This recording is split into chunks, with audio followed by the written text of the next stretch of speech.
tell the entire picture. Josh Roundtree with you. Good to be with you on this Sunday bye-week afternoon. No bye week for us. Joel Nelson behind the glass. We have plenty to get to, plenty to talk about. We have a full slate of NFL games getting going. The Browns have already lost. So if you were late to the party, if you maybe had a late night last night and you woke up and didn't realize it, the Browns played this morning against the Vikings, who the Steelers just beat. The Vikings with a late touchdown beating the Browns. We'll talk more about that as we get into the show. No shortage, even though it's a bye week, of topics. I think it's a great time kind of at the quarter pole of the football season for the Steelers to reflect on where they are. You just heard Mike Tomlin say we're 3-1. We are what our record says we are. But I think there's more to it than that.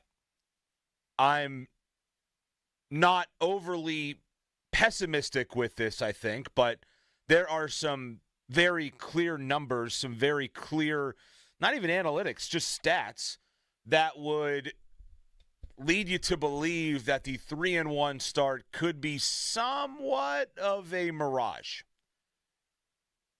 That said, it might just be enough given what else is going on throughout the NFL, throughout the AFC, and particularly the AFC North. It might just be enough to get the Steelers to where they want to go, and that is the top of the AFC North. That is a home playoff game and potentially a chance to win a playoff game for the first time in what is now coming up on nearly a decade without doing so, despite having teams you would think on paper more than capable of accomplishing that over a 10-year stretch nearly. There's been plenty of other news and notes throughout this week. How about yesterday in college football? Two very different results for Pitt and Penn State. Pitt reeling coming in yesterday. A couple of really difficult losses. One to West Virginia, their bitter rival, and the other to Louisville after building a lead. They led in both of those games. They led yesterday, and unlike those last two games, they did not take their foot off the gas. They made really an interesting and I think gutsy quarterback change that I initially did not understand. And about 8 minutes into the game, I said, now I understand why they made this change. Penn State, meanwhile, a couple of hours later, goes through what many are calling the worst loss in the history of Penn State football as they give UCLA their first victory of the year. A downright terrible UCLA team that had already fired its head coach, that had a stadium that was at around, a third capacity. I would say at least 75% of those Penn State fans who made the trip out. And yet Penn State comes out of the gate what is now becoming chronically slow, as they did against Oregon, and they get upset by arguably the worst Power 4 team in the nation. And now Nittany Lion Land is up in arms. The problem is their coach has a buyout that, let's call it what it is, simply probably is not affordable, even at a place like Penn State. So big day of college football yesterday, big day in the NFL. And there's always those pesky Pittsburgh Pirates who keep making news for, many of the wrong reasons, right? Even when they're not playing, they're still doing things to make you want to pull your hair out at times. This week, they extended Donnie Kelly. They also said Ben Cherington is doing a good job. A good enough job to keep him around. And Pirates fans collectively, and I think rightfully so, wanted to scream when they heard that news. So we'll get into that throughout the course of the show as well. And it's also a very special birthday today. Not mine. That was earlier this week. But a much more important birthday when you talk about the history of Pittsburgh sports. Today is Mario Lemieux's 60th birthday. So I want to talk about Mario later on as well. Have some fun here on this Sunday afternoon. But let's get into the Steeler talk. The Ravens underway right now against the Texans. That's a big game for both of those teams. Expectations, C.J. Stroud on one side. Obviously, you have a team led by Lamar Jackson, though he is injured now, along with, well, just about every other Baltimore Raven, it seems like. They are really in a bad spot from a health standpoint. A lot of top guys out. They had 6 defensive starters go down last week in their game. And I think I don't want to say that at 1-3, this is a must-win game for the Ravens, but when we start looking at the AFC North and we start looking at what's ahead for the Steelers, and I'll be honest, if you follow me on Twitter, if you've heard me on this show, you know I don't think the Steelers are a very good team. I just don't. I don't think that they're exceptionally coached. I don't think that they have an exceptional quarterback. I think their offense is missing some serious weapons. And I think the offensive line is average at its very best. The defense has made some plays the last couple of weeks to win some close games. But those wins have come against Carson Wentz, Drake May, and Justin Fields this season. Their lone loss at home came with a variety of snafus, including a terrible one in special teams. And they also made the Seattle Seahawks look like the Jim Brown-led Browns running the football. They made Sam Darnold at times look like Tom Brady. And they lost by 2 touchdowns in their only game at Acrisure Stadium so far this year. I was thinking about this the other day. What a bizarre start to the season this is for the Steelers. The NFL season began on September 4th, I believe it was. That was the Thursday night game to kick off the season. They will have played one true home game at Acrisure Stadium from September 4th, the first game of the NFL season, until October 12th when they host the Browns a week from today. A week from right now, they'll be underway against the Browns. September 4th to October 12th with one game at Acrisure Stadium. You get the bye week in there. You get the Dublin game in there. And that one game did not exactly leave a good taste in the mouths of Steeler fans. But you start looking around the AFC North, and given what else is out there, it really starts to seem like the Steelers' expectation now should be to win the AFC North. Nobody in their right mind would have picked the Steelers to win the AFC North before this season began. I think even if the stars had aligned for them from an on-field talent production standpoint, even coaching, I don't think it's a team good enough to win the AFC North in a normal year.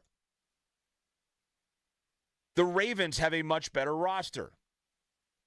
The Bengals are far more explosive, and they have a stud at quarterback in Joe Burrow. The Browns, well, they is the Browns, as Juju Smith-Schuster once famously said. But as it stands right now, I think the Browns might be the third or maybe even second best roster, given the injury situations for the other two teams in the AFC North. And the Steelers, I think, right now are the best team in the AFC North. They are the best team by default. They're the best team by injury. They're the best team at the moment because of happenstance and what has gone on elsewhere. But regardless, they're the best team in the AFC North. Why? Because they actually have a quarterback. And I don't think Aaron Rodgers is a great quarterback. I don't even know if Aaron Rodgers is a good quarterback. If you believe the PFF rankings, they think Aaron Rodgers flat out sucks as a quarterback. But they have a guy. They have a starter. They have a guy who's been there, who's done that, who has won a Super Bowl, who has won MVPs, and even the shell of Aaron Rodgers being what he used to be is still probably better than what every other team has right now in the AFC North. It starts and it ends with quarterback play. Let's not kid ourselves.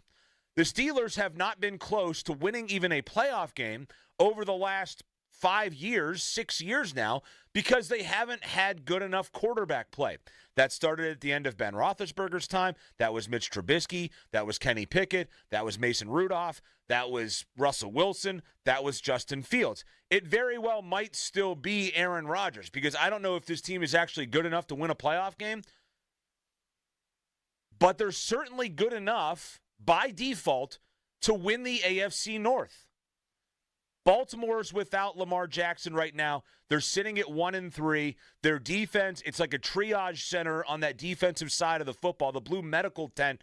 That thing, they need 2 or 3 of them for the Ravens on that sideline. At least they did last week. Baltimore's got the best roster, but they're not the healthiest team. And they're losing right now already as Houston marched down the field and scored on its opening drive. If that holds and Baltimore is sitting at 1-4 to begin their season, even though I just watched the Steelers a year ago have a multi-game lead in the AFC North and find a way to look completely inept the last several weeks of the season and give up that division, I don't know if that's going to happen again with this Steelers team, provided they also stay healthy. Baltimore's banged up. I don't think it's going to be an immediate fix for the Ravens either. And you start looking ahead now for Baltimore. Obviously, they're going to have to play these Steelers. They have the Rams next week. And even if Lamar Jackson is able to come back with the hamstring injury, that's a tough game. The Rams are not a bad team. They're 3-2 right now. They're competitive. Matt Stafford's playing great. You lose this game today if you're Baltimore and you go to 1-4 on the year. You talk about must-win games. Big time must-win games for the Ravens after that. LA, then the bye week. Then they have Chicago. You feel like you like their odds after the bye week. Maybe they hold Lamar Jackson out through the bye, get him completely healthy. But they could be staring down the barrel of 1-5 going into their bye week with a game against Chicago on the other side. They have 3 games after that in a row on the road. 3 straight Sunday. They have a Thursday game and then 2 Sunday games after that do the Ravens. Now, the teams that they're playing are Miami, Minnesota, and Cleveland, but Cleveland nearly beat Minnesota today. Cleveland has already beaten Green Bay this year, a team that many people thought was good enough to win the Super Bowl. And the Ravens defensively they've been poop so far this year. 41 given up to Buffalo, 38 given up to Detroit, 37 given up to Kansas City, and Houston just marched down the field like a knife through butter on them on their first drive. So yes, Miami, Minnesota, Cleveland, and then the Jets, followed by the Bengals. That is certainly a chance for them to get themselves back. But if you go into that theoretically 1-5, I don't know that they can dig out of that before they play the Steelers on December 7th. The Steelers' schedule does get harder, but the immediacy of the Steelers' schedule looks relatively gettable. A bye week, maybe you get some health, get some guys back. You have Cleveland at home. You would like the Steelers, of course, in that equation, though I think Cleveland is kind of a sneaky, decent team despite their record. I don't think they're good, but I think they're a team that can beat people, as they showed against Green Bay. You go to Cincinnati on a short week, Thursday night. Those are always hard. But Cincinnati looks like they might be the worst team in the NFL right now. And I don't think that's hyperbole. I know they're 2-2, but, they got throttled by the Vikings, throttled by the Broncos, and they got the Lions and Packers their next 2 games before they take on the Steelers. They might be sitting at 2-4 going into that Thursday night game in bad shape. The Steelers' next 2 games after the bye week, Cleveland, Cincinnati. It starts to get into the meat of it after that, but if you're the Steelers and you find a way to win those 2 games and you're sitting at 5-1 with Baltimore at 1-5, if you don't win that division, the heads got to roll. Heads will have to roll if you don't win the division and you're the Steelers and you start 5-1 and the Ravens are 1-5 and the Browns is the Browns and Joe Burrow is unavailable for the Bengals. There would be no excuse to have a collapse yet again. Now they got to play Green Bay. They got to play Indy. They got to go to the West Coast and play the Chargers. They still have Buffalo, 2 games against Baltimore, Detroit on there, a game at Cleveland. Got Miami coming here, though they're terrible. Chicago on the road where the Steelers never have success. But it's gettable for the Steelers. And the expectation right now, all of this is to say that the expectation right now for me is winning the AFC North. And anything less than that, if it's not accompanied by a playoff win, anything less than that is a absolute cataclysmic failure of the entire organization. If they don't win the AFC North, it's a failure. If they don't get into the playoffs, it's a disaster. You have been spotted a luxury throughout September and October, thanks to the health bug mostly of your 2 biggest adversaries in this AFC North. And if you can't find a way to take advantage of that, well, I don't know what to tell you. I don't think this Steelers team is very good. If I'm being totally honest, that might sound contradictory to the last things I've been saying about them winning the division, but again, I see a division victory almost as a default happening right now, other than an earned one. They can't run the football. They're averaging 3.3 yards a carry. I know it was better with Kenneth Gainwell, but why is it taking a guy who was a cast-off elsewhere to come in and be sort of a revelation with the running game? Jaylen Warren is averaging 3 yards a carry. Kenneth Gainwell, yes, he had one good game, but I'm looking at the body of work with the run game, and it's just not good enough. They're averaging 80 rushing yards a game. That's 47 yards less per game than they averaged last year. And I know we're only 4 games in. There's circumstances that affect it. But I think it's a fair time to look at yards per game and production and things like that and start to make some conclusions about this team. They are not a good running team. They were better last week. They have to keep being like that. When Jaylen Warren is healthy, they need Caleb Johnson to actually look like a guy who was a worthwhile pick, not a guy that's averaging 2.5 yards a pop. Aaron Rodgers, I don't know what to make of him. His quarterback rating is quite good. His QBR is quite bad. Try figuring that out. QBR is a metric that takes in, it takes more into account than simply just the stats, the numbers. It's an ESPN-generated rating of quarterbacks. He's not good. He's not good. PFF hates him. Now, you can take PFF however you want, but they have him 46th out of 51 quarterbacks that have played this year. I don't think he's that bad. I don't think that's fair. I think he has been better than that number. But I also believe that there is a little bit of something to be said here about he's maybe not as good as you might think. He's not as good as the 3-1 record, even though, as Mike Tomlin said, we are what our record says we are. They don't have a number 2 wide receiver. They don't have a number 3 wide receiver right now. Hell, I don't know if they have a number 4 wide receiver, if we're being totally honest. Calvin Austin is banged up. They got good news with his x-rays over in Ireland. But Calvin Austin, I think, is a number 3 wide receiver. He's an okay number 3 wide receiver. He's a fine number 3 wide receiver. He's not a good number 2. He's not a solid number 2. DK Metcalf has, I think, been their best player probably to this point. But he has no help. Jaylen Warren is second on the team in receiving yards. They're getting nothing from the tight end position. And I mean nada, nothing, zip. Pat Freiermuth, what is going on there? Mr. Invisible in Ireland. Played 15 snaps. What are we doing? You paid the guy. Why aren't you playing him? Blew an assignment on a special teams play, a kick. Got a kick block because of him. I think he looked on that play unengaged. They have no depth at wide receiver, and I've been harping on this for months.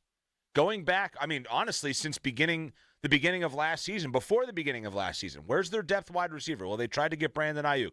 They tried to do this. They tried to do that. Trying doesn't matter. You get, if your record is what it says it is, you get judged on what you are. There's no circumstances that you get a pass on here. They're not good enough from a depth standpoint at the skill positions. And I feel like it's going to end up haunting them. Overall, this offense is averaging the fourth fewest yards in the NFL. Now they're 3-1. But this is kind of like baseball, right? Baseball, you look at a team, they start their season, maybe they're 12-8 or they're 16-14. You're like, all right, but their run differential is like -30. We've seen that with the Pirates before. Eventually, the run differential and record, they kind of start to catch up to one another. A game here skews the early part of the season, which I think has happened in a sense maybe for the Steelers. Maybe they're not as bad as those numbers show, but I don't know. When you're fourth fewest yards offensively in the NFL, and defensively, they're truly not much better. You look at their overall defensive numbers, and they're in like the bottom 5 in the league collectively. Getting gashed in the run, big plays in the passing game. We saw that over in Ireland towards the end of the game that nearly let the Vikings back in it. I just look at this team, and I think 3-1 is nice. As Mike Tomlin said, the record is what it says we are, etc. It is what it is. But something still feels like it's missing. It doesn't feel real to me. It feels like the softest 3-1 start to a season that you could possibly have. Your wins to this point, you barely beat the Jets thanks to a 60-yard field goal by Chris Boswell. You get beat up by Seattle at home. You come back, you need 5 turnovers to win a one-score game over, I don't think, a very good New England team. You play your probably most complete 3.5 quarters of football against Minnesota, really kind of dominating the game, in control of it. And then in the last 7-8 minutes, you decide to put your head up your you-know-what and nearly give the game away. If the Steelers had played that game in Ireland, start to finish, in the way that they played the first 3.5 quarters, I think my tone would be different today. But Mike Tomlin made a bad situational decision really twice. They had a massive breakdown on a passing play. Thankfully, Peyton Wilson bailed them out. Otherwise, that might be a different result. And Minnesota might be talking about it's now 2 straight comeback wins, 2 straight late victories across the pond. Instead, they sneak out of there with a 1-score victory, a 3-point victory in a game that they were dominating. They haven't won a game so far this year by more than 1 score. And they'll flash a graphic up. Mike Tomlin's record in 1-score games is this. Well, when you start to look at games like Minnesota and say, well, they were comfortably winning, and then it became a 1-score game completely unnecessarily because of the head coach late, it rings hollow. You got Cleveland and Cincinnati next after a bye. You absolutely have to be 5-1 with Green Bay coming here. Aaron Rodgers against the Packers on Sunday Night Football at home. To me, that's an opportunity to go to 6-1. And we'll see what the Colts bring after that. They've been solid so far this year. But you have an incredible opportunity to be a 6-1 football team to round out the month of October. And if you're 6-1, you're going to the playoffs. Well, unless you lose, 7 or 8 games at the end of your season, which is totally, you would think, possible with the Pittsburgh Steelers, given that they, did that last year. I'm curious to get your thoughts. 412-928-9370. What's your expectation for the Steelers right now? I'm telling you mine. It's by default, but it's to win the division. I talked about this before the season started. We talked about the AFC North, and I said I thought they would finish 3rd in the AFC North, but the caveat was that one of the 2 teams in front of them, I felt like was going to have some sort of injury that wrecked their season, and it would give the Steelers, if they were healthy, the opportunity to get into 1 or 2 and maybe make the playoffs. I had them at 9-8, but with a chance to get into the playoffs because I figured one of the teams ahead of them would go through some sort of elongated injury. And as it's happened, it's now both are going through massive injury issues. That has swung the door open for me, where 9-8 would be a disappointment. This team needs to win double-digit games, and it needs to win the division and get a home playoff game here in Pittsburgh. I don't like them going on the road against anybody else. I don't. I don't think they have a chance against anybody else if they have to go on the road in the playoffs. But at home, things change. And that could give them an opportunity and give Mike Tomlin an opportunity to get off the schneid and finally win a postseason game and turn around the narrative that has rightfully been growing against him here over the last couple of seasons. Let's grab a couple calls, 412-928-9370. Let's go first to Bob in the car. What's up, Bob? Hey, how you doing? I agree with you as far as the numbers and everything, and also their history that they always come up good, and then they whittle the rest of the last few games. I was pessimist all the way down to the last quarter of the third game. Then I started getting a little bit positive, and against Minnesota, something happened that really, because when I heard Warren is not going to play, I was like, oh, my God, they are done.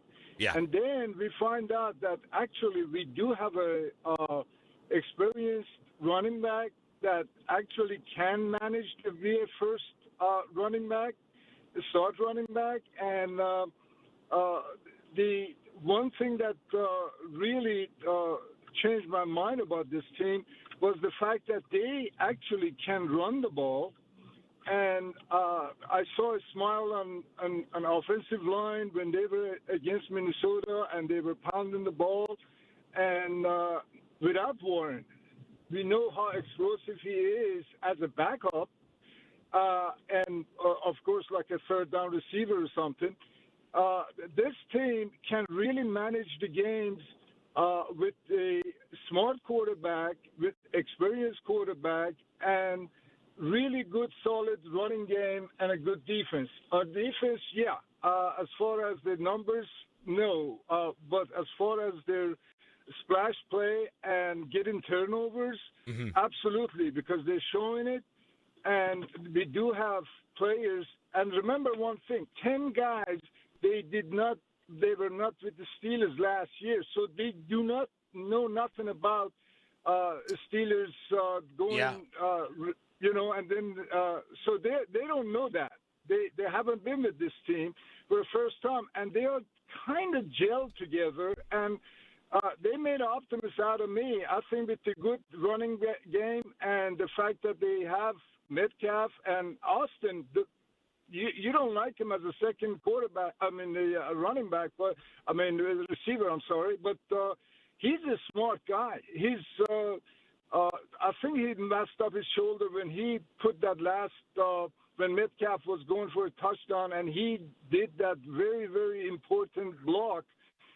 As small as he is, but he's a very smart receiver. Well, the one thing I'll say about that, and look, I think he is a smart guy, but he's also been involved, and I don't know who exactly is responsible for it, but he's been involved twice this year running. Somebody ran a wrong route, and two guys ended up in the wrong spot. Now, I don't know if that's fully on him, but obviously one of them led to a really bad turnover in that Seattle game in the end zone. They did it again with him and Freiermuth running the wrong routes. Somebody runs the wrong route, they end up in the same spot the following week. So I don't dislike Calvin Austin. I just think if you put him in the slot and you have him as your number 3 wide receiver, you're not in too bad of shape as long as your 1 and 2 are pretty decent. They have a good 1, and they have a guy who's suited to be a number 3, but I don't think Calvin Austin's a number 2 wide receiver in the NFL.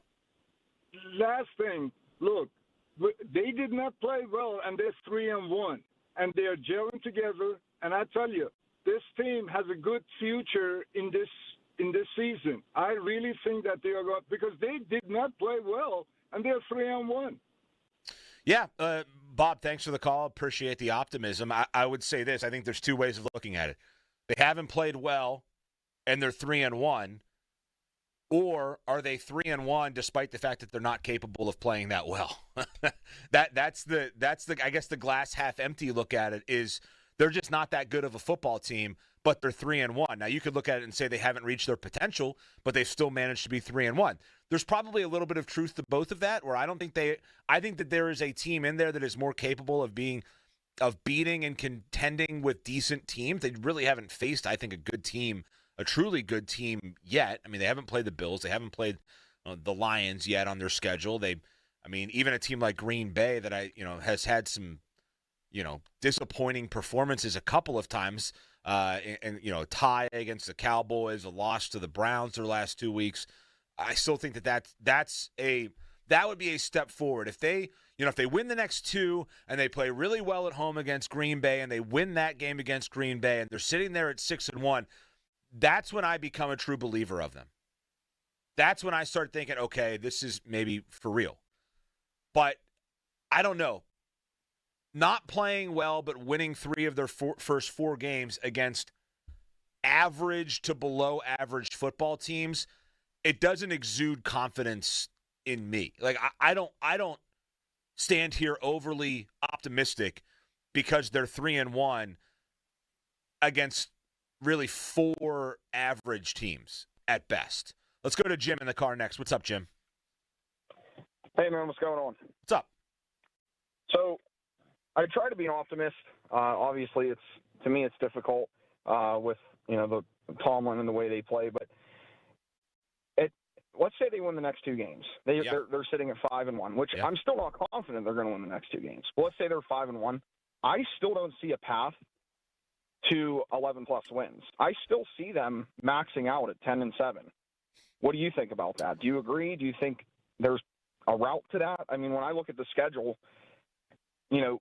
based on some of the teams we have to play and even the lower end teams based on Tomlin games, we know that happens. Yeah, look, I think it would probably be close, Jim, to be honest. Thanks for the call. You start looking at the schedule and you see, all right, Cleveland, Cincinnati, you're saying they win those 2, they're 5-1. Green Bay, Indy, L.A. in the next 3. I think at minimum they win 1 of those 3 games, right? I don't see them losing 2 games at home to Green Bay and Indianapolis in back-to-back weeks. I don't think they're a good team, but I think that they're good enough to contend and beat those teams. And I think, Aaron Rodgers and Green Bay, revenge game, that'll get all hyped. I think they can win that game at home in prime time. They're a good team, even when they've been a bad team. They've been a good team in primetime games at home. You got Cincinnati again. That's a home game. You win that. That right there is your 6th win. It doesn't matter what happened to the previous 3. That should be your 6th win. You got Miami at home on a Monday night. They're not losing to Miami at home on a Monday night. That's your 7th win. You got Cleveland on the road. You got Chicago on the road. I have it probably right around 10 to 11 wins. That would be the max. But if you start the year 5-1 and you end up with 9 wins, to me, that's super disappointing. Super, super disappointing. All right, last call before we hit the break. Johnny in Farrell. What's up, Johnny? Hey, Josh. Hey, man. First time listening to you on here. You're great. Thanks. Maybe put the Ravens game on mute. But here's how I see the Steelers. I said 13-4. And what I see, the best thing that happened to us is that we didn't win big last time like we should have, because I think what we see now is, okay, now we got to approach coaching differently. If they approach it a little differently and see what has worked and what isn't, then they will go 13-4, far in the playoffs, and I think they'll get to the Lombardi. But Johnny, what makes you think that 2 decades nearly into this, Mike Tomlin's going to change his ways? Well, that's the thing. He's just being stubborn, and it's not changing the plays, dude. On offense, just go to a hurry up, no huddle. That's it. And on defense, just swallow your pride and open up that Dick LeBeau Bible a little bit, a little Fire X action, a little something different. And that no-huddle offense, dude, no one will stop us. Nobody. Yeah, I do think there's something, and thanks for the call, man. I think there is something to be said about some tempo working in here with the Steelers, kind of getting into a lather a little bit. Maybe you hit it earlier in a game. The one thing that it's worrying me kind of these last couple of weeks, New England, they jump out to a 14-0 lead, and New England offense hits a wall. Last week against Minnesota, they're up big. They're looking good. It's 24-6 right early in the fourth quarter. Then all of a sudden they go into a shell and a couple of bad decisions, and boom, all of a sudden it's 21-24 with just over 2 minutes left, and you got to hope and pray for a solid finish, and they got it. I think it's nice to sit here and say, well, if Mike Tomlin just swallows his pride and Mike Tomlin just does this or that from a coaching standpoint and he makes better decisions, that's great. I agree with you on that. The problem is I've seen Mike Tomlin be the coach here for 18 years, and I have not once seen him swallow his pride. I have not seen him deviate from how he wants to do things, and I've not honestly seen him learn from the mistakes that he has made time and time again. That's what bothers me here. That play late in the game when you have an opportunity to clinch it and you need inches to finish off a football game, and you elect to punt because you're so prideful in your ability to win games with defense that you nearly cost yourself what was a sure win just minutes earlier. It's inexcusable and it can't happen. Fan text line brought to you by Edgar Snyder & Associates, a personal injury law firm where they always say there's never a fee unless we get money for you. We'll keep this conversation going. If you want to hop in, 412-928-9370 is the number. What's your expectation the rest of the way? I told you mine. I don't think the Steelers are very good, but I think the expectation is for them to win the AFC North as it stands right now. What are yours? 412-928-9370. I'm Josh Roundtree. This is Sports Radio 93.7 The Fan.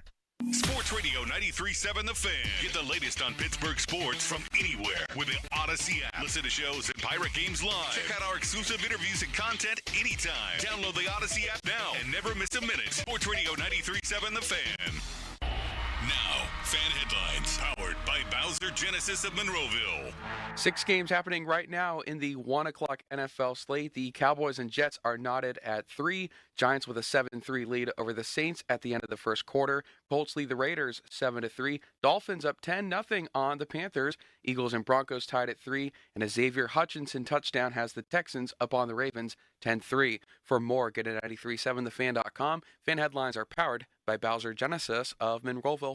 Sports Radio 93.7 The Fan. The PM team presented by Mike's Beer Bar. A little while longer. A little while longer now. A little while longer now. A little bit longer now. A little bit longer now. Hey, hey, hey, hey, hey. That's good. A little while longer now. The PM team at 2 p.m. Live and local, just like Mike's. Bet365 is paying out before the final whistle. Check out Bet365's unrivaled early payout offer. When you bet on a team to win and they take a 17-point lead, you get paid no matter the final score. Forget the final whistle and start counting that cash. Hold up. You get early payout on parlays, too. Download the app and see why it's never ordinary at Bet365. Gambling problem? Call 1-800-GAMBLER. 21 plus only. Must be physically located in Pennsylvania. TNC Supply. Comcast Business can help turn your small business into a connected, secure, modern business. It's how retailers become constantly connecting must-visit shops. How restaurants become reliably up and running neighborhood favorites. How healthcare offices become the data-protecting caregivers that we all depend on. And how wealth management firms become cyber-securing guardians of your information. With reliable connectivity, enhanced cybersecurity, and Wi-Fi backup, your business can stay connected and get threat-ready with Comcast Business, powering possibilities. Get started with our reliable business internet. Plus, stay connected when you add Wi-Fi backup for just $35 a month. And ask about a $500 prepaid card on a qualifying gig bundle. Call today. Restrictions apply. Wireless Connect requires business internet for additional monthly charge. Taxes and other fees extra. Prepaid card offer ends 11/16/25. Scream to the extreme at Kennywood's Phantom Fall Fest. Pull yourself together for the all-new haunt, Detached. The Puppet Master is choosing parts for his show, and he'd love to get a piece of you. Detached, one of 6 haunted houses, 4 scare zones, and over 30 thrilling rides. Play all day, fright all night at the longest Phantom Fall Fest ever. select days through November 1st. Buy a 2026 season pass. Get Phantom Fall Fest free now. I heard you got the job. Congratulations. Thanks. And I just got my first paycheck early. How did that happen? I opened an everything checking account at Dollar Bank and got my pay direct deposited 2 days early. Ooh, that's a nice perk. And a $300 welcome bonus, plus a great savings rate and card controls to turn my card on or off, and real-time card activity alerts. All that plus $300? Sounds like I need to get an everything checking account. You sure do. The $300 welcome bonus is a limited time offer, though. Open your account now. I'm doing it. Open your account online in less than 5 minutes at dollar.bank/300 or visit your local Dollar Bank office today. Dollar Bank, Equal Housing Lender, member FDIC. $300 offer for new customers only and may end without notice. Certain requirements apply in the first year. 0.10% annual percentage yield. Account opening is subject to approval and accounts are available only to consumers residing in Dollar Bank's markets. Early pay is not a guarantee you will receive your direct deposit earlier than your scheduled pay date. Certain requirements apply. Life insurance. Why are you putting it off? Can't afford it? Too much hassle? Think you don't need it? There's lots of excuses for putting off life insurance. But if you weren't there, who would pay the mortgage and other bills? With Ethos, you could be covered in 10 minutes and boom, family protected. Ethos, fast and easy online term life insurance. Up to $2 million in coverage with no medical exam. Some policies as low as $1 a day. Answer a few health questions and get your free quote at ethos.com/radio. That's ethos.com/radio. Text us on the Edgar Snyder & Associates text line at 412-928-9370. Edgar Snyder & Associates reminds you to text responsibly. 84 Lumber is your one-stop destination for top-quality materials and personalized service. Whether you're a seasoned contractor or a first-time do-it-yourselfer, 84 Lumber is open to the public and ready to help you with your project from estimate to build. Their 14 Pittsburgh area locations are open on Saturdays for your convenience. Don't wait. Visit your local 84 Lumber to stock up on supplies this weekend. And let's get building together. Dude, did you order the new iPhone 17 Pro? Got it from Verizon, the best 5G network in America. I've never looked so good. You look the same. But with this camera, everything looks better, especially me. You haven't changed your hair in 15 years. Selfies? Check, please. New and existing customers can get the new iPhone 17 Pro, designed to be the most powerful iPhone ever, with eligible phone trade-in and unlimited ultimate. Any condition guaranteed. Best 5G source root metrics data, United States, 1H 2025. All rights reserved. Trade-in and additional terms apply for all offers. See Verizon.com for details. Presenting a Gain Flings love story. Dear love of my life, we were on the 12B bus this morning when I caught a whiff. A scent so fresh, so life-changing, I had to find its source. Alas, I didn't know if you were the woman in the pink freshly washed cardigan or the retired mailman next to me, but I knew one of you was my soulmate. Ah, the scent of Gain Flings. Try Gain Flings with OxyBoost and Febreze. Honey, I found the perfect place for my parents and us. Where? St. Barnabas. For us, the Woodlands Carriage Home Community. And for my parents, condominium-style living at the Village. My folks will love the Village. There's an indoor mall with shops, restaurants, and more. And we can relax, knowing they're safe and secure. That's what I plan to do when we move to St. Barnabas. Relax. Call 724-444-5568 or visit stbarnabascommunities.com. Hey Steelers fans, Chris Muller here, and that's right, your Steelers took home the win this week. And because of their incredible victory, Verizon is donating another $100,000 toward veteran debt relief in southwestern Pennsylvania. We all love that winning feeling, and this season, Verizon is making every single Steelers victory mean even more for our veterans. They've committed to tackling veteran debt one win at a time. And for every Steelers win, $100,000 will be eliminated. And with a mission of eliminating up to $1 million in veteran debt in our community, every single game this season counts. When the Steelers win, the vets win. Simple as that. This is more than just a donation. It's Verizon showing up for the heroes who have sacrificed so much for our freedom. With every Steelers touchdown, they're not just getting points, they're helping Verizon to pay it forward for the people who deserve it most. Verizon is proud to stand with our veterans, and to all who have served, we want to say thank you for your service. If it matters in Pittsburgh sports, we're talking about it. Even on the weekend. That's cool. Sports Radio 93.7 The Fan, Pittsburgh's hometown sports station.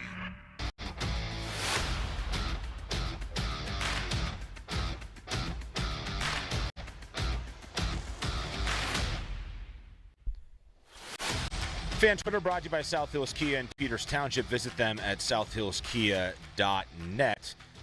And the Fan will showcase a different community on each Saturday through the Youth Football Showcase with a special visit from members of the Fan staff.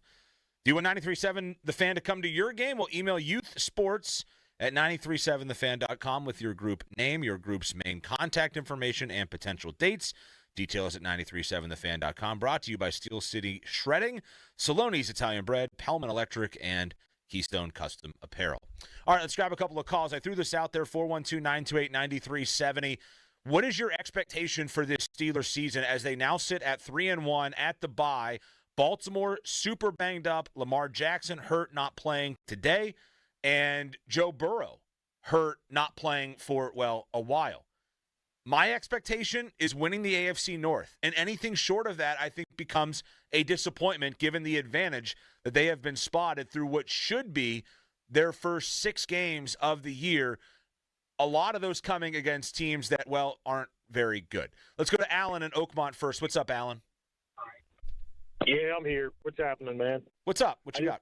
Not much, man. I just wanted to say that I agree with pretty much everything you're saying. I'm not real impressed with just like the 3-1 playing mediocre teams. Again, our wide receiving room is short. Yet, again, we put the defense in front of everything for yet another year, and we're expecting different results. I think everything's going to end up being the same. I'm going with the Steelers 10-7. They didn't address, issues in their wide receiving room. That's typical. I find it kind of funny that they can go out and pick out the safety. When Deshaun Elliott got hurt, they went out and grabbed the safety. Yeah, they went out and grabbed the safety in 2 days. They got Jabril Pepper in 2 days, and we're sitting here on year 2, and your wide receiving room is still short. You don't have a wide receiver number 2. I agree with what you said about Calvin Austin. He's a worthy number 3 at best. So again, you never know what you get with the Steelers. I'm not going with them winning the next 2 because we always expect them to win certain games, and they always disappoint. I'm just looking at this historically. You know what I mean? So don't be surprised. I mean, it's not – they haven't won a division yet. You would think on paper it does look good, but Baltimore has a habit of catching us, and, Pittsburgh doesn't really have a killer instinct when it comes to the scoreboard or, the race to win the division. I mean, you can expect this to be neck and neck. I wouldn't be surprised. Again, I'm not floating on high hopes here. To me, it's more of the same old, same old. Yeah, look, I think, and Alan, thanks for the call. I think that they're a team that's good enough to beat mediocre to bad teams narrowly, but where does that leave them at the end of the day? I think it leaves them exactly where they were before, and that's a team that's good enough to win some games in the regular season because, well, I think in the regular season you're going to have, when you're an average team like the Steelers are, you're going to beat the bad teams, and you're maybe going to get a couple of decent teams or teams around your spot, and that's going to give you enough wins to be right around 9-10 victories, and that's going to get you into the playoffs, maybe. Or at least get you close. Or at least you can have let's say it all together, a non-losing season. But what does that get you at the end of the day? What's next? Are you good enough? Ask yourself right now, 4 weeks into the season, are the Steelers good enough to go to Buffalo and win? Are the Steelers good enough to, even though Kansas City's not been great, I mean, they were better last week against a depleted Baltimore team, are they good enough to go to Kansas City and win a playoff game? I think if you're honest with yourself, when you ask that question, the answer's going to be no. I don't think they're good enough to go win on the road in the playoffs. And the first 4 weeks they've won 3 of them, but it has done nothing to validate to me that they are better than a team that will win regular season games against bad teams, lose handedly against good teams. Maybe they beat 1 or 2 teams kind of right at their level. But ultimately, when you go to the playoffs, you play good teams and you don't win. The one thing about the AFC, though, and I will say this for them, the one thing about the AFC, it's not very good right now. Buffalo's good. They're 4-0. If Buffalo doesn't make the Super Bowl this year, I think that, they might never, to be honest. Josh Allen, if he doesn't get to a Super Bowl this year, I don't know if he will ever get to a Super Bowl. It's set up for them. Kansas City's not what they were. The Chargers are off to a 3-1 start, but I don't think the Chargers are a Super Bowl caliber team. The Ravens are all banged up. You're very likely going to get them at home in the playoffs if they are able to rally back and make it. Buffalo should get them at home. Nobody in Buffalo's division is any good. They should go 6-0 against that division. Is Indy good enough not to beat Buffalo? Is Jacksonville at 3-1 good enough not to beat Buffalo? There's not a threat really like there has been in the past. Baltimore and Kansas City, you would ultimately you would think those are the cream of the crop in the AFC, but maybe not this year. Are the Steelers good enough to beat the Bills in the playoffs? I don't think so. Are they good enough to win a road playoff game in the playoffs? I really don't think so. Maybe they can compete better than they have in previous years, but I don't think that they're going to win a playoff game on the road. I just don't. Mark in Brentwood's next on the Fan. Hi, Mark. What's going on? Not much. What's up? It's absolutely maddening just to even have this conversation. Is without a doubt, we're a mirage. Okay, 3-1 makes no difference in 1 and 3 at this point. We're not a good team. The highest paid defense in the league. We do nothing, and at the end of the day, the definition of insanity is doing the same thing over and over and over and expecting a different result. We get the same one. 10-7, bounce in the first round. Nothing has changed, and if you think something's changed, there's a drug called hope, and you're taking too much of it. It's a great point. It's a great word, Mark. Thanks for the call. Mirage. Again, you are what your record says you are. You play the teams that are put in front of you. Try to beat the teams that are put in front of you. I get that. I understand that. The Steelers can't change their schedule. But the way that you win matters in the NFL.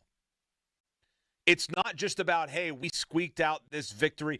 You go back, teams like the Chiefs, teams like the Bills, teams like the Ravens, the teams in the AFC and in the NFC, you can throw Philly over the last few years into this mix. You can throw the Lions the last couple of years now into this mix. The 49ers have had good teams that have done this as well. The teams that have been good in the NFC and the AFC, they have consistently had weeks where they just comfortably win. They get up, they stay up, and they don't let teams back into it. They don't care about how good it looks to have a great record in one-score games because they just beat you by 3 scores. And I don't know that the Steelers are going to get to that point where they're able to win games comfortably. And that's the separator to me. That's a separator between a team that is good enough maybe to make the playoffs and a team that is definitely good enough to reach a Super Bowl. It's the ability to go out and just beat people, to comfortably beat people, start to finish, and have a little bit of relaxation when you're in the fourth quarter of a lopsided victory, or at least a 2-score victory. I don't think that's all that difficult to ask, and they had that going for them last week. And so, as our last caller said, the definition of insanity crept in, and they did the same thing they always do, and they made bad situational decisions like not manning up and getting 3 inches on 4th down to end a football game, all things considered. And what happened? They opened the door back up for Minnesota, who, look, if we're sitting here and Minnesota had driven the field and scored a touchdown and won the game, this past week, instead of a nice, comfortable little bye week after Dublin, Ireland, and everybody had their Guinness and their Jameson, and they sang their Irish songs, and what a great time this was. And this is like a nuclear week if the Steelers cough up that game, which they nearly did a week ago. The way that you win does matter in the NFL. It's when you get to the postseason, you get to the AFC Championship game, to hell with the way that you win.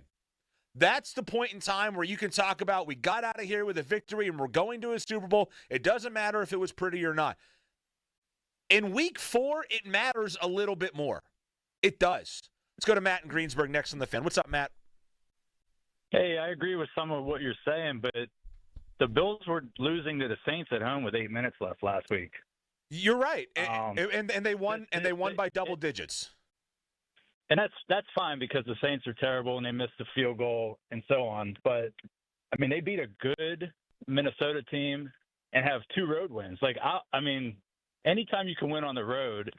The only thing I think is different this year is I think I'm willing to give the tackles more time because they are not Jones. He's not new, but Fontenot. I'm willing to let that marinate and grow. But I don't think these are bad wins. I mean, you see it every week in the NFL. Like I said, the Saints I wouldn't say that they're bad, Matt. I wouldn't say that they're bad wins. I would say that they're not wins that are moving the needle for me on if they're actually a good football team. That's fine, but you have to win the games to be able to get there and talk about it in November. Like, the Bills were down 2 touchdowns to a bad Baltimore team. We see they're a bad defense now. They were losing to the Saints. Like, they don't have these convincing wins. Yes, they're 4-0, but they don't look like last year and 2 years ago Bills. I would agree with that. I mean, there's definitely, I think, more meat on the bone for them. However, and thanks for the call, Matt. Appreciate it. They beat the Ravens when they were healthy in week 1. We could talk about the Ravens defense, but a lot of their issues here of late have been because of attrition. They're banged up. They beat the Jets on the road by 20. The Steelers needed a 60-yard field goal with a minute left from Chris Boswell to beat that same team. The Dolphins, they beat them by 10 points at home. Did they look super impressive? No. That game was tied at 21 early in the fourth quarter, but what did they do? They came out. Last couple of drives that they had, they went down, scored a touchdown, went down, kicked the field goal, they ended the game. And they won. I'm not sitting here saying that the Buffalo Bills have had this uber impressive 4-0 start to their season. Yeah, they struggled again with a bad Saints team. But what did they do when it was, 21-19 midway through? They had a touchdown, a field goal, and they won the game comfortably at the end. They weren't sweating it out on the final drive. The Steelers can't get out of their way with letting teams back into football games. And I think eventually it's going to end up costing them. All right, we got to get to a break. Chris and Allison Park on the other side. We'll get to your call, but that'll be on the other side of this short break. Fan weather brought to you by Myers Law Group, Pittsburgh's choice for affordable legal solutions. Hot weather from today continues into Monday. Temps in the mid-80s. A chance of rain Tuesday and Wednesday. We'll continue this conversation, 412-928-9370. Your expectations on the Steelers. We're also dabbling some Pirates talk in the next hour as well. Boy, was it a interesting week for the Buccos, even though they didn't play a game except for Sunday. So we'll talk about that and more when we come back. We'll continue to take your calls, 412-928-9370. I'm Josh Roundtree. Good to be with you here on this Sunday afternoon. Sports Radio 93.7 The Fan. Sports Radio 93.7 The Fan. Hey, these players ain't going to make themselves. Let's go get it. The Fan presents The Morning After. Following each and every black and gold game, the guys break down the entire game and talk about what worked. Today you did big. And what didn't. The bad call. Brought to you by Tri-State Office Furniture, Verizon, the official 5G at the Pittsburgh Steelers, Saloni's Italian Bread, Smell Lincoln Greensburg, and Twin Peaks Bar and Restaurant. The Morning After. Following each and every black and gold game on Sports Radio 93.7 The Fan. Your hometown building partner since 1956. 84 Lumber. Visit 84lumber.com. HD1 Pittsburgh, an Odyssey Sports Station. Live from the Jim Shorkey Mitsubishi.com studios. North Huntington and North Hills. Always live and free on the Odyssey app. 93.7 When you hire our firm, you become part of the family. Nobody messes with family. Get the good guys, the rich and guys.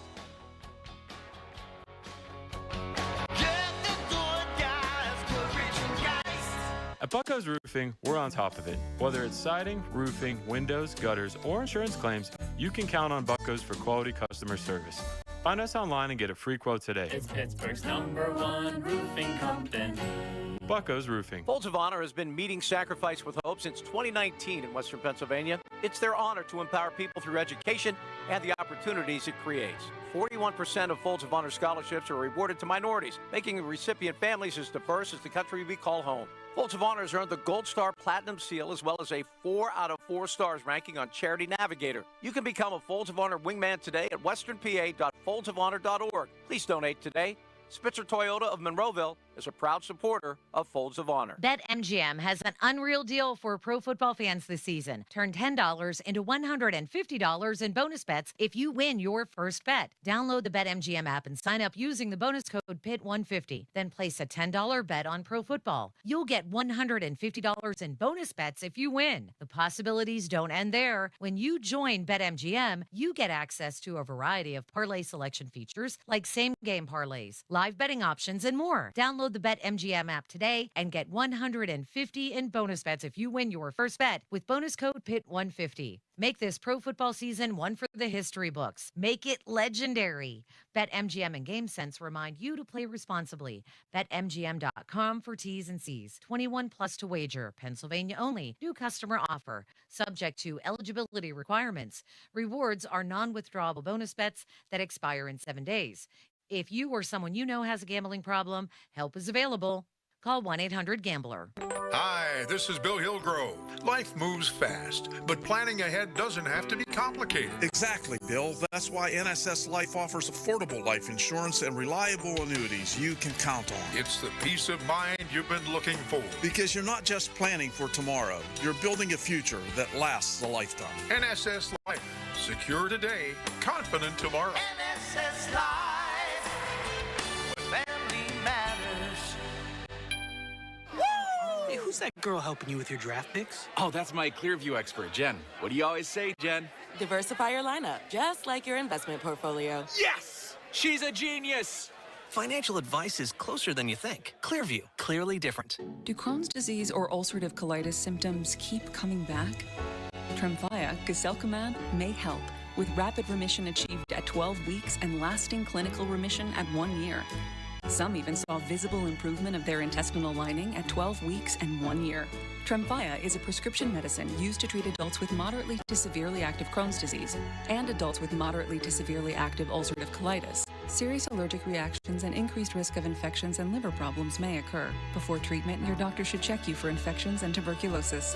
Tell your doctor if you have an infection, flu-like symptoms, or if you need a vaccine. Healing is possible with Tremfya. Approximately 3 out of 10 patients were in endoscopic remission at 1 year, based on areas visualized on colonoscopy, which may not represent the deeper bowel layer or entire GI tract. Individual results may vary. Ask your doctor about Tremfya today. Call 1-800-526-7736 to learn more or visit tremfyaradio.com. Now, Fan Headlines, powered by Bowser Genesis of Monroeville. All right, Joel Nelson for Fan Headlines. NFL games happening right now. There are 6 of them, and all of them are in the late part of the second quarter. The Texans, a 17-3 lead in Baltimore against the Ravens. Cowboys up 10-3 on the Jets. Giants and Saints are at 14-13 with New York leading. Colts lead the Raiders 14-3. Dolphins a commanding 17-7 lead over the Panthers. Eagles up on the Broncos 10-3. Later tonight, Patriots are at the Bills for Sunday Night Football. You can catch it right here on 93.7 The Fan via Westwood 1. Kickoff 8:20, coverage at 7:30. More headlines, 93.7thefan.com. Right now it's hour number 2 with Josh Roundtree. Sports don't stop for the weekend, and neither do we. We are going to have so much fun this weekend. Sports Radio 93.7 The Fan, Pittsburgh's hometown sports station.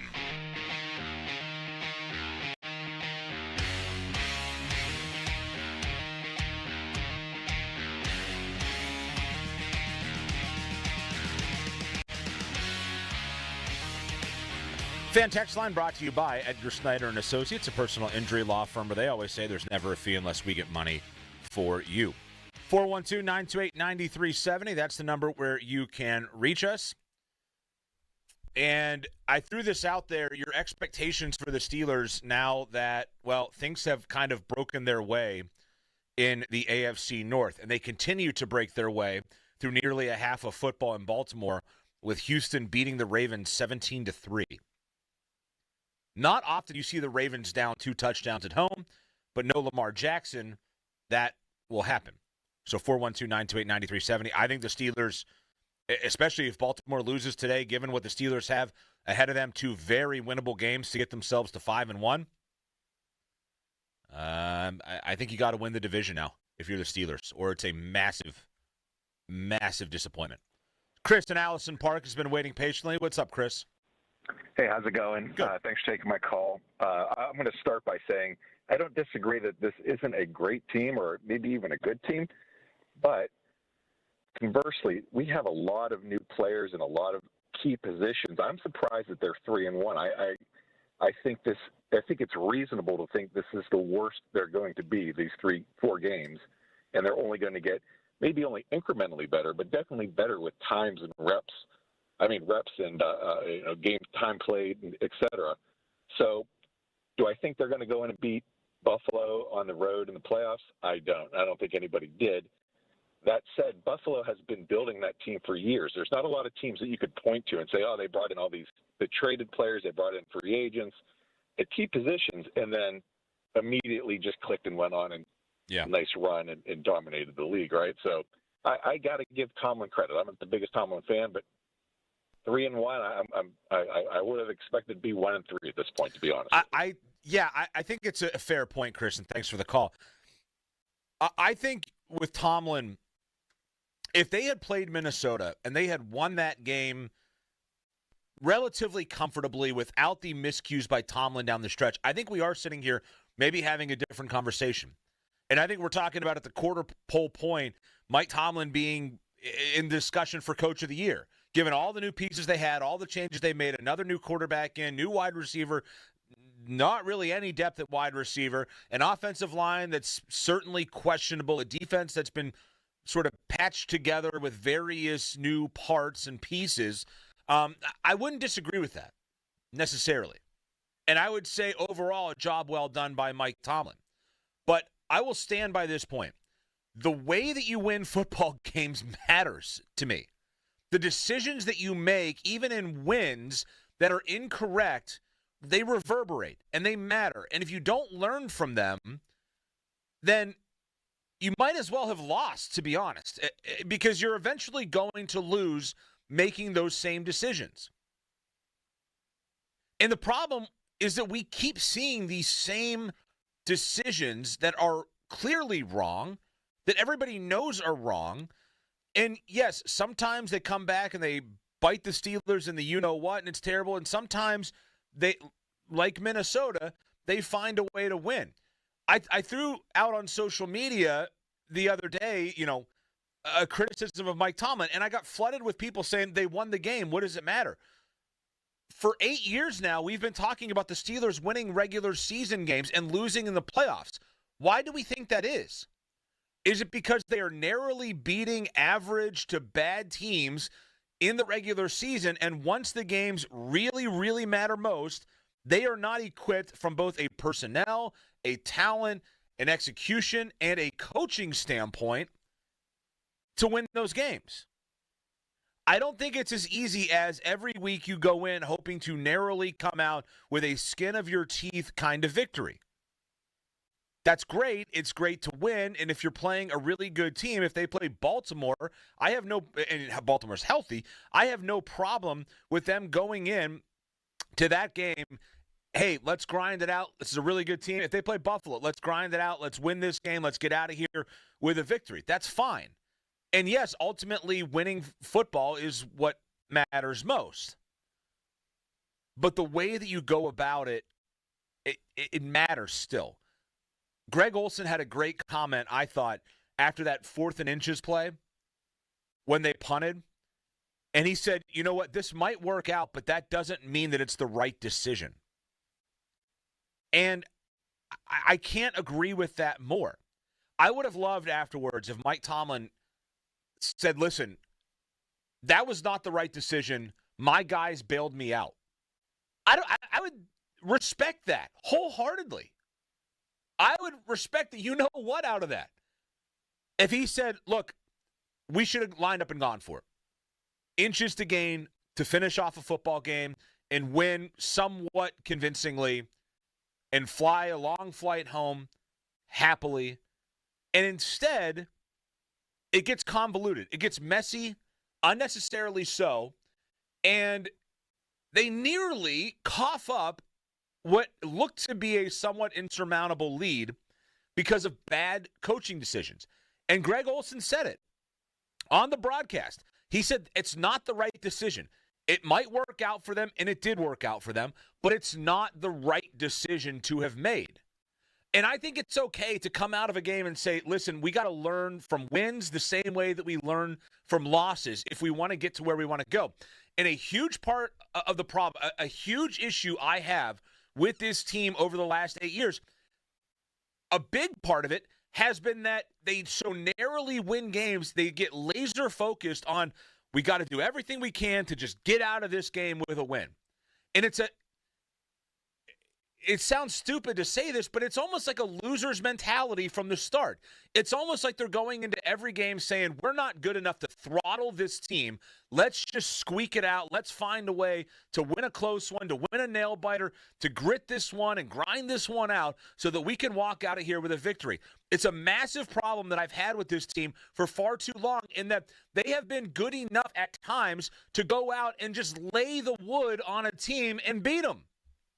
And instead, they don't seem to learn from these narrow escapes ways to make sure that they don't happen again because, well, we get to have Victory Monday and we get to walk down the tunnel with Cam Hayward next to me and Aaron Rodgers next to me, and we laugh about how we got out of here by the skin of our teeth once again. I had a conversation years ago when I was actively in that locker room day in and day out with a now former Steelers player who told me that the night before a game that they had where they barely won, I believe it might have been was it the Christmas Eve game against the Raiders where it was ridiculously cold and they kind of squeaked out a win, and Kenny Pickett led them down the field late. They won a tight, low-scoring defensive football game. And a player after the game said that Mike Tomlin told the team that he loved winning defensive football games. He loved winning low-scoring, tight, gritty football games. Why is that where you go? Shouldn't you love winning by 3 touchdowns? Shouldn't that be the goal, to not just win, but to obliterate your opponent every week? But the mentality here has been, let's barely survive every game so that we can barely survive with a winning record. We can barely get into the playoffs, and then maybe we'll make something happen there. Instead of saying, let's just be a really, really good football team, like what Baltimore does, like what Buffalo does, like what Kansas City does. Even though it's not always perfect for those teams, they don't always win, and they have their ups and downs, but they have their games where they're like, we're just going to go out and kill someone today. It's almost as if he was treating that game as the entertainment aspect of the NFL and not so much sports, not so much actually going out and winning the game. I will go back, as long as Mike Tomlin is here, Joel, I will go back to that conversation that I had with a player who said this coach thrives on tight, low-scoring football wins. And in the moment, I'm like, okay, that's great. It definitely makes it entertaining for us. But ultimately, as a team, wouldn't you like to win comfortably occasionally?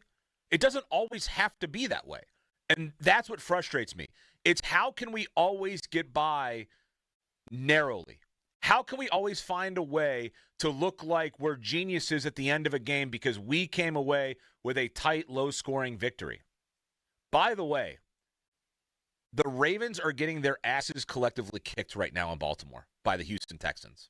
Yours truly made a great decision to take Texans -1.5 in this game. You know, I wanted to get into some of your bets for today, and we will do that at some point in the show because I'm sure that the sports book is it's open and active for you on an NFL Sunday, particularly on a Steelers bye week. Let's grab a couple of calls. So 412-928-9370. Your expectations right now on this Steelers team as it sits here, Baltimore's getting beat up in Baltimore by the Houston Texans, a 1-3 football team. Baltimore on the verge, it appears, of falling to 1-4. The Bengals are without Joe Burrow, maybe for the rest of the year. The Browns is the Browns. They lost again today. And the Steelers are now sitting very, very pretty in the AFC North, even though I don't know that their wins have exactly been pretty. Let's go to Bill in South Fayette next on The Fan. What's up, Bill? Hey there. my expectations to your question really haven't changed. They won a game. They've got a couple easy ones coming, but my guess is they split them just in typical Steeler fashion. But my comment about what you were saying about Tomlin in the end of the Minnesota game, and correct me if I'm wrong, but my biggest issue with all of that was that the Vikings called a timeout. The Steelers came out, had the ball 3rd and 1, and called a timeout. Like they didn't have a play. And then with 4th down, they could have run the 3rd down play and then got over the ball and tried to draw Minnesota offsides or go for it. Right? Yeah. How do you come out of a timeout and waste your last timeout so when you do get to 4th down, you're panicked, you have to take a penalty, and then you kick it out of the end zone? Mm-hmm. That was my biggest issue. And am I wrong, or is that exactly what happened? That's exactly what happened. And it was I felt like it was a gutless decision collectively, and I'm sure that offense did not like the fact that they had to trot off the field to punt that football. And, I mean, have a play for third. All they did was run like a dive play on 3rd down. I mean, how can't you just send that play in? That's the play you take a timeout for? Just send that play in and run it, and then use the timeout to figure out what the hell you're going to do on 4th down. And it's anyway. It's and thanks for the call, Bill. It's a 4th and inches play. You know another thing too, and I was thinking about this yesterday watching college football games. Why is everybody not doing some sort of variation of the tush push? We saw the Steelers kind of do it. I think they lined up, what was it, Connor Hayward, maybe? One of his very, very infrequent contributions to the team. He lined up and ran like a tush push play, probably because they don't want Aaron Rodgers to be the guy. And I understand that guy snapped his Achilles. If you have another option, fine. Every team should be doing it. I'm watching college football all day yesterday. I'm seeing 3rd and very short, 4th and very short situation. There was a play in the Penn State game. I'm thinking, why? Run the tush push. Run the QB sneak. You need a 1st down. The Eagles have shown you that it is beyond possible to do it. And look, they're great at doing it. Not everybody is great at doing it, but if you need inches, line up and get it. Get inches. It should be, to me, 4th and inches, 3rd and inches, that should be an automatic 1st down every single time. And when you try to complicate it, like the Steelers did, and you get your team back, you take a timeout. I mean, look at, this is how that went. That series went, all right? They get a 4-yard run. They take over the 49. Onside kick, right? They get 49. Kenneth Gainwell up the middle, 4 yards. 2-minute warning. All right. 2nd and 6. Kenneth Gainwell goes for 5 yards. Nearly gets a 1st down. Should have won the game at that point. Comes up short. Minnesota takes a timeout. The Steelers come out, and like our last caller just said, don't really seem to understand what they're doing, and they take a timeout. Then it's a 0-yard run after 2 straight timeouts. You can't figure out a way to get a yard, but you get close enough that it's 4th and inches, where you just got to lean forward and get it. They let the clock run down. They take a 5-yard penalty, and with 1:08 left, they punt the football away. And what happens after that? You had just had a play horribly break down in your secondary. Mike Tomlin, after the game, talked about how they were collectively as a team defensively leaking oil because of all of their injuries. And yet they still went out there and put it on the defense to win the football game. At some point, you have to trust your offense to win you a game. Don't you? I mean, I feel like this is what we've been talking about for 8 years, and this is why it's frustrating. This is why we spent an hour and 20 minutes to start the show today talking about a 3-1 football team that I just don't really believe in, and a lot of it is because they don't seem to have the trust of their head coach at times. He puts trust instead of the offense, which just needs to pick up inches. It had actually had success running the football throughout the day. Instead of just going out there and saying, boom, we're getting inches, we're getting the 1st down, we're winning the football game, we're flying back from Dublin to Pittsburgh, no sweat, it's all done with, we're good. And instead, he gets scared. He lives in his fears, and he says, I don't trust our offense to get it. However, I have a defense that can't stop anything right now, that just got gashed in a huge pass play, and that we know is leaking oil from an injury standpoint. It's got third-string guys in there. You got Juan Thornhills of the world trying to make plays, etc. And that's the group that you would rather go down with than just telling your offense to man up and get inches. It's so frustrating, and it happens time and time again. Not this exact situation, but this happens time and time again where the entire philosophy is centered around what can we do to give our defense a chance to win the football game instead of just going out there and winning the football game. God, it's frustrating. Kevin in Vegas next. What's up, Kevin? Hey, first, I'm sorry. I was laughing when you clicked over because I was still thinking about the Penn State-UCLA game yesterday. All right, fair enough. Yeah, I got to do it. I'm a Pitt fan. I get it where I can get it with Pat still in charge. So, hey, that being said, I'm exactly where I was to your theme earlier. And I was actually kind of encouraged by some of your earlier callers because it sounded like a whole lot of people had reality set in over the last, month to a year. And then the last few callers, of course, jumped in and started with the positivity and defending Tomlin. But I said before the season, they started 5-1, and they finished 7-10 to 10-7, depending on how much injury luck they have with their opponents. Yeah. And this is an 0-4 team that if they were playing the top 30% of the league, they would be 0-4 right now. They've played two average teams, somewhat average, in Minnesota and Seattle, and split, and they beat two horrible teams, and all four games were handed to them.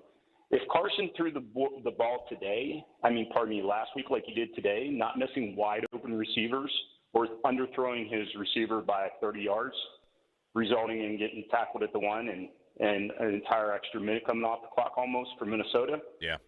The list goes on and on. He overthrew open receivers. A number of open touchdown passes were missed by Drake May, not to mention they decided to lay the ball over the field. And that ball was on the ground 7 times in that game, and all 7 times it bounced in the Steelers' favor. Yeah. I've never seen that happen in a game before. All 7 fumbles bounced in the Steelers' favor. So we're exactly where we always are. We're going to stumble through it. We're going to, barely limp into the playoffs or not, and then we're going to get blown out if we get in. They've shown me absolutely nothing that remotely looks like a 10-7 and an 11-6 team that gets in the playoffs and wins a game or two is an actual threat. Look, I 100% agree with you, Kevin. I appreciate the call. Enjoy yourself out there in Vegas. I agree. I think our caller earlier said it best. This has become a mirage. 3-1, it looks exactly like 9-8 to me the last couple of years, right? It looks like 9-8 and 10-7, 3-1 right now. It's a team that's good enough to be 3-1, but they're not a team that's good enough to be 12-5 or 13-4 and win a playoff game. 3-1 is 9-8, 10-7 right now. The optics of it. We are what our record says we are. When you're 10-7, the record says, hey, look, you're good enough to be a winning football team here. All right. But are you good enough to beat the Bills, to beat the Chiefs, to beat the Ravens in the playoffs when healthy? No, you're not. Fan Twitter brought to you by South Hills Kia in Peters Township. You can visit them at southhillskia.net. Let's go to Mike in the South Side before we hit the break. What's up, Mike? Hey, how are you? Hey, the reality is the Steelers are one. Aaron Rodgers is one shot away from the Steelers being in a similar position as the other two teams in this division. And what you've been saying is so true. It's just people need to realize it's so true because, with this depleted division, the Steelers are going to come out of it, if possible, winning the division possibly. And there it is. It's another year of nothing that's going to change. same coach in charge. Going into the next year, you've got a quarterback thing again, like you did this year, like you did the year before. So no solid change or progress is being made forward with this. It would be wonderful if they were 2-14, and then there was some decision to make a move. But this 8-8, 9-8, 10-6 thing is just going to keep us in this Groundhog Day mentality. and Mike, thanks for the call. Given their schedule ahead, I mean, look, I think there's a chance to get to 5 wins. I certainly think that, even that Sunday night game after Cleveland and Cincinnati, they definitely have a chance to get to 6 wins. Like, I think they can beat Green Bay. I just watched Green Bay lose to the Browns. I mean, I think that can happen, but I don't know. And maybe it's the scars of last year when they got off to a pretty good start. Or maybe it's the scars of the 11-0 season during the COVID year when they got off to an 11-0 start and they didn't win a playoff game. And last year started well. They had a multi-game lead in the division, did not win a playoff game. Maybe it's the scars of that leading me to believe this. But when I look at a 3-1 record, I just see the same team that was 9-8, 10-7, got into the playoffs, but did not have a real chance to win it. I just see that every time I look at this team, every time I watch them play, I think they're a decent enough team to win today because they're playing a not-so-good team. I'm really curious to see how they do when they get into the meat of their schedule, but a lot of that's in the back half, and I just wonder if they're going to get a good spot and then flounder down the stretch. It still might be enough, though, this early part of the season to win them the division just because everybody else is so bad. I mean, this version of the Baltimore Ravens, they're down, 24-3 at halftime against Houston. Without Lamar Jackson, with the injuries that they have, this very day, they might be the worst roster in the NFL because of the injuries. And they're going to be sitting, most likely, unless they have a huge rally, at 1-4. Cleveland's going to be sitting at 1-4, and there's no Joe Burrow coming to save the Bengals anytime soon. They're 2-2, I know that, but they've got their you-know-what's kicked the last couple of weeks. And Burrow's not coming back, and they got the Lions and the Packers and then the Steelers after that. 412-928-9370. We will dive into a little Pirate talk after this. It was, a week for the Pirates. They made a couple of decisions that kind of left me scratching my head. We'll talk about that when we come back. I'm Josh Roundtree. This is a Fan Sunday show on a Steelers bye week, and we're grinding through it. Paul Alexander's coming your way at 5 o'clock later on this evening, and then Westwood One will have football on this Sunday night here on Sports Radio 93.7 The Fan. Sports Radio 93.7 The Fan. Get the latest on Pittsburgh sports from anywhere with the Odyssey app. Listen to shows and Pirate Games live. Check out our exclusive interviews and content anytime. Download the Odyssey app now and never miss a minute. Sports Radio 93.7 The Fan. Now, fan headlines powered by Bowser Genesis of Monroeville.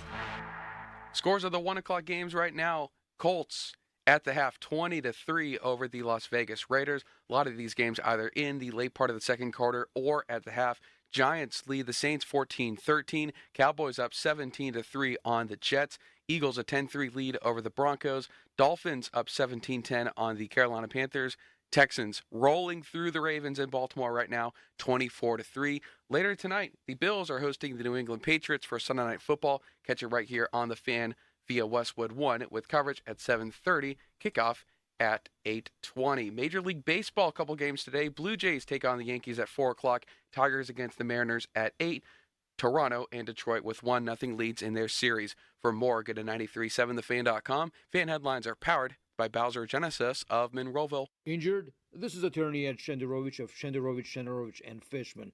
Our fee is only 25%, and we guarantee we'll win your case or you pay nothing. So call us at 888-98-TWINS. We've got your back, not your wallet. At Giant Eagle, we're here because being part of the neighborhood matters. Because what we pick up at the store is what we bring into our lives. At Giant Eagle, we're always going for better to bring you the best. Because it matters. Hey, it's Jason Mackey, Westminster College class of 2006. Westminster College means a lot to me. I learned from great professors and received hands-on experience in media that prepared me for the career I have today. At Westminster College, every student accepted for fall 2026 is guaranteed a scholarship, making exceptional education genuinely affordable. I'm living proof that real experiences lead to real success. Visit westminster.edu to learn more and to find out if you're eligible for a $1,000 visit grant. Hey, this is Andrew Filipponi for the FanDuel Sportsbook, the official partner of 93.7 The Fan, the official sports betting partner of the NFL. Another NFL Sunday is here, and you've got to get on FanDuel and take advantage of their great promotion right now because everyone, all customers out there are getting a 50% profit boost on any NFL bet for this day. Texans and Ravens. This line moved all the way to the Ravens when we found out Lamar Jackson was going to miss the game with a hamstring injury. Houston's now a 1-point favorite. Yes, they only have one win. Yes, C.J. Stroud has not looked good, but they come in with the number one scoring defense in the NFL. Other game to look at is the Lions and Bengals today in Cincinnati. That line is huge. Lions minus 10.5, but the Lions have not played as well on the road as they have at home, and I think everyone's reacting to that Monday night loss by Cincinnati. I think they play a closer game today. FanDuel.com/Andrew to get in on the action. 21 plus, present in Pennsylvania. Opt-in required. Bonus issued is now withdrawable profit boost tokens. Restrictions apply, including any token expiration and max wager amount. See terms. Sportsbook.fanduel.com. Gambling problem. Call 1-800-GAMBLER. Here's Sports Radio 93.7 The Fan's Fan About Town. Get up with Nick Callis and the Fan Early Morning Show every Monday through Friday from 5 a.m. to 5:40. Presented by Steel City Medical Center. Put the smile back in your life. Rediscover your strength and confidence at Steel City Medical Center and get up with Nick and the Fan Early Morning Show every weekday morning at 5. D'Amelio's Heating and Cooling, serving Westmoreland County and surrounding areas for all your HVAC and refrigeration needs. D'Amelio's is a recognized leader in installing and repairs.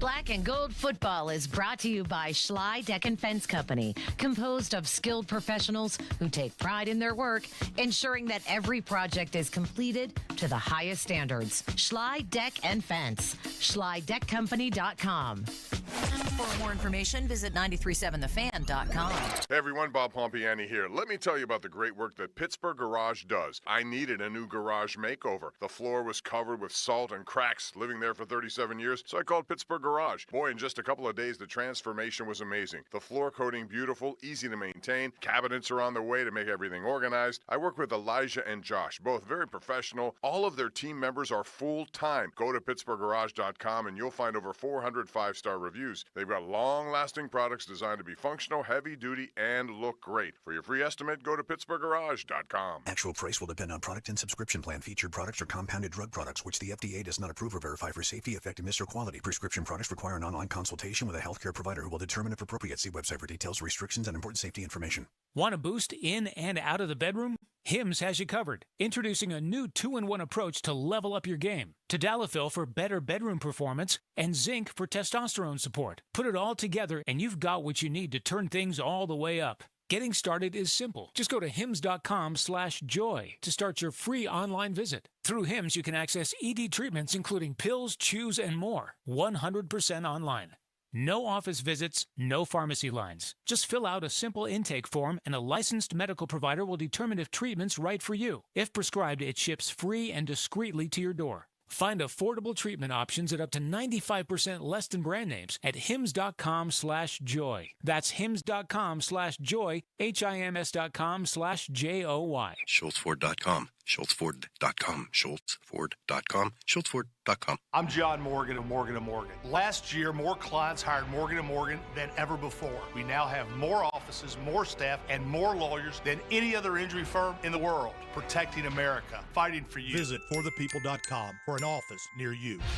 Sometimes greatness is born from big dreams, sometimes from big wins, but these born from decades of oak barrel patience. This Bourbon Heritage Month, Fine Wine and Good Spirits is toasting with 2 great bottles. Resurgent Bourbon, the small batch star, now $5 off. Limestone Branch Distillery Yellowstone Select Straight Bourbon, about as bold as they come, and $10 off. Talk about a great lineup. Explore more selections for Bourbon Heritage Month at FWGS.com. Both bottles 750 milliliter. Offers end October 5th, 2025. Please enter responsibly. Stressed out about owing over $10,000 in back taxes?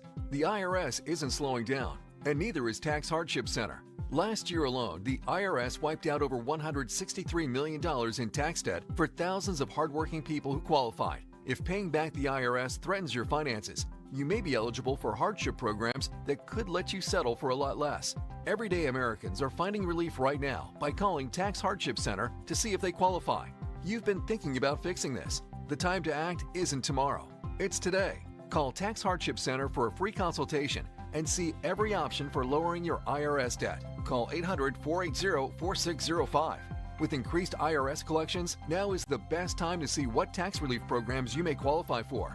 If you owe $10,000 or more in back taxes, call Tax Hardship Center, 800-480-4605.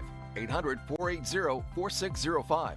That's 800-480-4605. Football season's heating up on Prize Picks. You and I make decisions every day, but on Prize Picks, being right can get you paid. So keep the season rolling by getting $50 in bonus credit instantly in lineups when you play your first $5. Plus, the app is so simple to use, you just pick 2 or more players across any sport, pick more or less on their projections, and if you're right, you can win big. Prize Picks is also available in 40-plus states, including California, Texas, Florida, and Georgia. Most importantly, they don't play about your money. All transactions on the app are fast, safe, and secure. Don't miss any of the action this season with Prize Picks, where it's good to be right.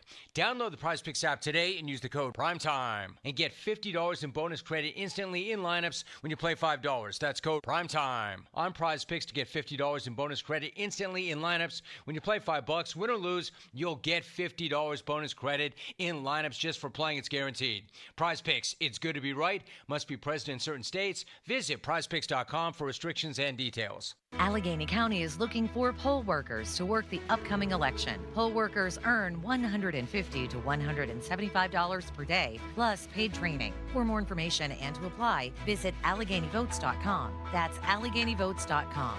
93.7 The Fan is cleared by aquickdrain.com.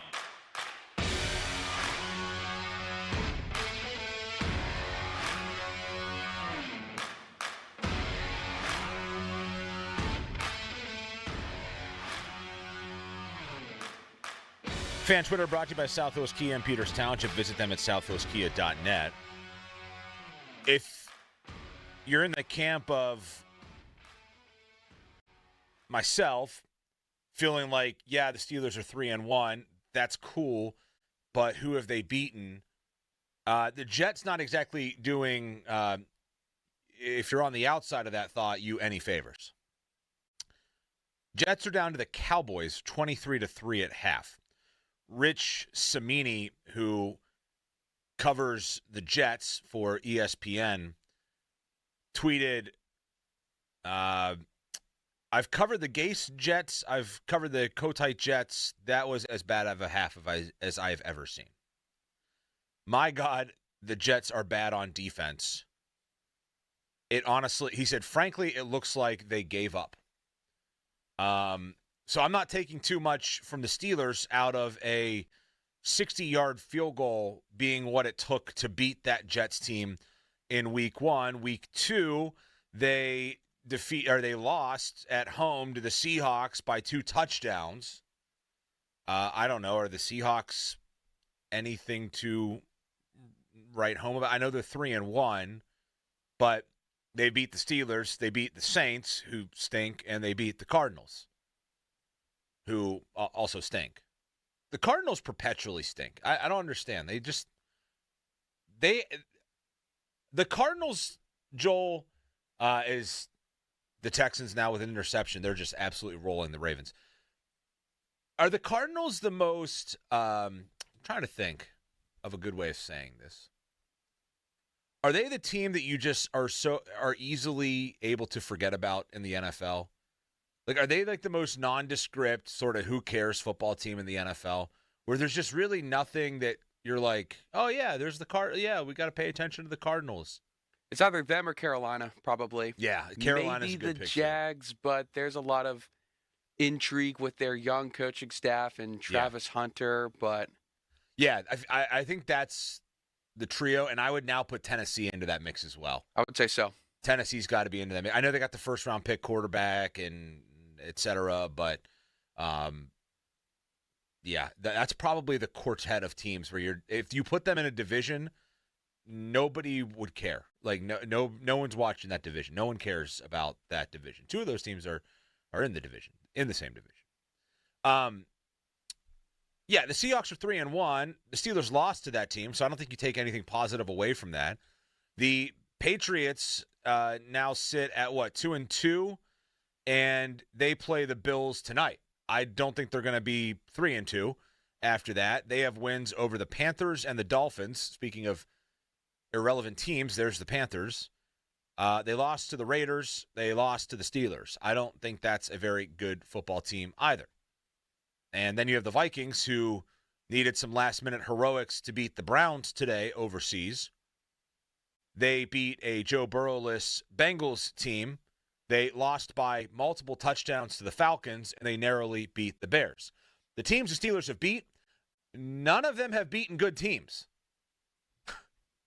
Some of them have lost to mediocre teams. So I don't know. I can't look at this and say I feel all that enthused about where the Steelers are right now. I'm also not enthused about where the Pirates are right now either. This is your pessimistic doom and gloom Sunday show, I suppose.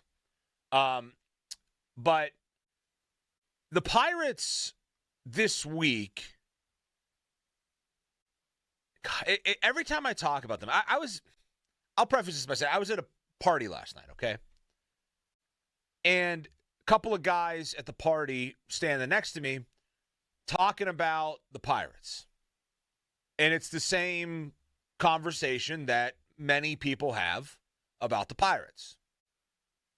The owner won't spend money, blah, blah, blah. You know the deal. And they're right. I mean, look, I've never sugarcoated that. They're right. The Pirates should be spending more money, particularly in free agency. They've signed some of their own guys, some of which they have actively and probably will trade and have traded. But they need to spend more money. It's how they are going to forward their progress as an organization, even though some might say they didn't show progress this year, given the fact that they lost more games this year than they did last year. But, they have their end-of-season sort of powwow with the media. They extend Donnie Kelly. Don't hate that decision. I like Donnie Kelly. But I said this in the past, and this remains the same today. Would I rather get rid of Ben Cherington if it meant losing Donnie Kelly as opposed to keeping both of them? Yeah, I would rather change the GM if it meant losing the manager. No disrespect to Donnie Kelly. I just think that the GM has been that bad.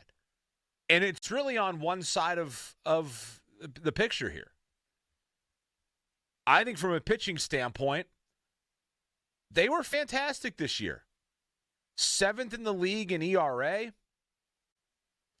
The bullpen was in the upper half from a reliever standpoint in ERA. I mean, they were fine from a pitching standpoint. They led the league in shutouts. I don't have a problem with that. I think kudos to Ben Cherington for the way that he built the pitching staff. Their offense was so remarkably terrible, however,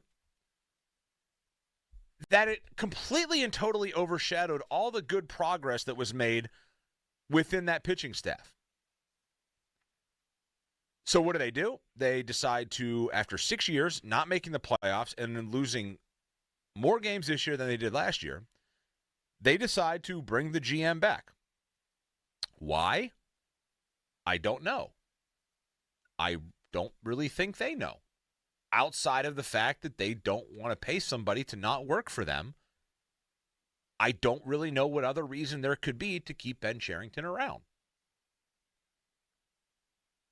Again, I look at this team and I say kudos on the pitching side.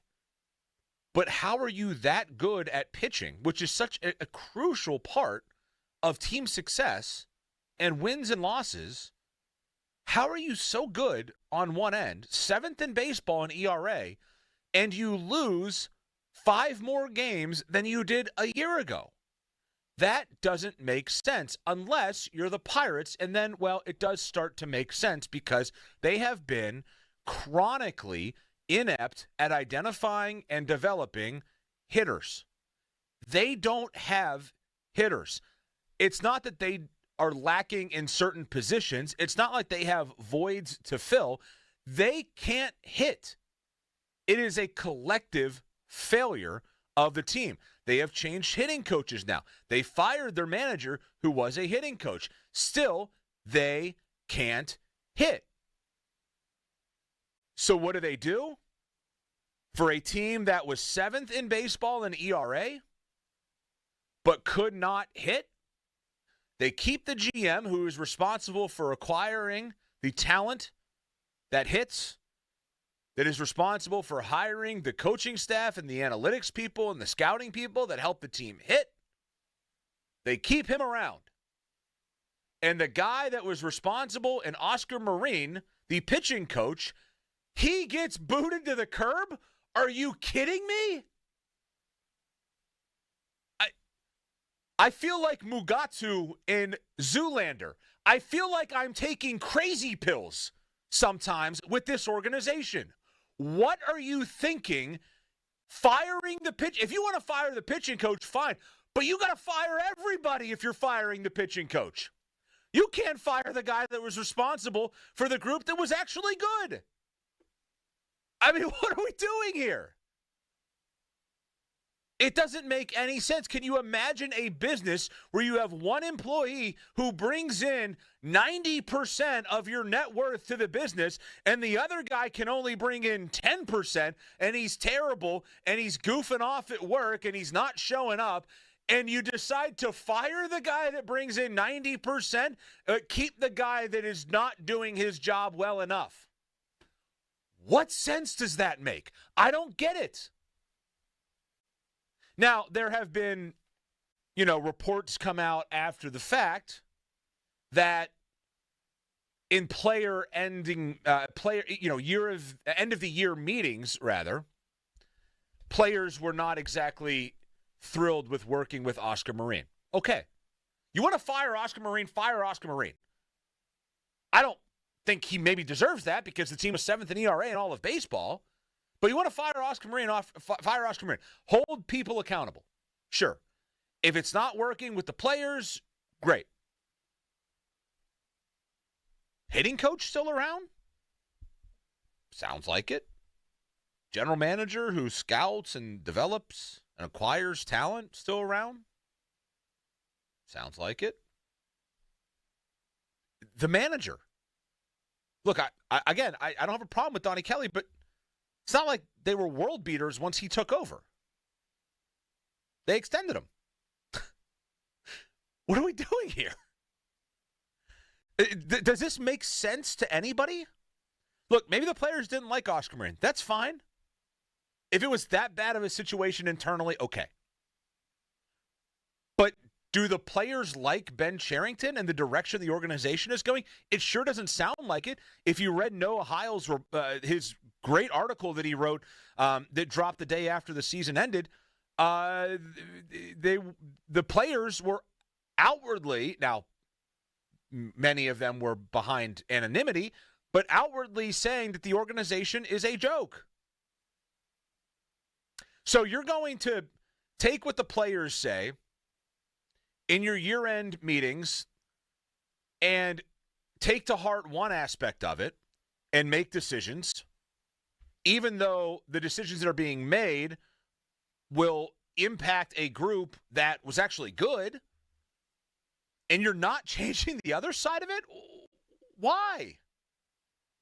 I cannot wrap my brain around it. I can't. It doesn't make sense. It won't make sense.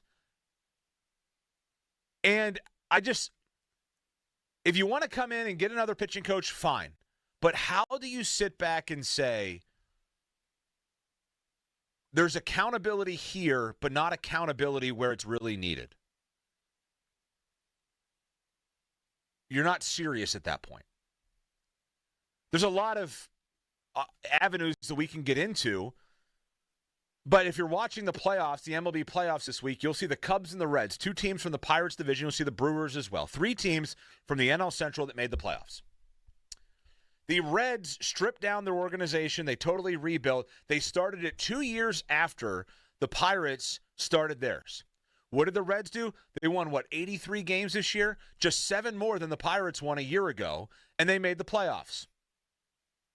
All the Pirates had to do was take that next step. 83 wins. Might have gotten them into a postseason. We're having a totally different conversation right now if the Pirates win 7 more games this year as they did last year, and they make the playoffs. All of a sudden, Bucktober is back. Baseball is fun. Awesome. Instead, they lost 5 more games than they did a year ago, and they said, let's run it back with the GM. Let's run it back with the manager.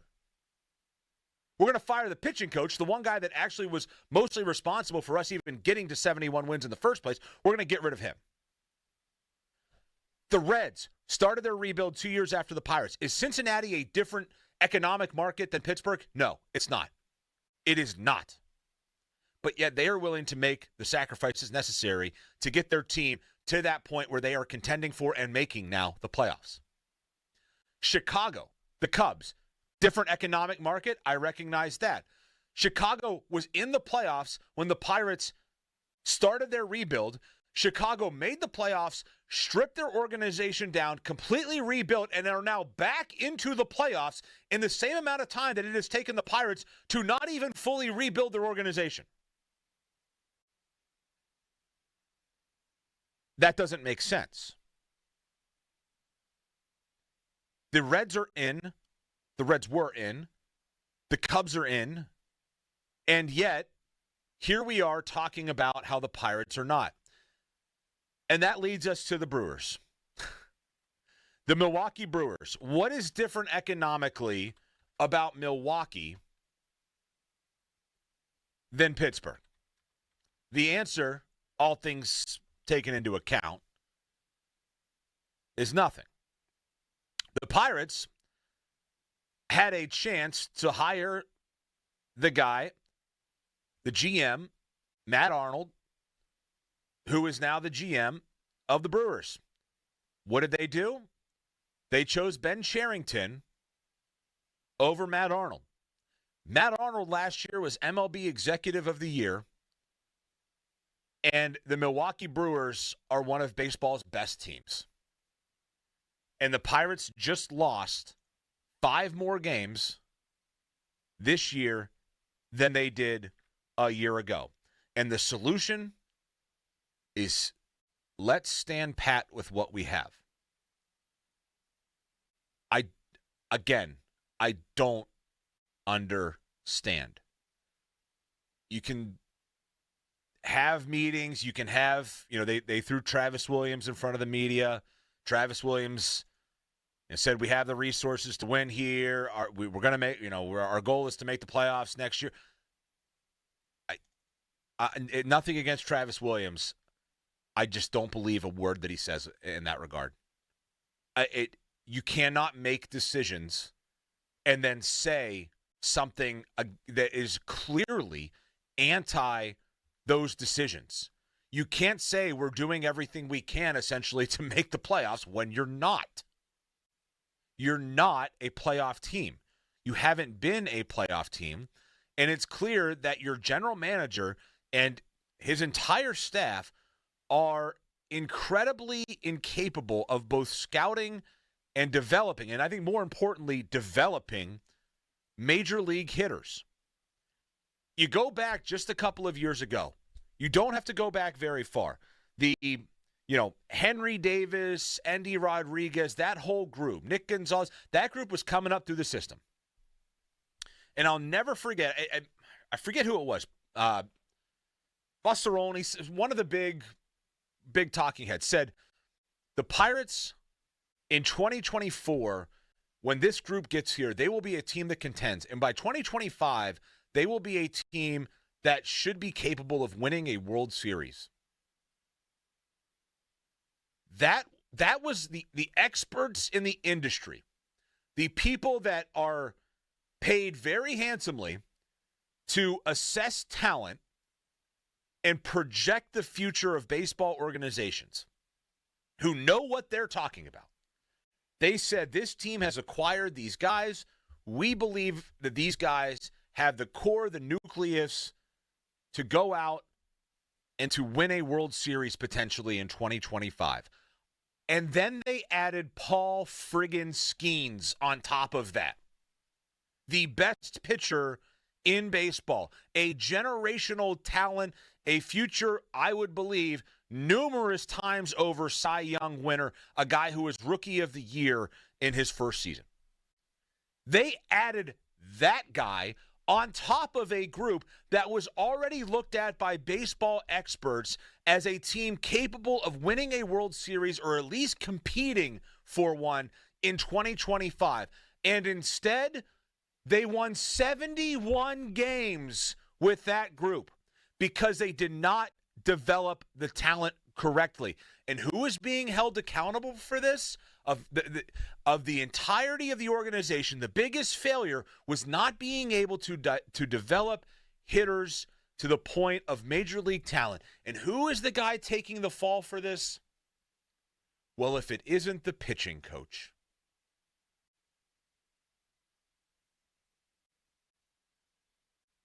You want to know why people look at the Pirates and say that they're not serious about winning? I hate that because I do feel like there are people there that are serious, that do want to win. But this is the narrative that starts when you make decisions like this. It's been a narrative that absolutely sabotaged, derailed, put a knife in the back of this season from day one. When they fell apart on their road opener, when they had chants going on at their home opener, and with all of the crazy PR stuff that happened that totally derailed what could have maybe been a respectable season, they are now looked at as a team unserious about winning when it did not need to be this way. And the solution at the end of the year is let's replace the guy whose unit actually had success this season. It's like you're doing things to intentionally aggravate your fan base at times. And I don't understand it. And I'm not saying this is somebody trying to take cheap shots at the Pirates, but at some point you have to listen to people like me. And hell, even if you think I'm an idiot, listen to your fan base. You're doing things that are aggravating your fan base unnecessarily so. You're making decisions or not making decisions that your fan base doesn't understand at all. And it doesn't have to be that way unless for some reason you're intentionally trying to have it be that way. And I can't fathom why you would want that. It's just, it's mind-boggling. I don't know how else to describe it other than I just don't understand it. Got to get to a break. On the other side, we'll be joined by our good friend from WPXI, Shelby Cassesi. Shelby's been covering the Steelers as well as all of our other sports in town, but we're going to talk some Steelers with Shelby on the other side of the break. And then we'll get back into your calls. We'll talk some more Steelers. Maybe we'll mix in some Pirates talk. I want to get to the Penn State Pitt games yesterday as well at some point. We'll have some fun the last couple hours of the show. Shelby joins us next. This is Sports Radio 93.7 The Fan. Now, fan headlines powered by Bowser Genesis of Monroeville. Couple baseball games today. The Blue Jays lead the Yankees 1-0 in their series. They'll play at 4 o'clock this afternoon. Tigers hold a 1-0 series lead over the Mariners. They'll play at 8. For more, go to 937thefan.com. Fan headlines are powered by Bowser Genesis of Monroeville. Sports Radio 93.7 The Fan brings you the Fan Bet Rivers Sportsbook Show with Pony and Muller every Thursday at 4 p.m. Get the insight you need to win big. The Fan Bet Rivers Sportsbook Show. Gambling problem? Call 1-800-GAMBLER. On Sports Radio 93.7 The Fan. HD1 Pittsburgh. An Odyssey Sports Station. Live from the Jim Shorkey Mitsubishi.com studios. North Huntington and North Hills. Always live and free on the Odyssey app.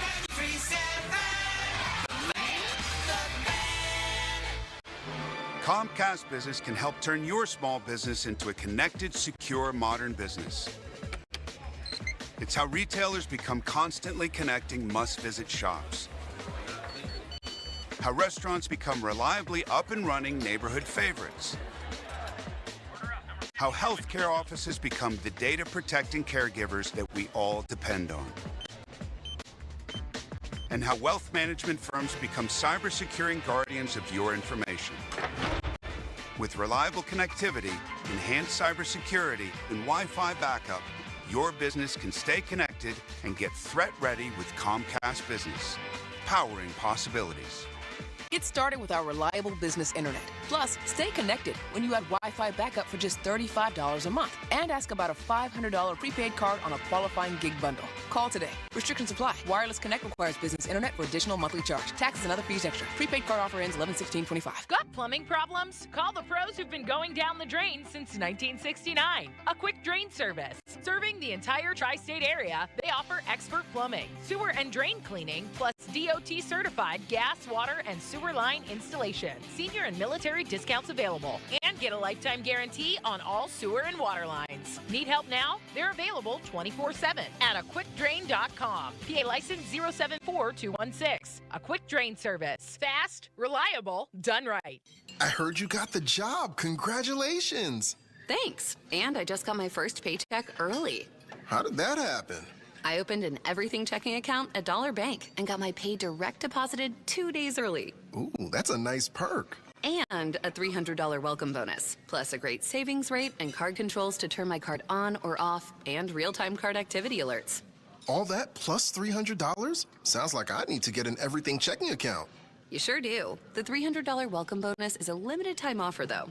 Open your account now. I'm doing it. Open your account online in less than 5 minutes at dollar.bank/300 or visit your local Dollar Bank office today. Dollar Bank, Equal Housing Lender, member FDIC. $300 offer for new customers only and may end without notice. Certain requirements apply in the first year. 0.10% annual percentage yield. Account opening is subject to approval and accounts are available only to consumers residing in Dollar Bank's markets. Early pay is not a guarantee you will receive your direct deposit earlier than your scheduled pay date. Certain requirements apply. We all hear the radio ads about the IRS. They tell you to be afraid, to be scared, and they try to frighten you into calling. I'm not here to do that. Tax Relief Advocates is different. TRA is here to tell you that if you owe money to the IRS, whether it's $5,000, $50,000, or $500,000, we have a solution. It doesn't matter if you're sitting in your car, at work, or with your kids. No matter where you are, call now. 800-575-6812. Don't lose hope. TRA can eliminate or reduce what you owe to the IRS. Generous programs are now available that can give you a fresh start. Our passion is taxes and helping individuals fix their IRS problems. We have over 1,000 5-star reviews on Google and an A+ with the Better Business Bureau. You don't need to be afraid of the IRS any longer. End your tax nightmare today by visiting us online at TRA.com or call 800-575-6812. That's 800-575-6812. Tax Relief Advocates. Real solutions for real people. Text us on the Edgar Snyder and Associates text line at 412-928-9370. Edgar Snyder and Associates reminds you to text responsibly. Hey, who's that girl helping you with your draft picks? Oh, that's my Clearview expert, Jen. What do you always say, Jen? Diversify your lineup, just like your investment portfolio. Yes! She's a genius! Financial advice is closer than you think. Clearview, clearly different. Your hometown building partner since 1956, 84 Lumber. Visit 84lumber.com. Now, fan headlines powered by Bowser Genesis of Monroeville. All right, Joel Nelson for fan headlines later tonight. Sunday Night Football on Westwood One can be heard right here on 93.7 The Fan as the Patriots take on the Bills at 8:20. Coverage begins at 7:30. For more, go to 937thefan.com. Shelby Cassesi joins the show next. Live from the ShoreKeyMitsubishi.com studios, North Huntington and North Hills.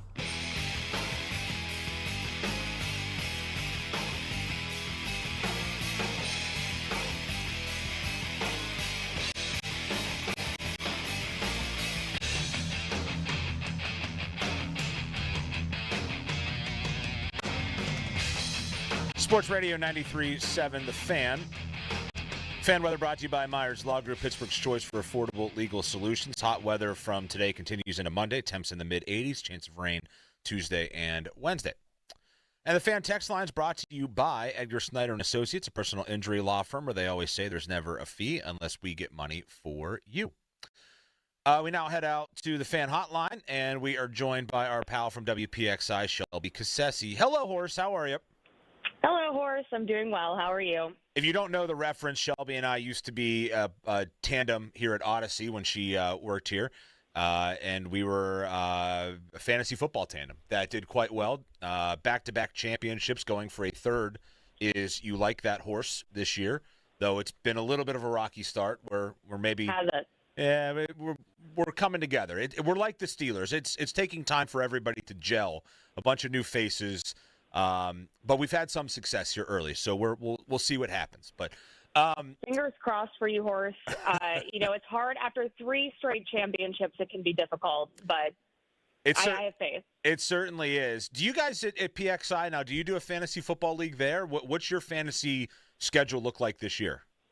So I don't think that we do any in-house fantasy teams. I know maybe some of the photographers and producers do one. We do a pick-em here at Channel 11, which I've been enjoying. It's actually my first year I've ever done one, so I've enjoyed getting to learn that. But otherwise, a couple of fantasy leagues with friends and all that good stuff, but nothing as high stakes as you like that, Horse.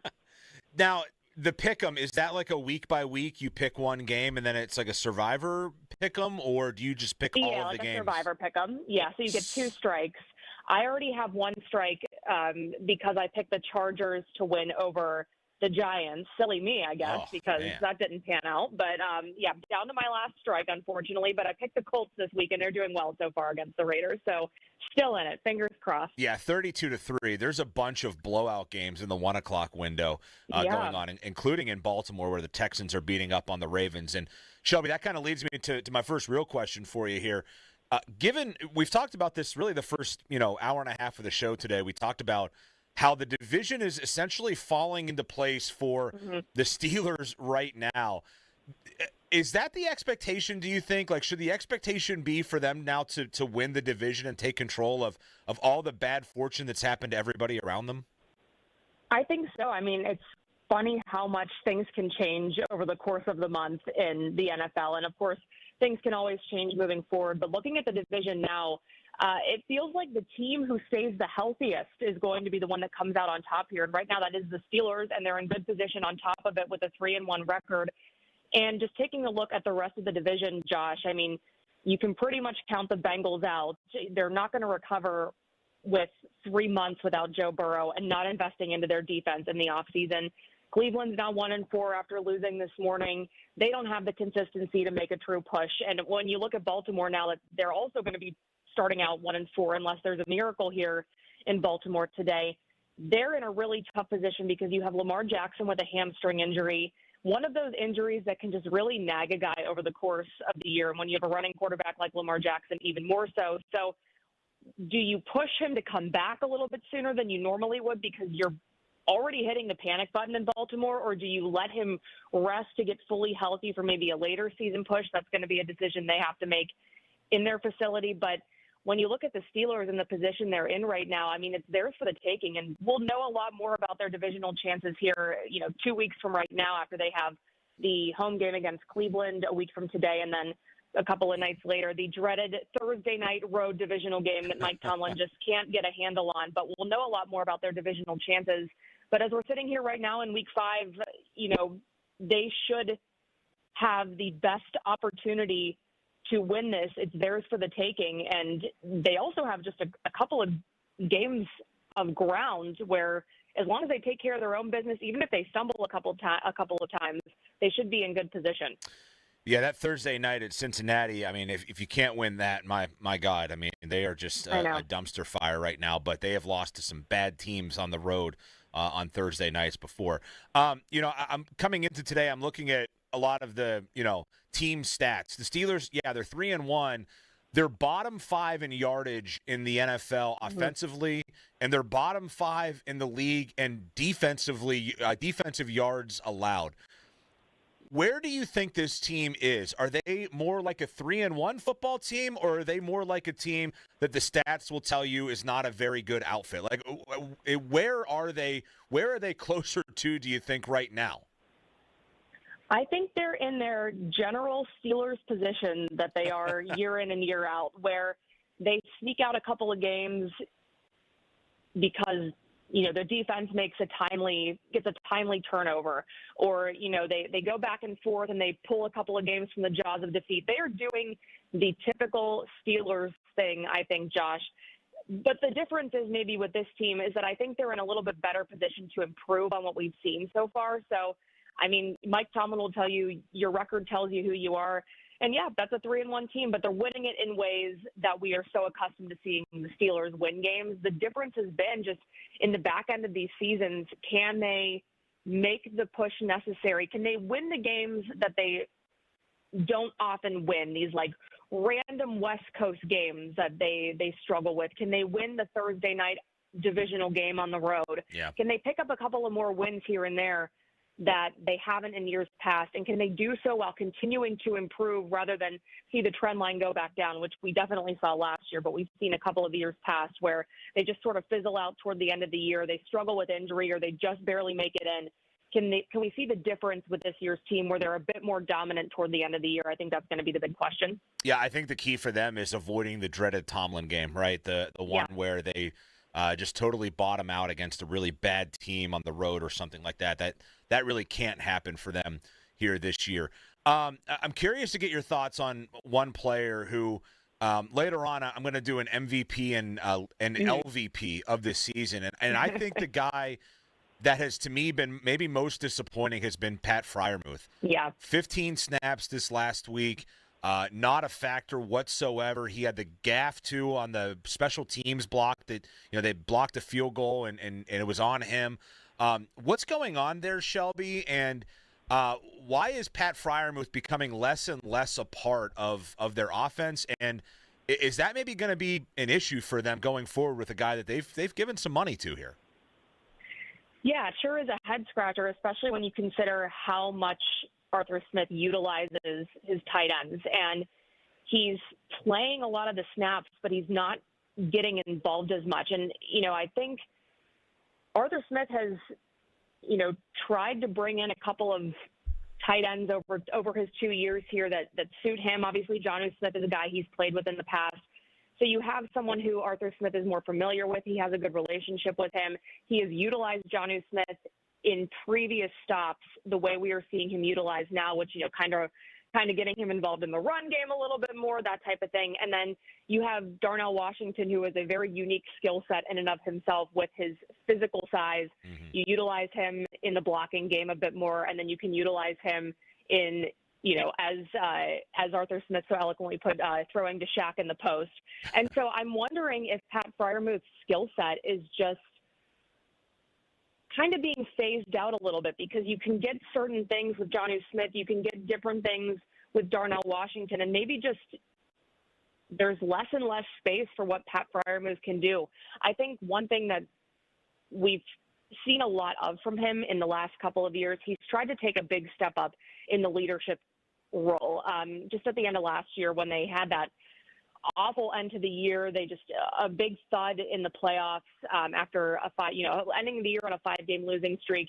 I was in the locker room for locker cleanout, and of course it was a ghost town. No one wanted to talk, understandably, but him and TJ Watt got in front of the cameras and decided to answer for the team. And so that was kind of an exclamation point for me in my head about what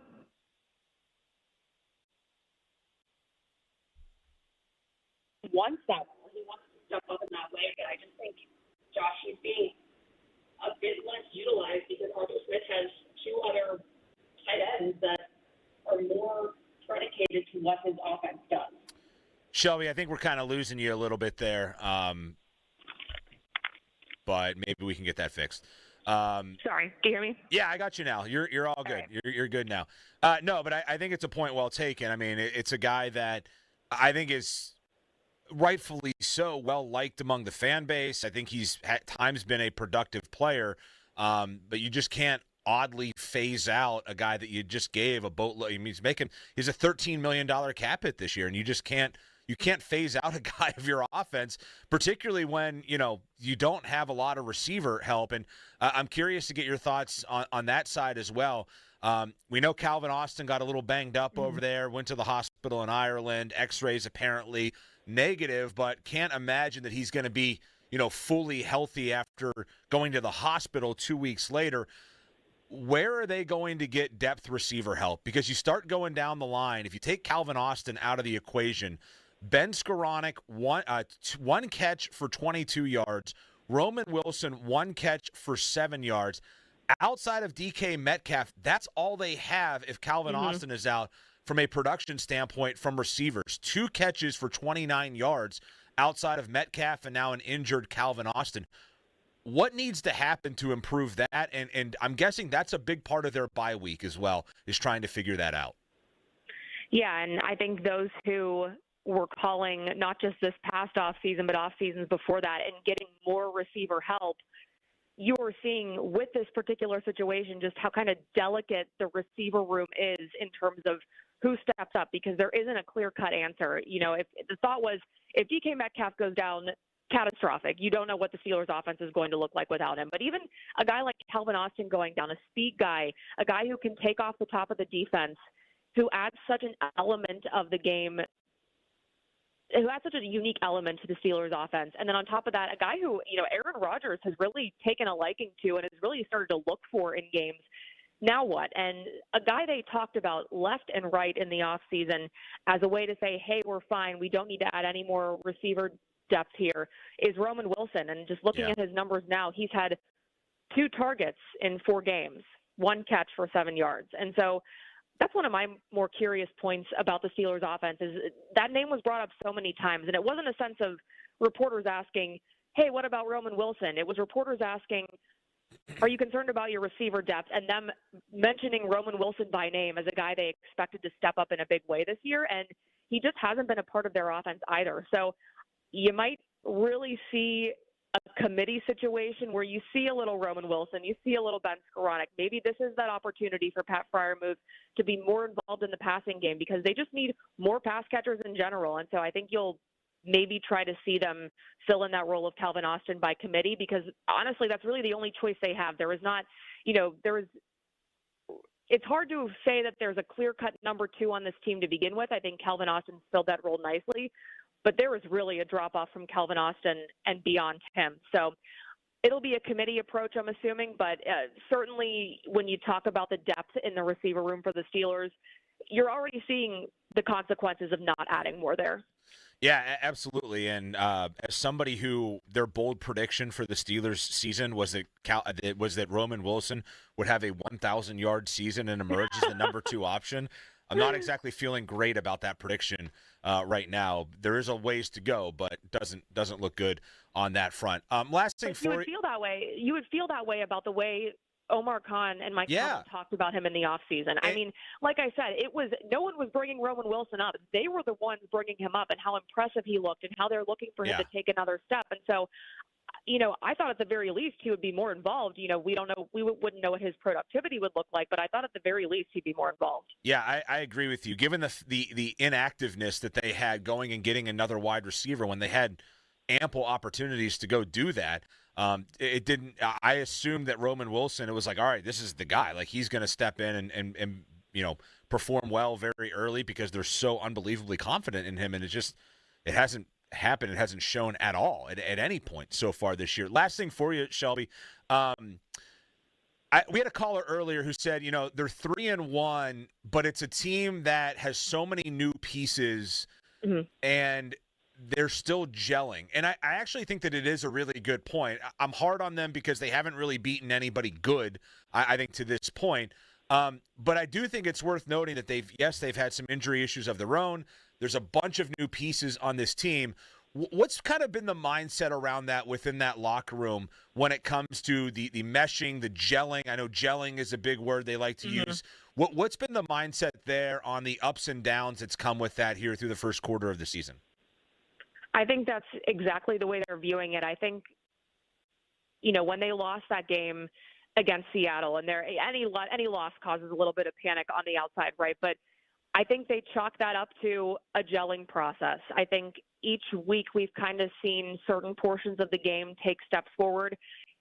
the bye week is a great opportunity for this team because they are so beat up on the defensive side of the ball. But from an offensive gelling perspective, it was almost like a bad time because you felt they took a big step forward against the Vikings. You saw DK Metcalf, I think, come into his own a little bit. That was a big step forward for him. And he even said after the game, I feel like I'm home now. It felt like he really started to find his way with this team and find that connection with Aaron Rodgers a bit more. And on the defensive side of the ball, one thing that's been kind of interesting to me is the fact that Mike Tomlin has been so vocal about the injuries limiting what they could do schematically. We heard that the first couple, these last couple of weeks. And then after the Vikings game, when Terrell Austin was questioned about some of the big chunk plays he gave up, and one in particular, he said, I made a complicated call with all new guys out there that we didn't have last year and a couple of injuries in the secondary. And I shouldn't have made that call because it was too complicated. I shouldn't have called that play. And so I think there's been a lot of transparency in that this year more than in years past, where they're saying, we know that there are a lot of new pieces. And on top of that, especially on defense, we know there are a lot of injuries as well. They've been forthcoming about that. But I think there's not been a lot of panic in the growing pains because guys ultimately think that these are growing pains. And even when the run defense had struggled those first couple of weeks, I asked Cam Hayward, hey, do you think these are growing pains, or do you think these are things that should have been taken care of in training camp and things that should already be shored up? And he said these are all growing pains. So I do think that there is that belief inside the locker room. They're navigating the injuries on the defense, and I think that's why they feel that this bye week came at an opportune time, even though it's week 5. Yeah, absolutely. Shelby, great stuff as always. A pleasure to have you on here this afternoon. And I think I'll see you later on tonight for final word. So Will you? Oh, yes. All right. I'm here now, so I'll see you in a little bit. Awesome. Thanks so much, Shelby. Appreciate it. All right. That is our good friend Horse, Shelby Cassesi. The horse thing is odd because I think if you don't know, and I've often on Shelby's Instagram, she'll post something nice. Like she won a regional Emmy, I believe, like a week ago. She posted a thing. I was like, I like that horse. And then I started thinking, like, if you don't know me, you think that I'm referring to Shelby as a horse. And that could be extremely offensive to anybody. And then I was like, I got to be careful with how I publicly use that. And I probably need to explain a couple of times. Like, we call each other horse. It's a term of endearment based off of our fantasy football success that we had here. And it goes back to, I believe, our friend Joe Starkey. You like that horse? Like that's where it goes back to. So, yeah, but I appreciate Shelby's insight. Great stuff as always. And you can, shameless plug here, you can check out Shelby Cassesi hosting Final Word tonight alongside me, one of the panelists. So looking forward to that tonight as well. I think it's a good point there at the end. And the more that I've the more I've just thought that over, the caller that we had earlier, it said, you know what, they're 3-1, but these are guys that are all trying to gel right now. The more that I don't want to say that I'm softening up on my stance because I still am not overly impressed with what they have done. But the more that I do start to think, okay, maybe we let this play out. Personally, I think their next 2 games are crucial in my viewpoint of this football team. You got the Browns coming in. They stink. I mean, they almost won today, but that should be a game that you win. Dylan Gabriel is their quarterback. He's going to be making his second career start, and he's coming to Pittsburgh for it. You got to win that game. And then, yeah, it's a quick turnaround. It's a Thursday night. Those Thursday night road games against divisional opponents, Mike Tomlin hates them. He doesn't perform well in them. But this Bengals team, I almost said something. They stink. They stink. And I think if the Steelers can go and perform well and win games, maybe not with ease, but at least convincingly win these next 2 games and get themselves to 5-1. I will still be sitting here saying I don't think they've beaten a good team yet. But 5-1 to me is a lot different than 3-1. 5-1 to me shows me that you have put yourself in a consistent enough spot to win football games in the NFL. Even if they're not against the best teams, you're still not having those duds thrown in there. And maybe you're not just average. Maybe you're even above average as a football team. If they lose one of the next two, that all goes out the window on my end. And I probably will have I certainly have a lesser opinion of them if that happens than I do even now. Because right now, I am willing to admit that they are a team that does have a lot of new pieces. A lot of those pieces did not get to play in the preseason, but there are some alarming things growing here with this football team. There are some very alarming statistical anecdotes that are emerging with this Steelers team through their first 4 games. It's only 4 games, but there are some things I'm looking at and saying, I don't like that. I'm going to talk more about that, what those are, when we come back. Fan Twitter brought to you by South Hills Kia in Peters Township. You can visit them at southhillskia.net. And we'll get your calls as well, 412-928-9370. That's the number if you want to reach us. I'm Josh Roundtree. This is Sports Radio 93.7 The Fan. Sports Radio 93.7 The Fan. Tune in every Tuesday morning at 9 as the Pittsburgh kid Neil Walker joins the Fan Morning Show. Tune in or listen on the Odyssey app as Neil gives you the latest on our Pirates. The Neil Walker Show brought to you by Mike Hamlin Hyundai, Goodrich & Guys, Pittsburgh's personal injury attorneys, and Bet365 on Sports Radio 93.7 The Fan. Now, Fan Headlines, powered by Bowser Genesis of Monroeville. NFL scoreboard right now. A lot of games that are out of hand currently. Colts lead the Raiders 40-3. Texans over the Ravens 41-10, and the Cowboys hold a 30-6 lead over the Jets. Saints are up 26-14 on the Giants. Eagles up 17-3 on the Broncos, and the Panthers are down 17-13 against the Miami Dolphins. Later tonight, Patriots are at the Bills for Sunday Night Football. Catch it right here on the Fan and on the free Odyssey app via Westwood One. Kickoff 8:20, coverage 7:30. For more, go to 937thefan.com. Fan headlines are powered by Bowser Genesis of Monroeville. 93.7 The Fan, The Fan Morning Show with Doran Dickerson and Adam Crowley. We know who the Pirates center fielder is going to be next year. It's O'Neal Cruz. Who's their shortstop going to be? Who's their third baseman going to be? Jared Triolo's going to play short and third base. He's going to do both. They're going to roll out a third stop. It's called a third stop. And he's just going to play both. He's going to stand right in the middle right there as a shortstop does, and he's just going to play both. He's going to be like Bugs Bunny. Yep. Third base fly. Second base fly. The Fan Morning Show on Sports Radio 93.7 The Fan. Sports Radio 93.7 The Fan. Boney and Muller think they know football until they talk to Aditi Kikawala every Wednesday at 4:15. You see Aditi each week reporting on the sidelines. Tune in as she tells us what she saw and talks about everything going on across the league. Aditi is brought to you by Tri-State Office Furniture, Cedarbrook Golf Course, Hampton Beer Outlet, and Window Nation. Dude, did you order the new iPhone 17 Pro? Got it from Verizon, the best 5G network in America. I never looked so good. You look the same. But with this camera, everything looks better, especially me. You haven't changed your hair in 15 years. Selfies? Check, please. New and existing customers can get the new iPhone 17 Pro, designed to be the most powerful iPhone ever, with eligible phone trade-in and unlimited ultimate. Any condition guaranteed. Best 5G scores, root metrics data, United States, 1H 2025. All rights reserved. Trade-in and additional terms apply for all offers. See Verizon.com for details. Febreze. It's a classic odor tale. You fried fish for dinner, cleaned up, but the smell is still in the house. And the neighbors are coming over for game night. They're on their way.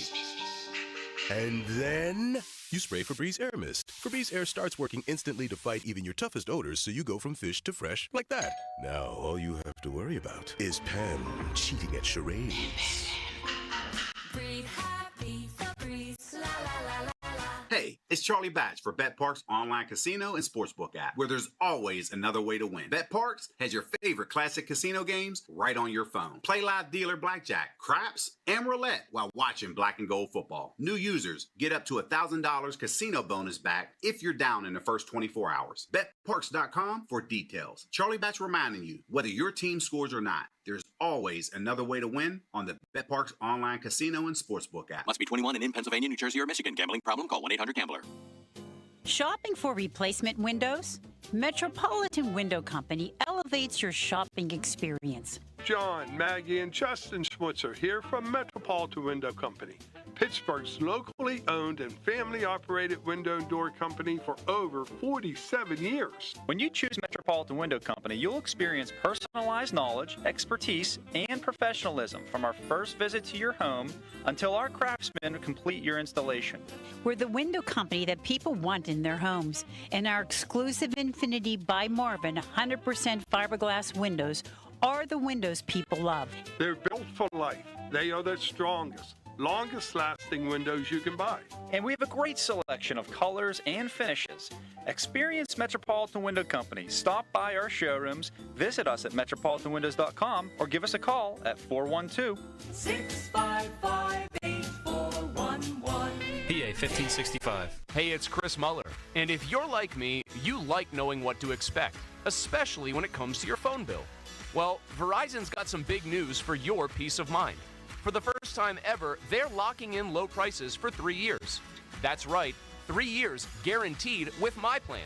That's future you peace of mind. So whether you're already with Verizon or thinking about making the switch, this is for you. Everyone can save on a brand new phone on my plan when you trade in any phone from one of their top brands. Because at Verizon, they've got your back, now and in the future. So go ahead, take one thing off your worry list. Visit your local Verizon store in Pittsburgh and ask about their 3-year price guarantee today. $20 monthly promo credits applied over 36 months with a new line on unlimited welcome. In times of congestion, unlimited 5G and 4G LTE may be temporarily slower than other traffic. Domestic data roaming at 2G speeds. Price guarantee applies to then current base monthly rate. Additional terms and conditions apply. Buy more, save more at Scandinavian Designs Furniture. For a limited time, save $200 instantly for every $800 you spend in our showroom. It's the perfect way to complete your look for less or splurge on your dream piece for your living room, dining room, outdoor space, home office, or bedroom. Stop by your local showroom today or shop online at ScandinavianDesigns.com. I'm Bob Burke, founder and chairman of Burke America Parts Group, a family of brands that includes RepairClinic.com, an appliance and HVAC parts solution company that's grown into an international brand. Before AmericanEagle.com, we partially launched a new technology platform developed by another firm.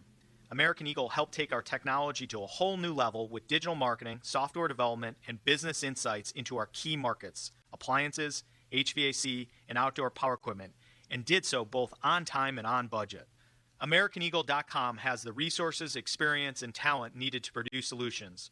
Our new technology platform, developed by AmericanEagle.com, has produced tremendous results with higher traffic, conversion, engagement, and online revenue. If you have any home repairs you need to take care of, check us out at RepairClinic.com.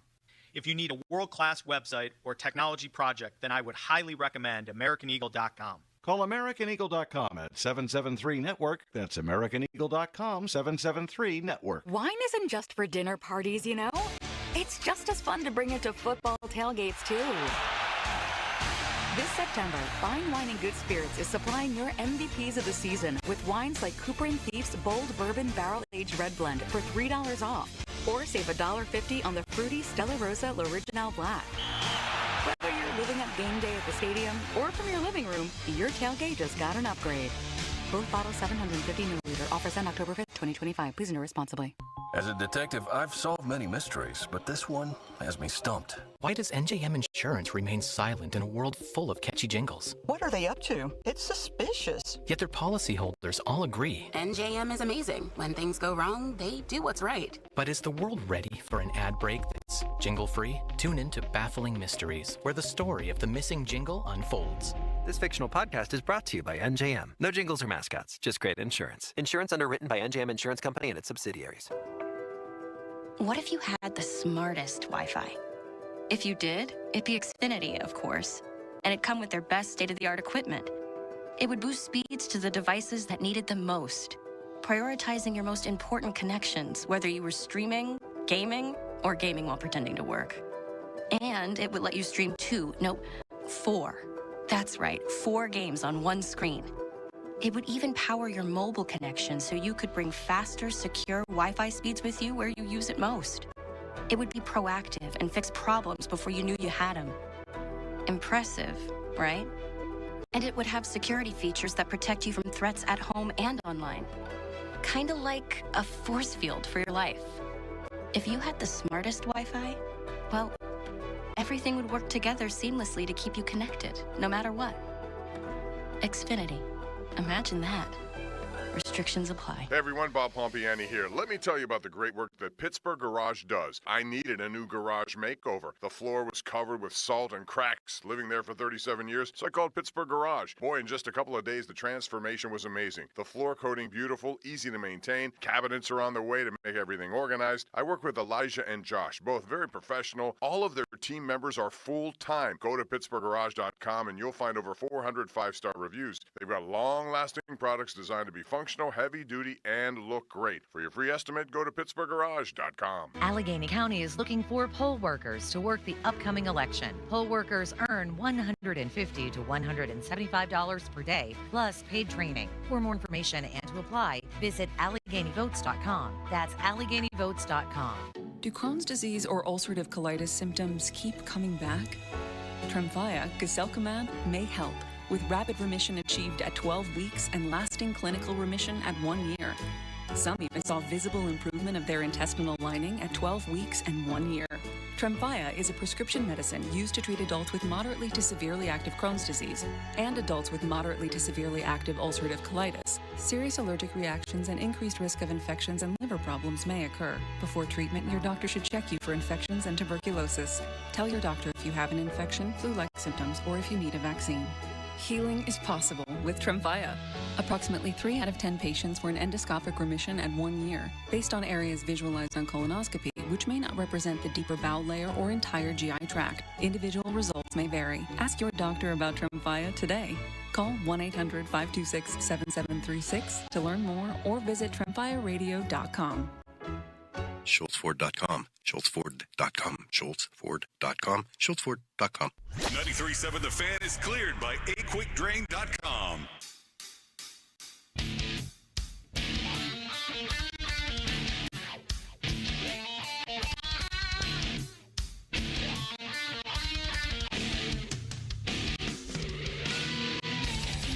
Sports Radio 93.7 The Fan. The Fan will showcase a different community each Saturday through the Youth Football Showcase with a special visit from members of the Fan staff. Do you want 93.7 The Fan to visit your game? Well, you can email youthsports@937thefan.com with your group name, your group's main contact information, and potential dates. Details at 937thefan.com, brought to you by Steel City Shredding, Saloni's Italian Bread, Pellman Electric, and Keystone Custom Apparel. 412-928-9370. That's the number if you would like to reach us. We've been talking about the Steelers. And boy, you start looking around the league and you look at what's happening in Baltimore. You know what's happening in Cincinnati. Cleveland's Cleveland. And it just starts to look like there is a glimmer of opportunity here for the Steelers to go win this division, but there's a lot of football still to be played. So let's grab some calls, 412-928-9370. We'll begin with Anthony in Oakland. What's up, Anthony? Well, I think the Steelers dodged a huge bullet by not re-signing Justin Fields. Looks terrible today. Absolutely god-awful today. So they may have dodged one. He didn't look that good the other night either. Yeah. So that's a blessing. Look, what's different about this team is they have leadership of Aaron Rodgers.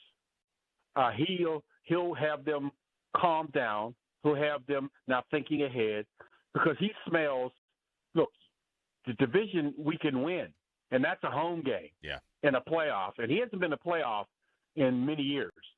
And that's the difference. He's not going to allow them to have trap games or no, he's going to reinforce that every game's important, and we got to do and they're going to do their part. And with the resurgence of the defense, especially with the way Herbert's playing, man, that's a blessing.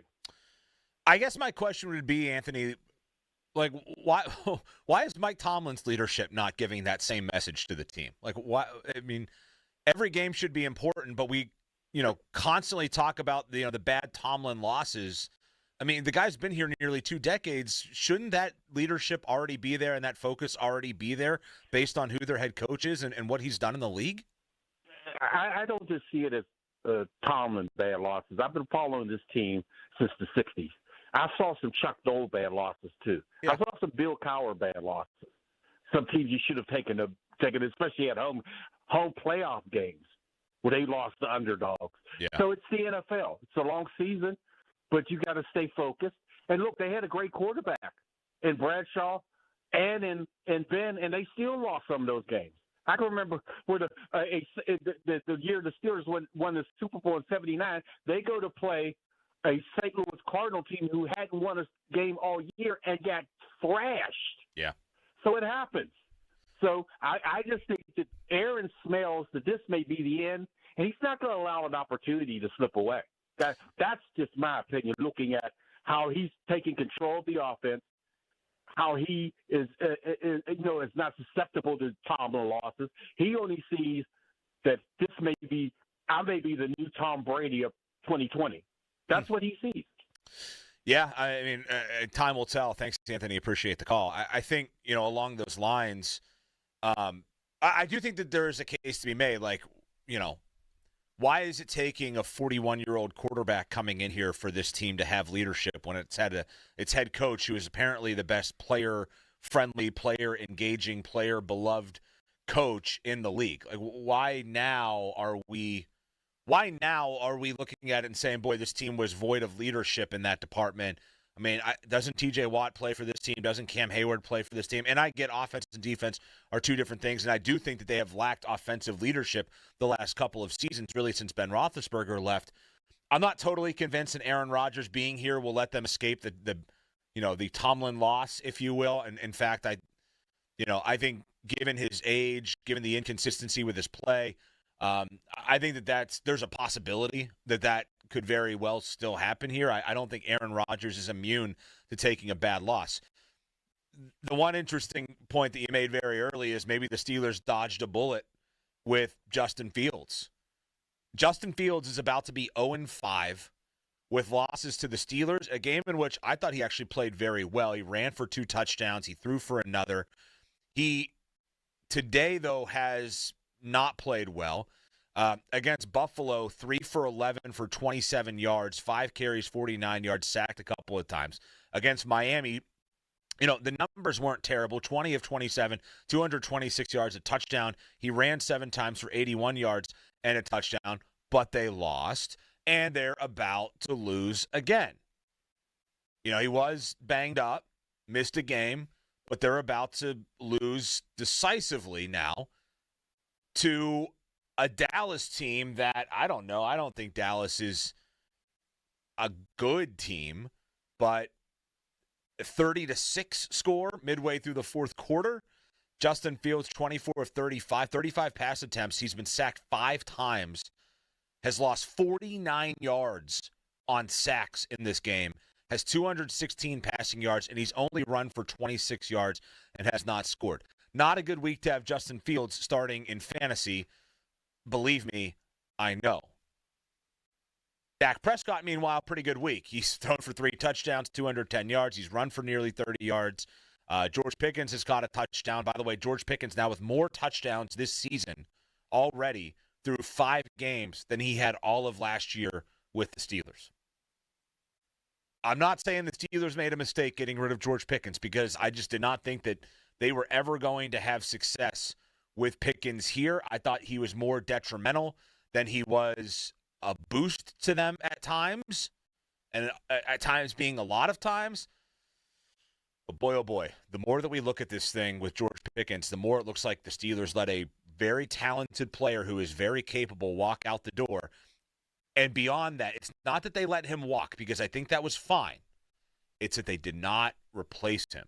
That's becoming a looming major issue with the Steelers right now, is that they let a talented player go and they did not do anything necessary to fill the void that was lost when they let him get away via trade. So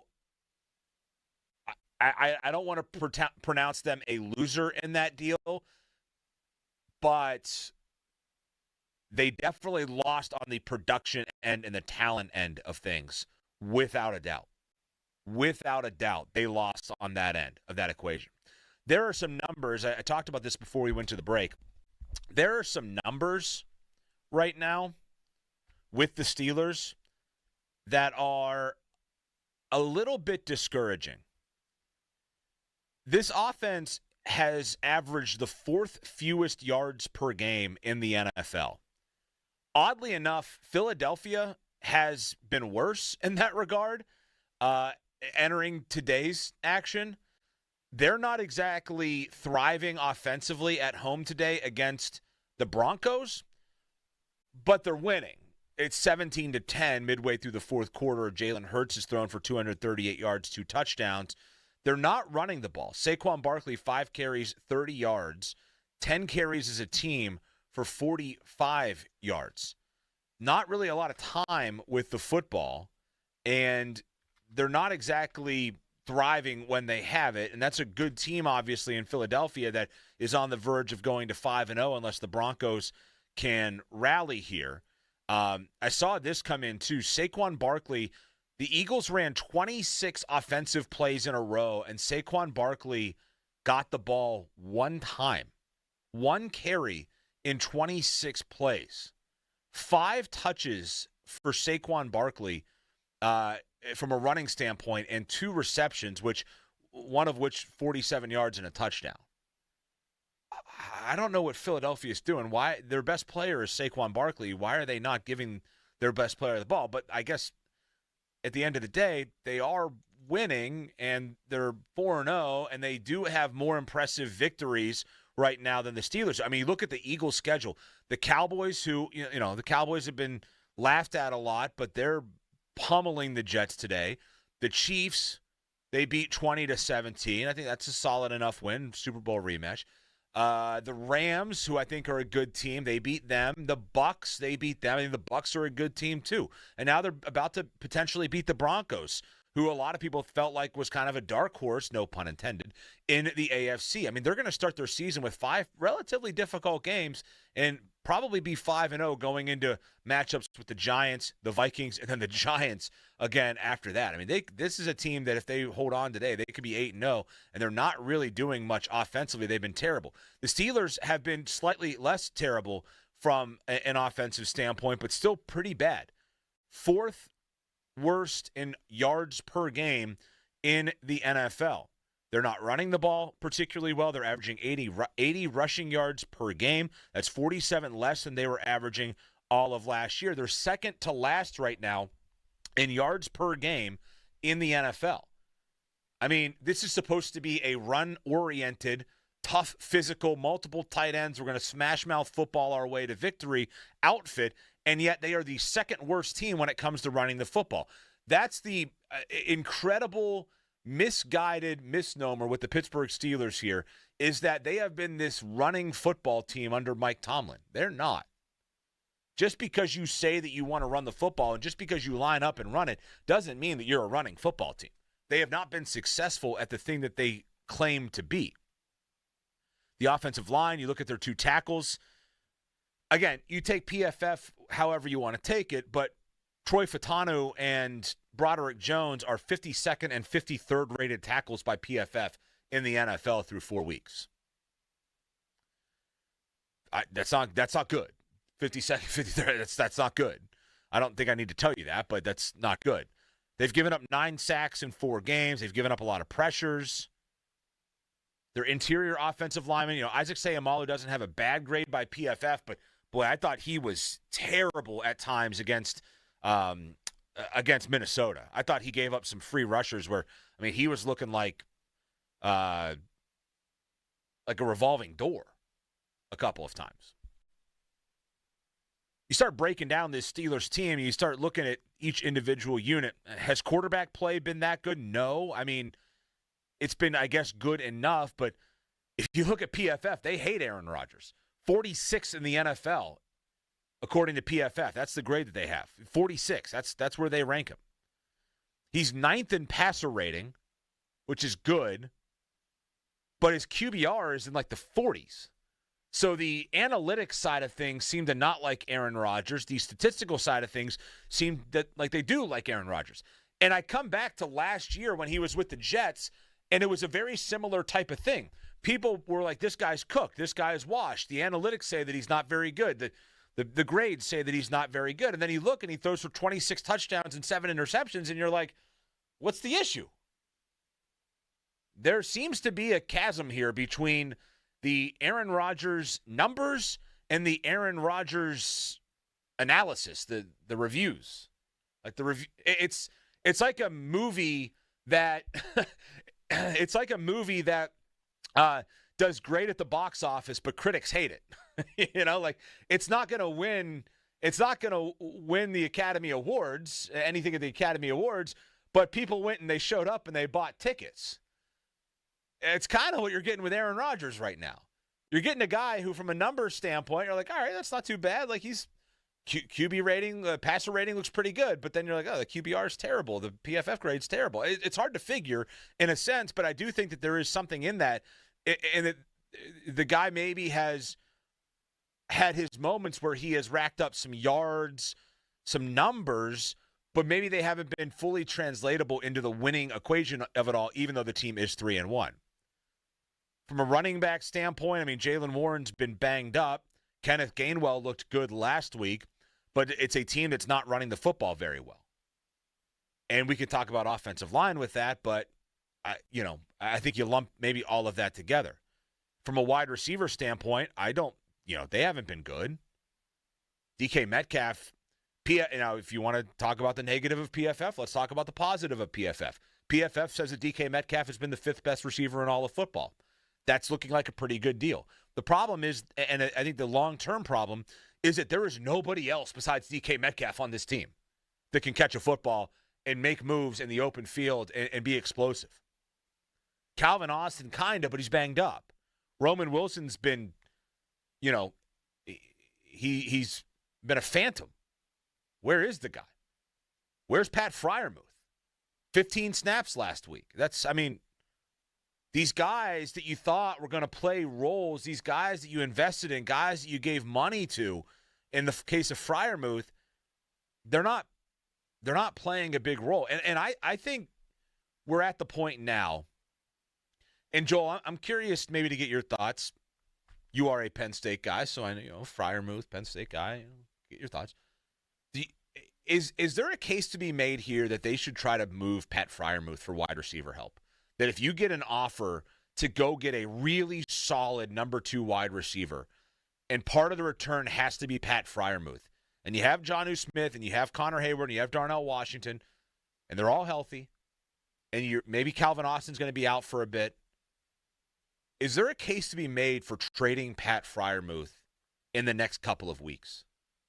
I think there can be, and maybe the one biggest factor as to if a team were to not take on Freiermuth would be, I don't know how much of his 4-year, $48 million contract a team would have to absorb with that, but Freiermuth being still young enough, I would say, I think there's enough leeway for a team to take him on, and maybe they can unleash the Penn State pass catcher that Pat Freiermuth was. Or maybe there's a team who views Pat Freiermuth as not exactly Tyler Warren, but someone who can be productive at the tight end position like Tyler Warren is. Maybe not a lot of the plays that Warren makes, and Warren being another Penn State tight end like Pat Freiermuth was, but someone who can view Pat Freiermuth as their wide receiver 3 or get production of that sort, I would say. I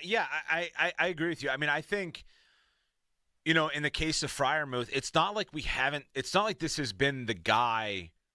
This version of him has not been who he has been throughout his career, right? I mean, even like last year, 65 catches, 653 yards, 7 touchdowns. At this point, that would be a phenomenal year for Pat Freiermuth. He missed 5 games the year before that. Year before that, though, 63 catches, 732 yards, only scored 2 touchdowns. And his rookie year, 60 catches, 497 yards, 7 touchdowns. Even when, maybe the numbers haven't been phenomenal, he has hit the end zone a couple of times, and he's put up more yards. Maybe he hasn't hit the end zone. But there's been some element of his performance, of his game, where you're looking at him saying, okay, this guy is This guy is contributing. He's a big part of our team, and that's why they ended up paying him. Now they're paying him, and he's not doing anything. He has been targeted 10 times in 4 games, has 7 catches for 65 yards, and no touchdowns. I'm sorry, but he is this team's least valuable player right now. And I grade that on what are the expectations for you compared to what you have delivered. And there is no way around it. He has been by far their biggest disappointment. We could talk about Roman Wilson, but Roman Wilson's never really strapped it up and played football. So I don't know if, I look at guys who have actually gone out there and played, and that's how I judge expectations. Joey Porter Jr. has been injured. Yeah, it's been disappointing, but he's been injured. But I struggle to find anybody on this team, even though Broderick Jones hasn't been great, and I think early on you could definitely look at him and say he's been a massive weak link. I don't think there is anybody even as close to Freiermuth when it comes to the compensation, the expectation, and the lack of performance. I mean, he is without a doubt been the most disappointing part of this entire football team through its first 4 games. And it's a big part of the reason why I think if they are going to get to where they want to go, if they're going to be who they feel like they can be, if they're going to go beat the Buffaloes and the Kansas Cities, et cetera, in the playoffs, I thought they had to be a team that was not only a good, tight end running team, but was the best tight end running team in the league. If that's who they wanted to be, that's who they had to be in order to go win. They had to be the very, very, very best version possible of what they strive to be as a football team. Smash mouth, tough, running, tight ends, 2 tight ends, play action. That's who they needed to be. And if you're totally sold out on being that, that's great. But go be it and go be great at it. And they have been not great at it. They have been bad at it. They've been a bad running team. They haven't got production from their tight ends in general. And the guy that they've given $13 million in a cap hit to has been the worst delivering player on the entire football team through 4 weeks. That's got to change. It's got to change in a hurry. And if it doesn't, I don't think that they can be the team that people want them to be, that they think that they can be the team that goes and wins a playoff game. All of this while there's no George Pickens on this team, which should have created more opportunities for Freiermuth to be a pass catcher. But hasn't that been the thought the last couple of years now? Hey, this is the opportunity for Pat Freiermuth to step into. He's good enough to go be a receiver. That's what we heard 2 years ago, right? When they came out of that season, they didn't have a second wide receiver option. They said, the thought was, we believe in Pat Freiermuth. We believe that he can be a guy who can replicate wide receiver production. Last year, not so bad. 65 catches, 653 yards, 7 touchdowns. I think it fell short of being a good number 2 wide receiver, but it was at least respectable with the 7 scores. I think you can say, hey, look, it wasn't a great offense, but he scored 7 touchdowns. That's maybe worthy of the money. I don't know what's going on this year. There's something going on that has stopped Pat Freiermuth from playing. And if I'm the Steelers, I take a hard look in this bye week of we have 2 options with him. It is either get this guy right, get him involved, get it figured out so that he is a big part of what we do and who we are, or we start really, really considering moving him this season for wide receiver help, for a guy that can come in and deliver for us and catch passes and run routes and give Aaron Rodgers another option. Because right now, Aaron Rodgers, he is severely lacking in options as an aging quarterback of the Pittsburgh Steelers, and aging quarterbacks, I think, need options. We heard somebody called in earlier, and they said maybe Aaron Rodgers, this is his chance to be Tom Brady in Tampa. Tom Brady had weapons galore in Tampa. Mike Evans, Rob Gronkowski came down there. You go down the list, Godwin. They had weapons for Tom Brady as he was in the very late stages of his career. The Steelers, what are they? Outside of DK Metcalf, they're not giving Aaron Rodgers anything to work with. And yet they're 3-1. That's why I think it's a great time to look at this team if you're Omar Khan and look at the play of Pat Freiermuth and say, if we can't get this figured out, we really need to go find a team that is willing to take the risk on him and give us a wide receiver. And maybe they're willing to take a little bit of the money off the contract, et cetera. It's not going to be easy because he's not doing anything right now, so it's going to be hard to find somebody maybe willing, but maybe you sell them on what he did a year ago, and then you turn the reins over to Jonnu Smith and Darnell Washington and Connor Hayward, I guess. Not an easy spot to be in. We'll talk more about that on the other side of the break. Nick Farabaugh will join us. Curious to get his thoughts on the play of Freiermuth, the offensive line, much, much more on the other side of the break.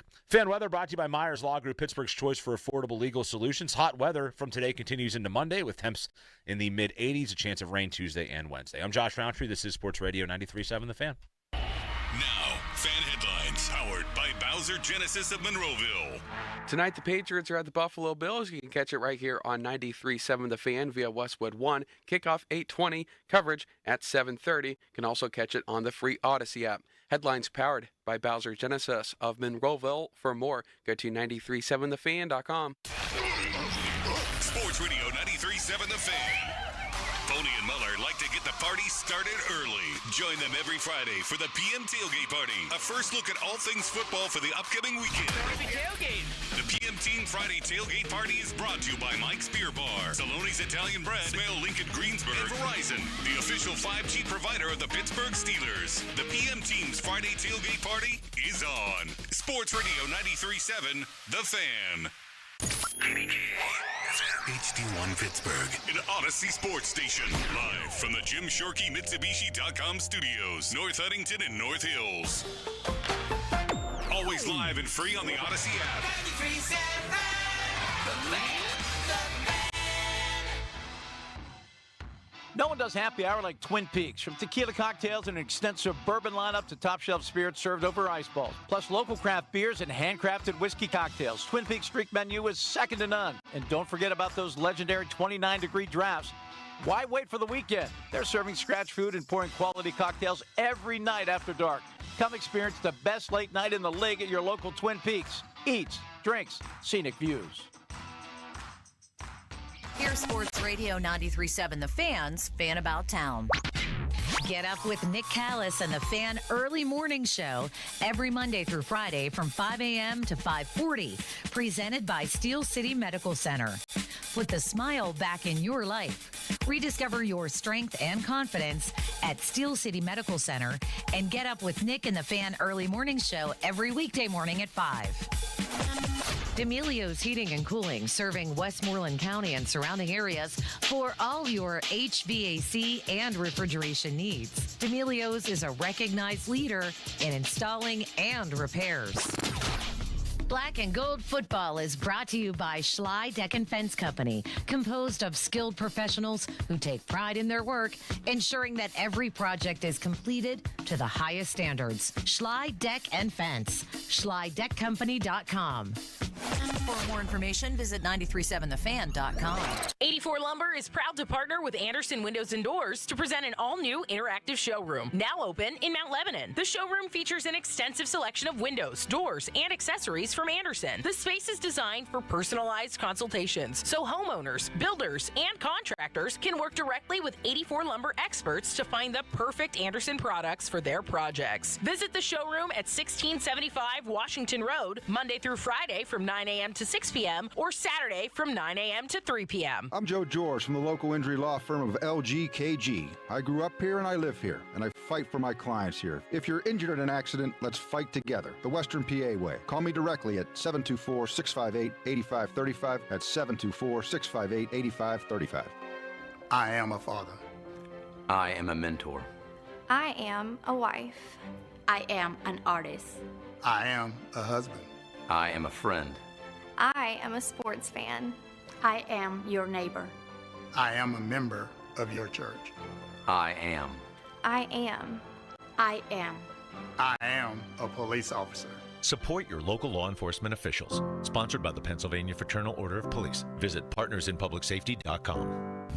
My ride smells just right, just right, just right, just right. I gotta try that Febreze car.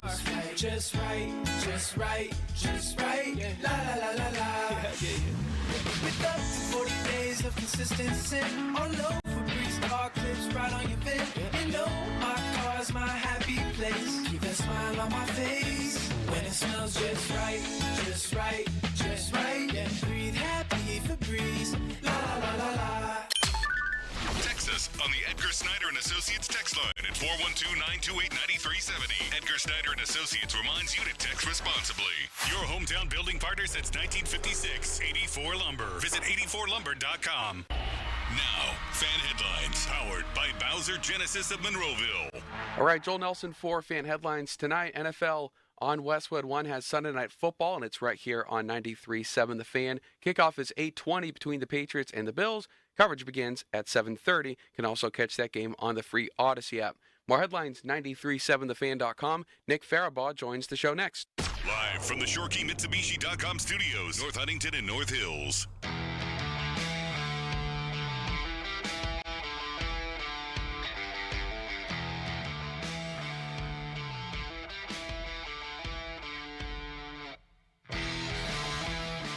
Been an interesting day of NFL football to this point. The Ravens absolutely demolished at home by the Houston Texans, a team that was 1-3. Baltimore now 1-4 on the year. No Lamar Jackson in that game. They were missing a bunch of guys due to injury. Cooper Rush started through for 179 yards and 3 interceptions. And C.J. Stroud was phenomenal. 23 of 27, 244. 4 touchdowns, no picks. He also ran once for 30 yards. Nick Chubb scored a touchdown, and the Ravens just absolutely smoked. You do not see the Ravens lose football games like that. You certainly don't see them lose at home like that, and they got absolutely taken to the shed today by the Houston Texans. And now they're 1-4, and the Steelers sit there at 3-1 with their lead growing today despite being idle in the AFC North. Very, very interesting. And for more on that, we welcome in our pal Nick Farabaugh next on the Fan for Penn Live. What's up, Nick? How are you? I'm doing very well, Josh. Thanks for having me on. Yeah, absolutely. Great to have you. Let's start right there. The division, we've been talking about this really a lot during the course of the show today. My expectation right now, given what's going on in Baltimore and in Cincinnati and who the Browns are, my expectation is that the Steelers have a golden opportunity, and they quite frankly, as long as they stay healthy enough, should win the AFC North right now. Is that a fair assessment, even though we are just 4 weeks into the season for them? I think it is. I mean, listen, they haven't played the prettiest brand of football either, but they also don't have a gauntlet of a schedule. They have a tougher second half, but 4 games against the Browns and the Bengals. You have the Bears on the schedule, the Dolphins, they have some easy games. You hope that they would take one from Baltimore. And it feels like every single year, Mike Tomlin always pulls a rabbit out of the hat. They beat Washington last year, for example. They can probably beat a Green Bay or a Detroit in there. And 10-7 legitimately might win the division this year. I mean, yeah. The Browns aren't anywhere close to this race right now. They have so many issues quarterback-wise and offensively. The Bengals do not have a good enough team without Joe Burrow to pull themselves up. I think Baltimore still has the ability to go on a run, but even if they lose next week and they're 1-5, even if they win 8-9 in a row, I mean, we're still talking about a 9-8, 10-7 football team. I mean, I think the Steelers, as long as they do what they should, 10-7 probably wins this division for them. They're probably going to have a better conference record than Baltimore. I'm not counting out Baltimore because I think they are talented. They have a good coaching staff. But this feels a little different than last year, too. I get they're missing basically every big contributor to their team today, but they do not get blown out like that, even in those circumstances very often. So I think the Steelers have a golden, as you mentioned, opportunity. And frankly, to be quite honest with you, Josh, should win the division. I think it's going to be bad if they don't. Yeah, I think particularly their next 2 games, right? Cleveland, Cincinnati. Boy, if you got to win those 2 games, and if you do, you are more than in the driver's seat to win that division. Nick, We were just talking about this as well. Curious to get your thoughts on what's happening with Pat Freiermuth right now. What's your assessment been? Very limited in snaps last week, and when he has gotten snaps, the production that we have seen from Pat Freiermuth over the last few years has just not been there. What is going on with a guy who has a $13 million cap hit at the tight end position? Well, one of them is I just don't think he and Rodgers have a connection. I mean, how many times this year, even through 4 games with limited opportunities, have we just seen that connection not work? He doesn't settle down in the right spot. Rodgers leads him too far.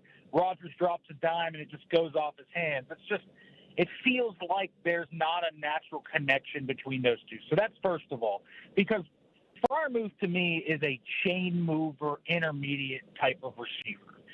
And so that really hurts. When you are a chain mover out of the slot and that's your role and you don't have the connection with Rodgers like that, who is so detail-oriented, that's going to set you behind the 8 ball right away.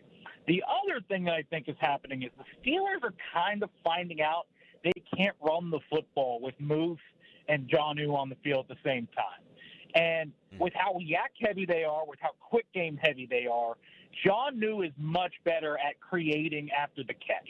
And so he's getting the screens, he's getting the quick-game stuff, he's getting the pop passes. That's not a Pat Freiermuth thing. That's a Jonnu Smith thing. So he's getting manufactured touches, and what's becoming increasingly clear to me is Darnell Washington opens up the run game in a way the other two do not. But I trust Jonnu more in man-to-man matchups where if he's on the field with Darnell Washington, I like Jonnu against the nickel, a linebacker, a safety, more than I do in open space than Freiermuth. And I think that is a separating factor. So there's an overlapping of roles almost between him and Jonnu as the receiver type, and then Darnell is the blocker, and he opens up the run game. He played 90% of the snaps last week, somewhere around there. They ran the ball, no coincidence in my opinion. And so he's just kind of getting squeezed out right now. If he can develop more of a connection with Rodgers, I think naturally we'll see the snaps come up, the production come up a little bit more because he'll be the chain mover. But to me, that's the reason why he has been kind of phased on the outside. Yeah, it's been interesting. And you know, obviously a guy that's got a contract like he does, you don't want to hear being phased out when you're talking about him. Along those lines, you talk about, you know, run blocking and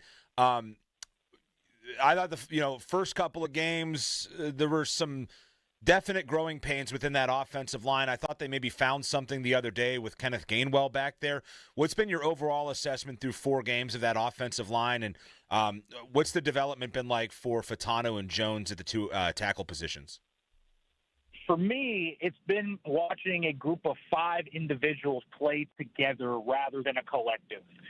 It has not felt like a group that is communicating well and passing off stunts. It has not felt like a cohesively well-coached group. When we were talking about combo blocks and timing and things of that sort, they haven't been synced up. And if you're running the zone scheme like Arthur Smith does, that is paramount. What I think is happening is they need to play better as a unit. I actually think individually there's been a few really nice flashes. I think Fautanu has looked really good in the pass protection side of things. The run game has been definitely more up and down for him.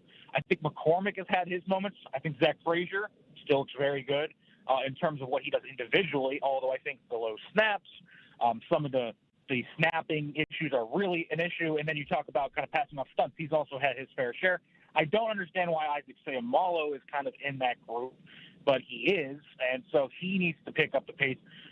Broderick is all over the place. I actually think Broderick has been much better in terms of run blocking, but I think Pass Pro has been definitely an adventure with him. That's a technique thing, and he's just going to have to work on that. He drops his head, his hands get wide, he crosses his feet sometimes. He's much better when he's aggressive.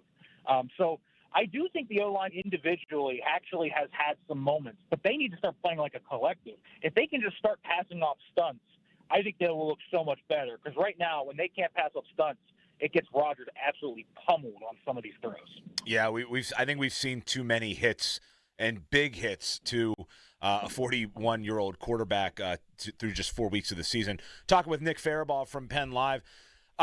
Nick, what's the indication on the health status of Calvin Austin? And if he does have to miss some time, where do they go there? I mean, I'm looking at outside of DK Metcalf, if Austin is out, they have 2 wide receivers who have caught a collective 2 passes for 29 yards outside of DK Metcalf, assuming Calvin Austin does have to miss any time.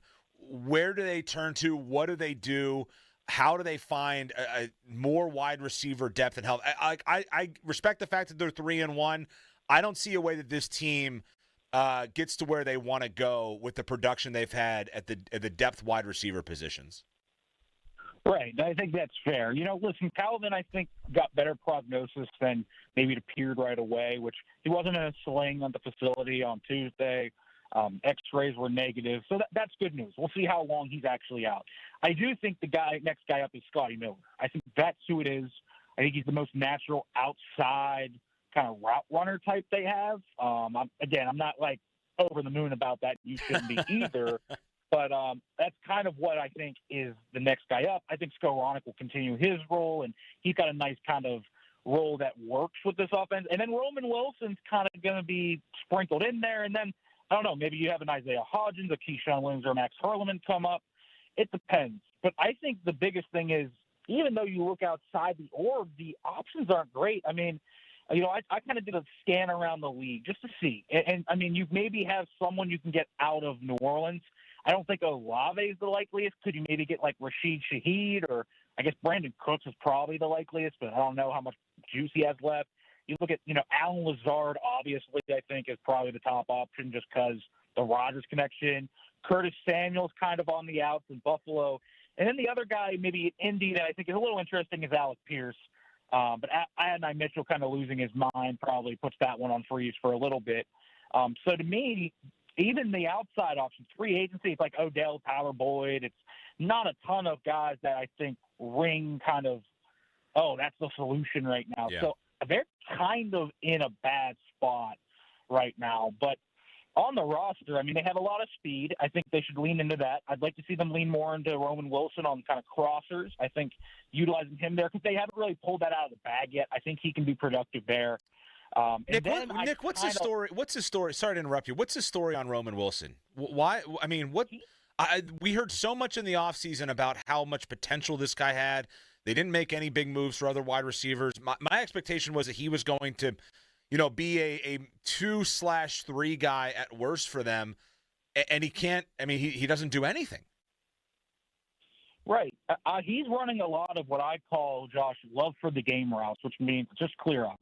It's run as fast as you can, get deep, clear space underneath. And that's kind of what he's doing. He is blocking well, but also they have Skoranek for that.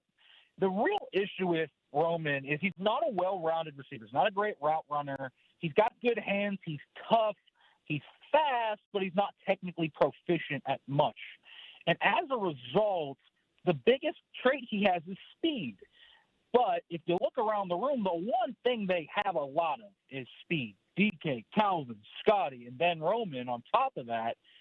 Why would you run crossers with Roman Wilson when you can do it with DK? And we saw that 80-yard touchdown from Rodgers to DK Metcalf. That's the Roman Wilson route tree right there. Now, maybe you can start utilizing it more with Calvin hurt. The issue is he doesn't do anything to distinctly put himself above anyone. So if this, was a group kind of with a bunch of big body guys that ran 4.5s, I would see a role for Roman more. But with all the speed they have, with him just kind of winning on crosses from the slot, they have that. And so there's just not a lot of room for him in the offense. If Calvin's out, I would like to see them lean into that a little more. But there's really not a lot of angles you can look at and say, I'd rather have Roman Wilson in there. Yeah, and Nick as well, we've talked a lot of offense so far. Defensively, I thought they played a really well-rounded game for 3.5 quarters as a team. I thought the defense these last couple of weeks has done some nice things overall. But, some breakdowns there late, leaking oil, injuries, things like that. In general, how do you assess what they've done so far in the first 4 games? It seems like, kind of a bad 2, then kind of a respectable 2. Big picture, is it a good enough defense to carry them if their offense keeps playing the way that it is? I think that story is still being told, and I appreciate what Terrell Austin and Mike Tomlin have done schematically over the last 2 weeks. I think they have tried new things. I love the blitzing side of this defense. I think that they have looked at guys like Patrick Queen and Jalen Ramsey and some of their safeties and said, why would we not blitz? They're so talented and so athletic that it makes sense. So I like it. And they're doing some really cool things up front, too. It's not just like they're sending 5 or 6. They're doing a lot of cool disguises and stuff. And it's unleashing, Herbig, and it's utilizing what T.J. Watt gets attention on one side. He gets 3 guys on him. And you're utilizing that to get Patrick Queen open for sacks and different things like that. So I love that part of it. The coverage stuff, it's pretty static still. They don't do a lot of rotations, and they don't mix it up a ton. But I think as the veteran guys have gotten more kind of comfortable with each other, they've started to do that. And, I think a lot of pre-snap movement on defense is important in the modern NFL. The Steelers don't coach pre-snap movement. They just kind of let the guys do it and trust them to kind of communicate with each other and let them free flow and say, okay, if this is how you want to disguise cover 1 and then it comes cover 2, that's how you do it. But it's not coached. Like, Brian Flores, for example, with his, rotations and everything, that's coached. But the Steelers don't do that. And that's actually more common in the NFL than you would think. So it's not some outlier stuff. I do think personnel-wise they're better than they're playing. I think that they are trying to figure out how to utilize Keanu Benton still. They're trying to figure out what they're doing at safety. Deshaun Elliott's the only certainty there, but, do you want more Juan Thornhill, Chuck Clark, Jabril Peppers? Where do you stand on that? I also think just kind of having the attrition they've had at corner, Joey out to 3, Ramsey and Echols in and out, Slay in and out in a few of these games, has also hurt some communication stuff. Like, I know for a fact on the Jordan Addison bust last week, that was because Echols and Ramsey were out of the game. Deshaun Elliott was the nickel corner, and a lot of the calls kind of are turned towards the nickel, where you kind of have to know where the nickel corner is. And I think Clark and Slay just got really confused of who was in there, didn't know Slay was, didn't know that Elliott was the nickel. So I think that there's a few things there, but I think personnel-wise they're good. I think that a lot of the guys are on the up and up. I think Derek Harmon's helped the front. And I think when Highsmith comes back, they're going to be able to do a lot of really cool things up front. So I think they're on the up and up, and I'm interested to see what happens when they end up facing guys like Jordan Love and Herbert and those guys down the stretch, because I think that will be a real good litmus test to see, how does a quarterback that processes at a high level really react to this defense. Yeah, absolutely. Nick, great stuff as always. Great to have you on. Enjoy the rest of your bye week Sunday, and we'll talk again soon, man. Thank you. Thanks for having me on, Josh. Appreciate it, man. All right, that is Nick Farabaugh from Penn Live. Great stuff from him as always. While Nick was talking, it went final in Philly. The Eagles lose for the first time. What a win for Denver. I mean, that is a team that I think a lot of people coming into the year said they should be a decent team. They got a young, talented quarterback. Bo Nix looks pretty good. They beat the Titans close, kind of, week 1. They lost to the Colts, lost to the Chargers, both close losses. Beat the Bengals, but they suck. There were a lot of questions, I think, about who Denver was. Could they take the next step? And they go into Philly, the belly of the beast in Philly, at the Link, and they beat them 21-17. And how about the onions of Sean Payton to go for 2? They tied it at 7. They were down 10. They had a chance to tie it at 17. They score a touchdown, 17-16. He goes for 2 to take the lead, get it. Then they get the ball back, go down, kick a field goal to force Philly to have to score a touchdown and a Hail Mary attempt in the end zone, broken up by Denver, and they win in Philadelphia. I mean, just off the top of my head, that's as good of a win as any team has had in football all season long. I think we've got a 3-headed monster for the AFC West. The Steelers? No, so you're saying Bills, obviously. Chiefs? Broncos, Chiefs. Oh, I'm sorry. Chargers. You said AFC West. I thought you said AFC. So, okay, you're right. You're right. That's my bad. I thought you said AFC.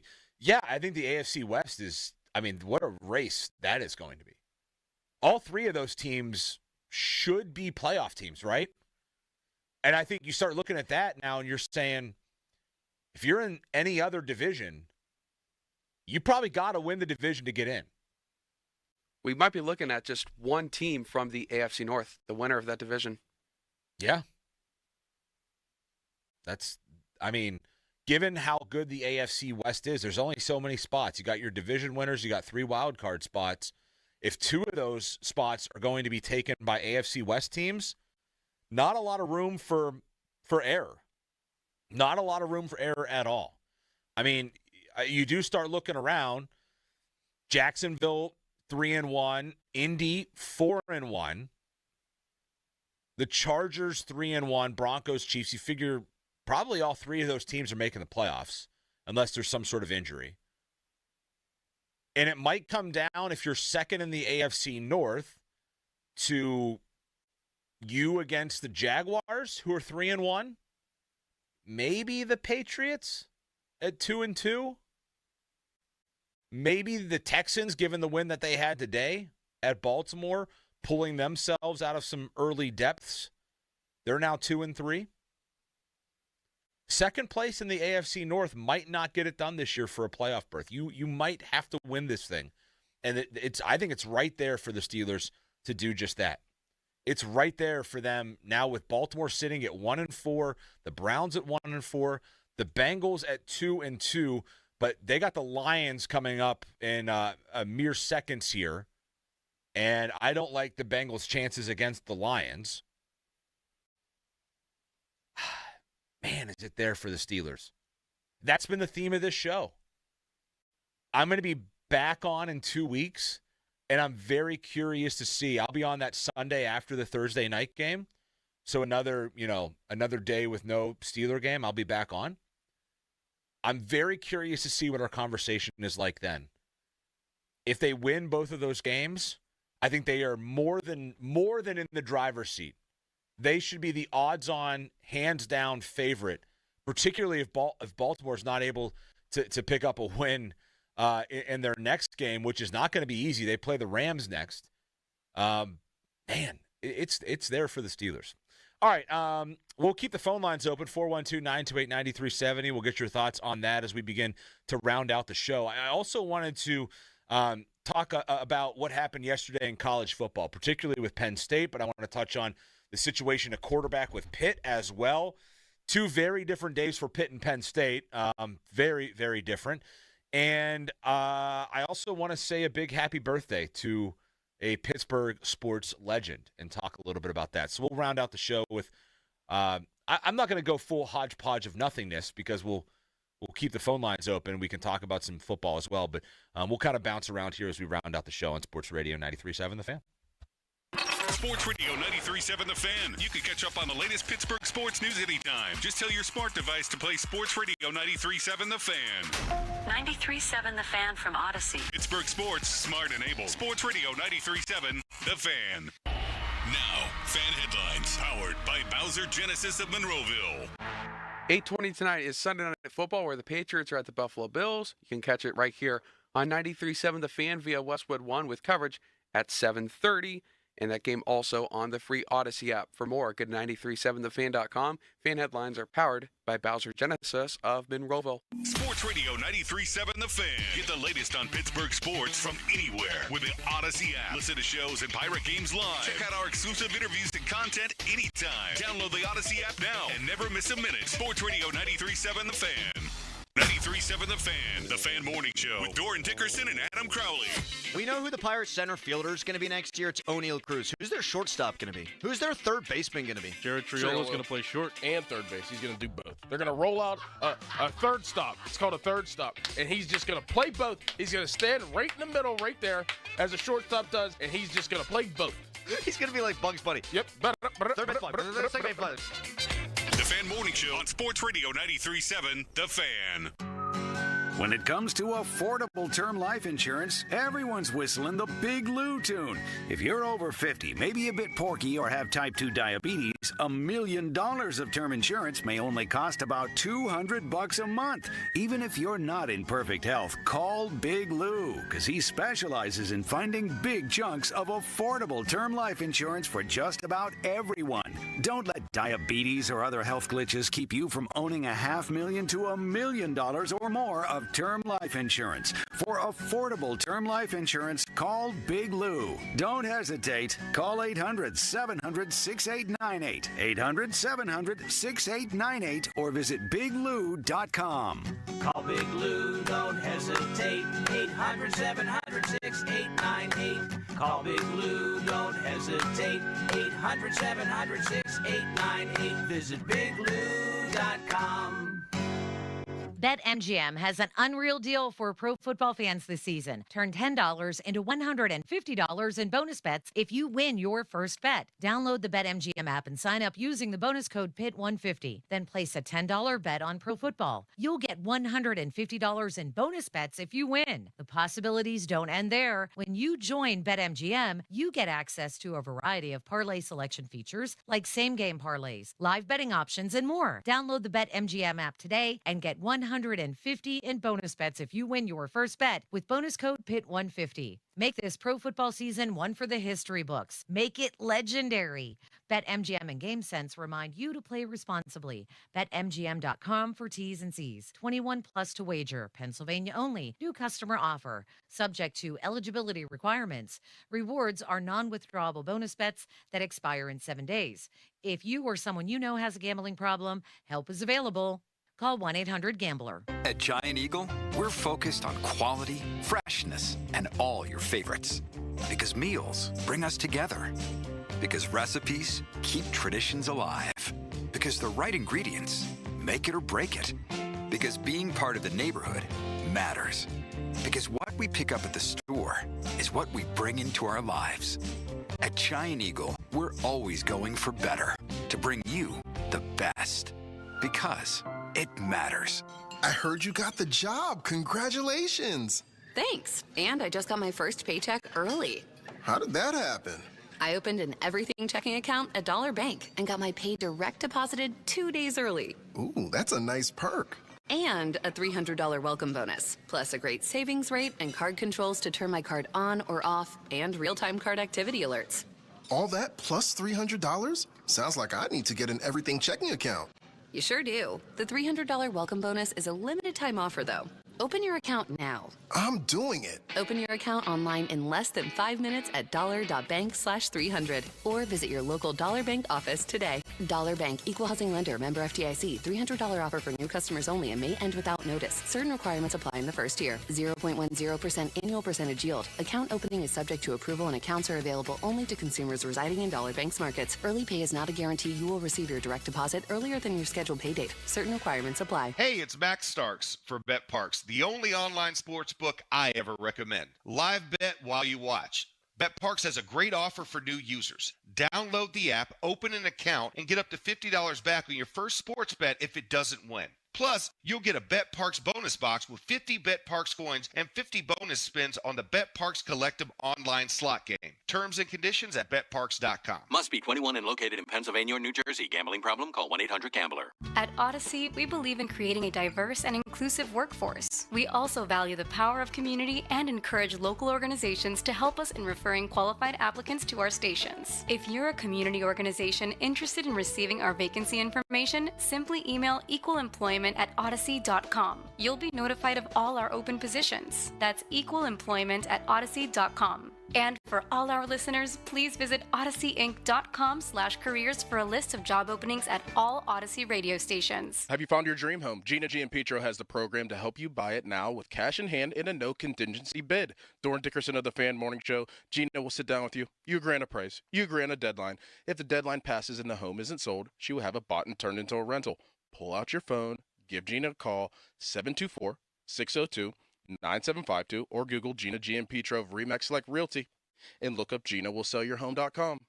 That's Gina will sell your home.com. Buy more, save more at Scandinavian Designs Furniture. For a limited time, save $200 instantly for every $800 you spend in our showroom. It's the perfect way to complete your look for less, or splurge on your dream piece for your living room, dining room, outdoor space, home office, or bedroom.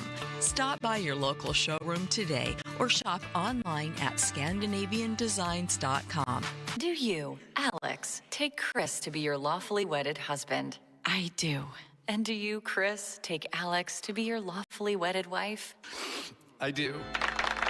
And do you, Frank, from Clearview, Promise to be their trusted financial partner for savings or for loans from this day forward, as long as you all shall live. I do, but as long as I live?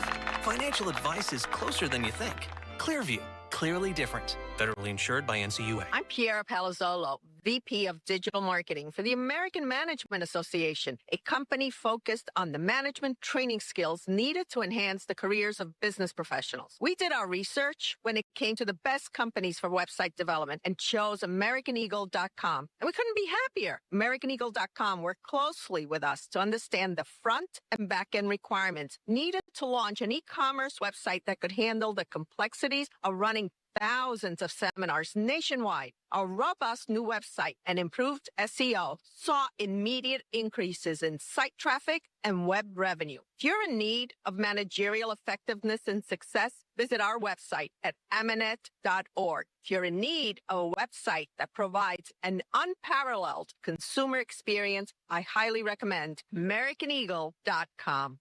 Transform your business today. Dial 877-WebNow1 for a free digital consultation with AmericanEagle.com. We all hear the radio ads about the IRS. They tell you to be afraid, to be scared, and they try to frighten you into calling. I'm not here to do that. Tax Relief Advocates is different. TRA is here to tell you that if you owe money to the IRS, whether it's $5,000, $50,000, or $500,000, we have a solution. It doesn't matter if you're sitting in your car, at work, or with your kids. No matter where you are, call now. 800-507-9701. Don't lose hope. TRA can eliminate or reduce what you owe to the IRS. Generous programs are now available that can give you a fresh start. Our passion is taxes and helping individuals fix their IRS problems. We have over 1,000 5-star reviews on Google and an A+ with the Better Business Bureau. You don't need to be afraid of the IRS any longer. End your tax nightmare today by visiting us online at TRA.com or call 800-507-9701. That's 800-507-9701. Tax Relief Advocates. Real solutions for real people. Sometimes greatness is born from big dreams, sometimes from big wins, but these, born from decades of oak barrel patience. This Bourbon Heritage Month, Fine Wine and Good Spirits is toasting with 2 great bottles. Resurgent Bourbon, the small batch star, now $5 off. Limestone Branch Distillery Yellowstone Select Straight Bourbon, about as bold as they come, and $10 off. Talk about a great lineup. Explore more selections for Bourbon Heritage Month at FWGS.com. Both bottles 750 milliliter. Offers end October 5th, 2025. Please enter responsibly. SchultzFord.com. SchultzFord.com. SchultzFord.com. SchultzFord.com. I'm Ultima Morgan of Morgan & Morgan. Every time one of my children started driving, it was terrifying. Thousands of accidents happen across the country. We see it every day. If you've been injured in a car accident, call us. Dial pound law or visit forthepeople.com for an office near you. Live from the ShoreKeyMitsubishi.com studios, North Huntington and North Hills.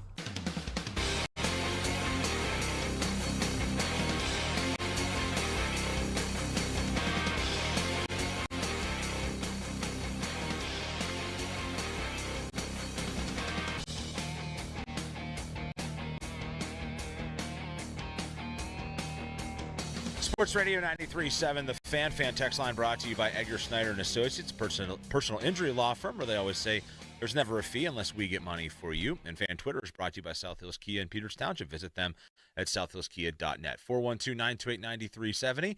Let's go to the phone lines. Ralph in Ocean City, Maryland, next on the Fan. What's up, Ralph? Yeah, how you doing? Thank you for having me on. The first thing I want to talk about is you were talking about the Steelers need to capitalize on the losses of the other teams in the AFC North. I don't think Cincinnati's going to win tonight, but you never know in this league, and I think they need to capitalize on it. That's number one. Number two, I want to talk about Pitt a little bit here. I listened to something from Chris Peak from Panther Lair. Mm-hmm. He mentioned something about Eli Holstein had a bad spring and a bad training camp and really wasn't grasping the offense as well as this freshman quarterback. Why in the world did Pat Narduzzi decide to start Eli Holstein if he thought that he didn't have the offense down or he had a bad spring and a bad training camp? Is it because of his experience? I mean, from running it last year? I mean, the hot hand can be, the one that they could be 5-0 right now. Well, I mean, look, it's a fair question, Ralph, and thanks for the call. I mean, I think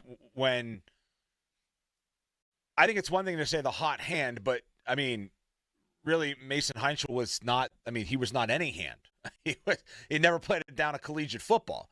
So I think you go into the season and you say, all right, we're going to ride with the guy who, A, we have invested in, and I mean that from a time and now, of course, a financial standpoint. We're going to go with the guy that we invested in, the guy that we went and got, out of the portal, out of Alabama, and the guy that we saw some really positive things from a year ago, and obviously then had some injuries and didn't play so well down the stretch. And I think there's maybe a hope there that, he's able to find it, and he's able to gel, and things are able to mesh. And I think, and this is nothing against Chris Peak from, not denying he's been there, he's covered the team. I think it's easy now when a guy struggles to say, well, he didn't play well in the spring. And that might very well be true. But if he had come out and he, had lit it up and they were 5-0, we're not hearing about how Holstein had struggled during the spring. So the Mason Heinzel thing is interesting. I thought, to be totally honest, I thought for Pat Narduzzi it was kind of a ballsy move. I mean, to go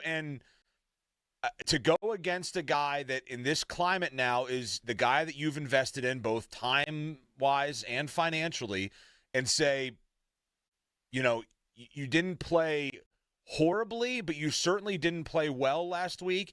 You also didn't play horribly, but you certainly didn't play well the week before. And we have this kid that we think might have some upside. I mean, Mason Heinzel had no other Power 4 offers other than Pitt. Maybe they have found a diamond in the rough here. Maybe he had one good game. It was an exceptional game. I thought he played really, really well. I think he looks incredibly awkward when he's running around in the pocket with the football, but he gets it done. So I don't care what he looks like. I mean, I thought he operated their offense. He threw the ball with purpose. He threw the ball with conviction. He threw it with confidence. Everything he did, even though some of it wasn't pretty, the way that he moves around in the pocket, I thought it was really impressive the way that he got a variety of guys involved and he moved the football down the field. Now, could they have had similar success with Eli Holstein in there, given the team that they were playing? Perhaps. Boston College was really, really bad. I mean, they weren't just bad. They were horrible yesterday. And to be fair, I haven't watched a ton of Boston College football this year. I'm guaranteeing that most people in this world have not. But they looked exceptionally bad yesterday. They looked unengaged, like they didn't really care about being at Acrisure Stadium. There was no juice, no energy to the way that they were playing football. And Pitt, to their credit, took advantage of that. And they hit him in the mouth early. And I thought, and I wanted to bring in Penn State anyways into this, I thought that Pitt did yesterday what I anticipated and thought Penn State should have done out in L.A. And that's, you see a team that's limping and you go and put the boot to throat and you jump on them early and you attack them and you get aggressive and you take shots. And instead, you're once again, if you're a Penn State fan, looking at a team that limped out of the gates, that was far too conservative for far too long to begin the game. I was talking to Joel earlier, and I said, I keep seeing the last couple of weeks, you look at the stats for Penn State, you're midway through the third quarter, and your quarterback is like 3 for 6 for 32 yards, and you're midway through the second quarter.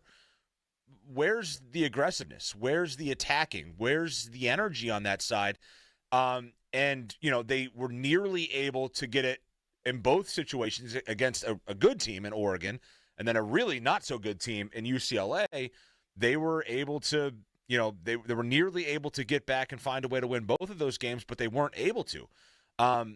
So I look at it yesterday and I say, from a Pitt standpoint, big credit to Pat Narduzzi. I could not have been easy to make that decision. And I think Narduzzi takes, and he has in the last couple of weeks in particular, he's taken it on the chin with the loss to West Virginia and the loss to Louisville. And, that's the nature of the business that he is involved in.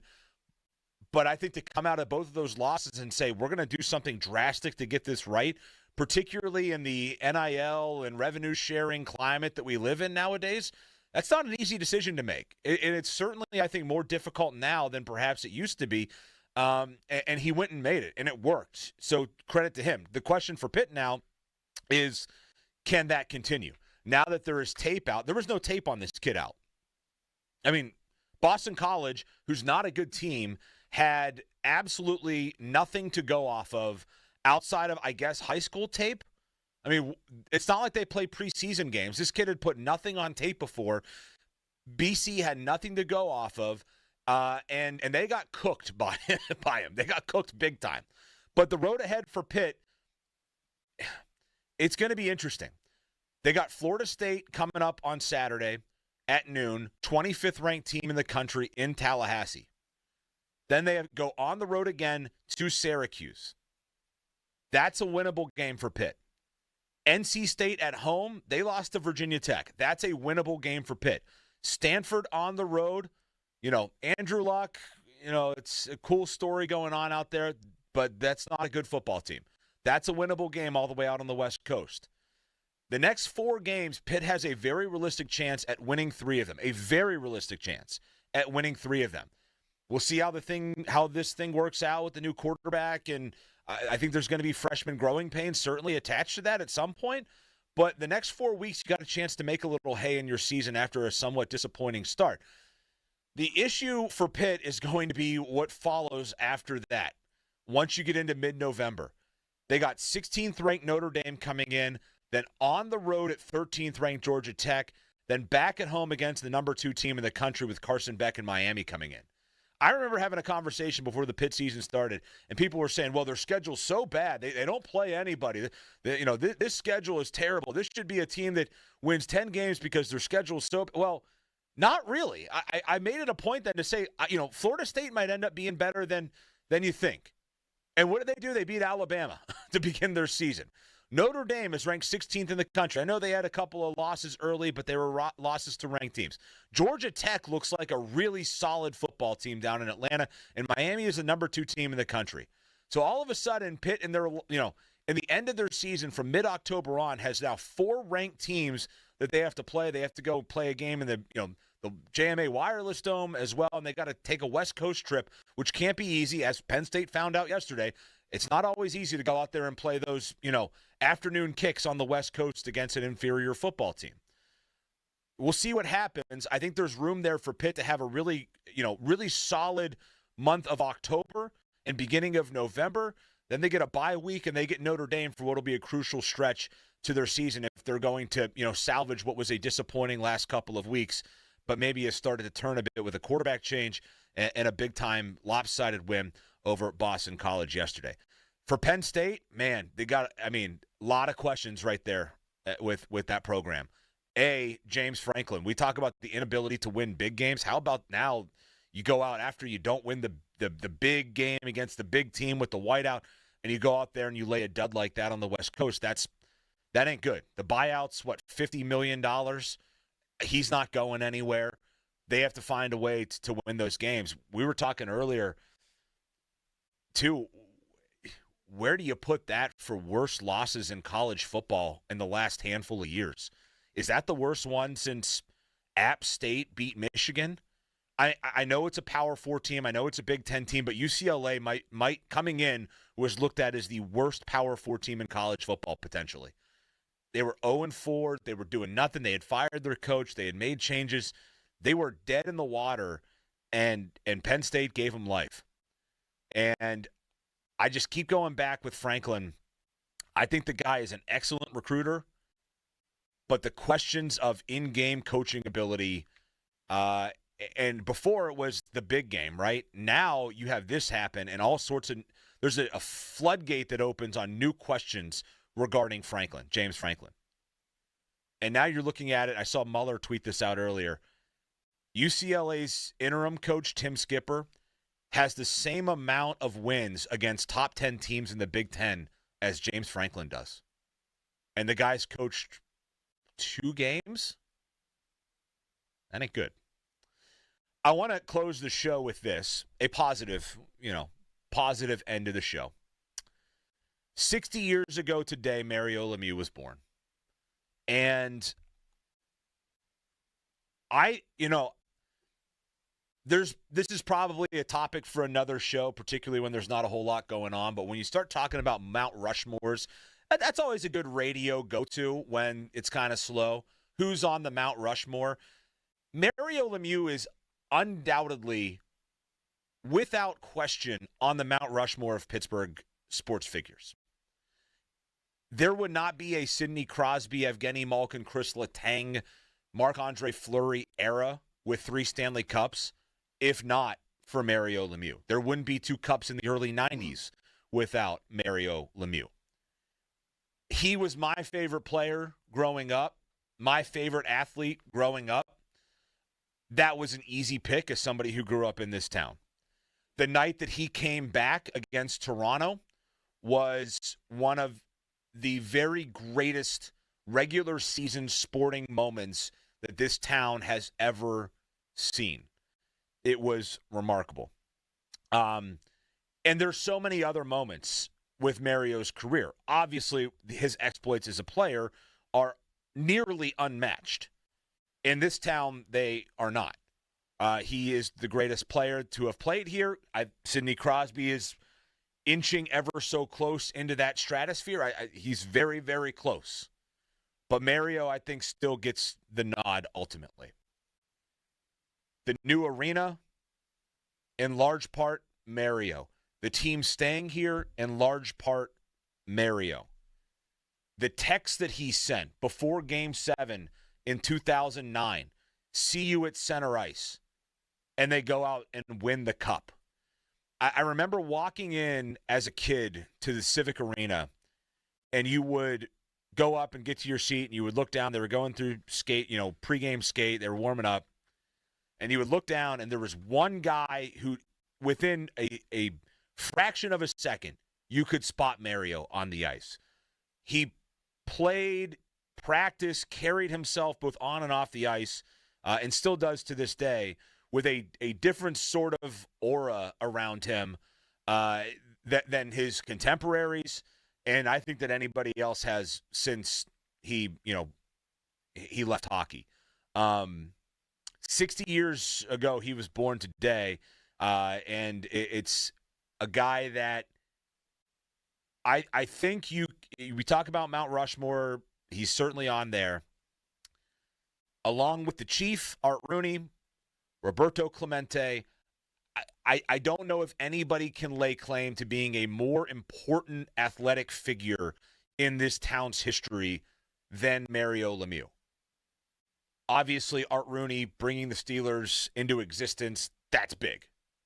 Roberto Clemente, his legacy, what he did for the game, what he did for Latin American players, really, really significant.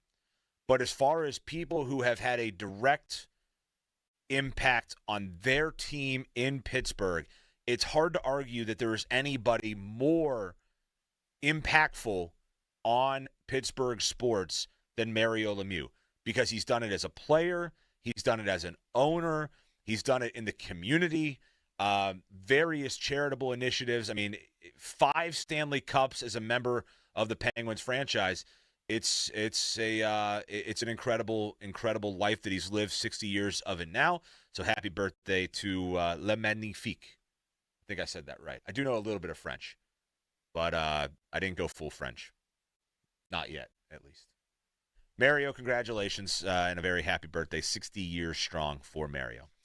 We have football tonight, Westwood 1, coming your way later on. But before that, you're going to get the pleasure of listening to Paul Alexander. So he'll be on next. Appreciate Joel Nelson behind the glass today. Good work, Joel, as always. Thanks to Shelby Cassesi. Thanks to Nick Faribault as well. Thanks to you for all of your calls. You can keep it right here because Paul Alexander is coming up next. Fan weather brought to you by Myers Law Group, Pittsburgh's choice for affordable legal solutions. Hot weather from today continues into Monday. Temps in the mid-80s. Chance of rain Tuesday and Wednesday. I'll be back on with you in a couple of weeks. Same time, 1 o'clock on Sunday the 19th. That's my next time on the Fan with you. Looking forward to that already. We'll hand you off to Paul Alexander. Coming up next, I'm Josh Roundtree. This is Sports Radio 93.7 The Fan.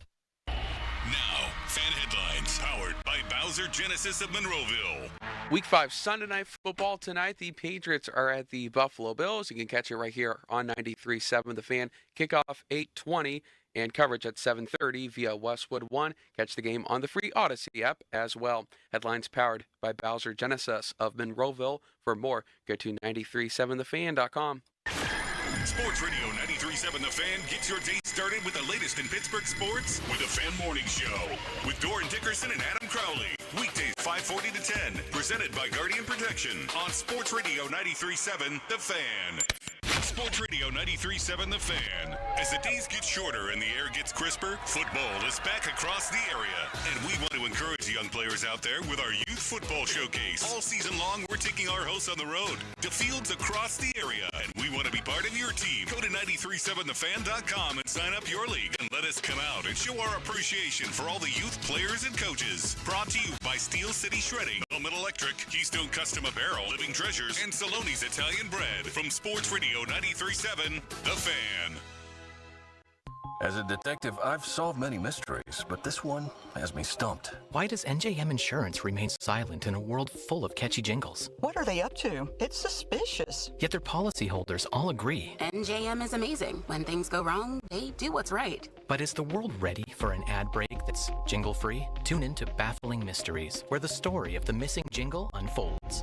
This fictional podcast is brought to you by NJM. No jingles or mascots, just great insurance. Insurance underwritten by NJM Insurance Company and its subsidiaries. Honey, I found the perfect place for my parents and us. Where? St. Barnabas. For us, the Woodlands Carriage Home Community. And for my parents, condominium-style living at the Village. My folks will love the Village. There's an indoor mall with shops, restaurants, and more. And we can relax, knowing they're safe and secure. That's what I plan to do when we move to St. Barnabas. Relax. Call 724-444-5568 or visit stbarnabascommunities.com. Do you owe $10,000 or more in credit card debt or personal loans? With credit card debt at all-time highs, Debt Relief Advocates is urgently notifying consumers of debt relief now being made available, designed to aid consumers with out-of-control credit card debt. Those who qualify and enroll for this relief program will only have to pay back a fraction of what they owe. This is not bankruptcy or a debt consolidation loan. This is a relief program that credit card companies would rather you not know about, as it ends your debt nightmare and saves you lots of money. Consumers owing at least $10,000 in credit card debt or personal loans can now take advantage of this debt relief as the cost of living skyrockets. Debt Relief Advocates has established a relief hotline for you to call to learn what debt reduction you may qualify for, so don't wait.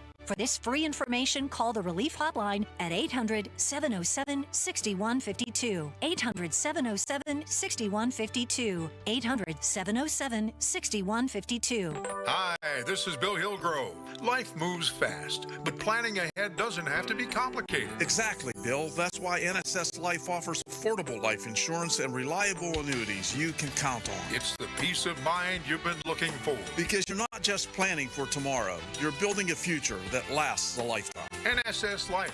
Secure today, confident tomorrow. NSS Life, where family matters. For Pittsburgh baseball fans, some memories just never fade. And on Sunday, October 26th, you can relive them with Clint Hurdle. Join the beloved manager at the Heinz History Center for the launch of his new book, Hurdleisms. He'll share incredible behind-the-scenes stories from his career, taking you back to those thrilling 2013, 2014, and 2015 playoff runs. Don't miss this special day. Find tickets and details at HeinzHistoryCenter.org. That's HeinzHistoryCenter.org. HD1 Pittsburgh, an Odyssey Sports Station. Live from the Jim Shorkey Mitsubishi.com studios, North Huntington and North Hills. Always live and free on the Odyssey app. We all hear the radio ads about the IRS. They tell you to be afraid, to be scared, and they try to frighten you into calling. I'm not here to do that. Tax Relief Advocates is different. TRA is here to tell you that if you owe money to the IRS, whether it's $5,000, $50,000, or $500,000, we have a solution. It doesn't matter if you're sitting in your car, at work, or with your kids. No matter where you are, call now. 800-575-6986. Don't lose hope. TRA can eliminate or reduce what you owe to the IRS. Generous programs are now available that can give you a fresh start. Our passion is taxes and helping individuals fix their IRS problems. We have over 1,000 5-star reviews on Google and an A+ with the Better Business Bureau. You don't need to be afraid of the IRS any longer. End your tax nightmare today by visiting us online at TRA.com or call 800-575-6986. That's 800-575-6986. Tax Relief Advocates. Real solutions for real people. Hey everyone, Bob Pompiani here. Let me tell you about the great work that Pittsburgh Garage does. I needed a new garage makeover. The floor was covered with salt and cracks, living there for 37 years, so I called Pittsburgh Garage. Boy, in just a couple of days, the transformation was amazing. The floor coating beautiful, easy to maintain. Cabinets are on their way to make everything organized. I work with Elijah and Josh, both very professional. All of their team members are full-time. Go to PittsburghGarage.com and you'll find over 400 five-star reviews. They've got long-lasting products designed to be functional, heavy-duty, and look great. For your free estimate, go to PittsburghGarage.com. At Giant Eagle, we're here because being part of the neighborhood matters. Because what we pick up at the store is what we bring into our lives. At Giant Eagle, we're always going for better to bring you the best. Because it matters. Hey guys, Chris Muller here. And none of us want to admit the following, but we all know the song. We all do. You're yes, then you're no, you're hot, then cold, up, then you're down, etc. I think we all know how that generally goes. That is our team right now, currently. 1 week, they look like they're contenders. The next, you're kind of sitting there wondering exactly what you just watched. And the inconsistency is frustrating, bordering on maddening. But that's what made Awaken 180 so different and so much better for me. I dropped 35 pounds. There weren't any ups and downs to speak of. It was consistency. I dropped an average of 5 pounds every single week. I wasn't yo-yoing. I wasn't going back and forth. It was week after week after week of dropping the weight, and now it's been year after year of keeping it off. And you've probably heard me talking about my golf game lately. Yeah, I would say Awaken 180 helped a lot with that as well. Reap the benefits. Find out more about the consistent long-term solution for weight loss online at Awaken180weightloss.com. I heard you got the job. Congratulations. Thanks. And I just got my first paycheck early. How did that happen? I opened an everything checking account at Dollar Bank and got my pay direct deposited 2 days early. Ooh, that's a nice perk. And a $300 welcome bonus, plus a great savings rate and card controls to turn my card on or off, and real-time card activity alerts. All that plus $300? Sounds like I need to get an everything checking account. You sure do. The $300 welcome bonus is a limited time offer, though. Open your account now. I'm doing it. Open your account online in less than 5 minutes at dollar.bank/300 or visit your local Dollar Bank office today. Dollar Bank, equal housing lender, member FDIC. $300 offer for new customers only and may end without notice. Certain requirements apply in the first year. 0.10% annual percentage yield. Account opening is subject to approval and accounts are available only to consumers residing in Dollar Bank's markets. Early pay is not a guarantee you will receive your direct deposit earlier than your scheduled pay date. Certain requirements apply. Text us on the Edgar Snyder & Associates text line at 412-928-9370. Edgar Snyder & Associates reminds you to text responsibly. Since 1969, a quick drain service has been going down the drain so you don't have to. Proudly serving the tri-state area, they're your go-to experts for DOT certified gas, water, and sewer line installations. From plumbing to sewer and drain cleaning, they do it all. Fast, professional, and reliable emergency service available 24/7. Lifetime guarantee on water and sewer lines. Senior and military discounts available. Go to quickdrain.com. A quick drain service, PA number 074216. Folds of Honor has been meeting Sacrifice with Hope since 2019 in Western Pennsylvania. It's their honor to empower people through education and the opportunities it creates. 41% of Folds of Honor scholarships are awarded to minorities, making the recipient families as diverse as the country we call home. Folds of Honor has earned the Gold Star Platinum Seal as well as a 4 out of 4 stars ranking on Charity Navigator. You can become a Folds of Honor wingman today at westernpa.foldsofhonor.org. Please donate today.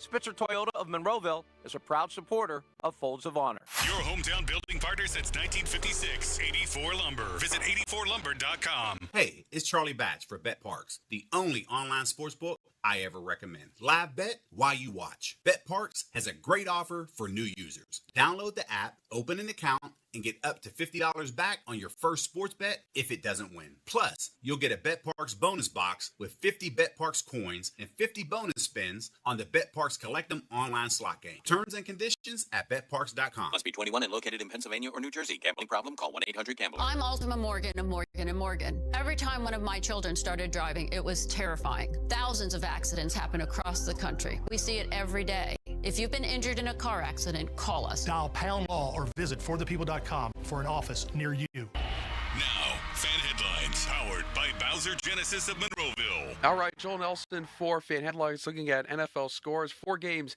in progress right now. Cardinals off to a great start against Tennessee. They lead 21-3. All these games in the second quarter. Tampa Bay up 13-0 on Seattle. Detroit Lions lead the Bengals 7-0. The Commanders currently trail the Chargers 10-0 Los Angeles. Finals from earlier today. Vikings over the Browns in London 21-17. Colts destroy the Raiders 40-6. Saints a 2016-14 winner over the Giants. Cowboys with a great day at the Jets. They win 37-22. Broncos stun the Eagles 21-17. Panthers a 27-24 victor over the Dolphins. And then the Houston Texans destroy the Ravens, winning 44-10 in Baltimore. Tonight, the Patriots are at the Bills for Sunday Night Football, 8:20 the kick, and it's right here on the Fan via Westwood One with coverage at 7:30. More headlines, 93.7thefan.com. Till then, it's Paul Alexander. 93.7 The Fan is cleared by aquickdrain.com.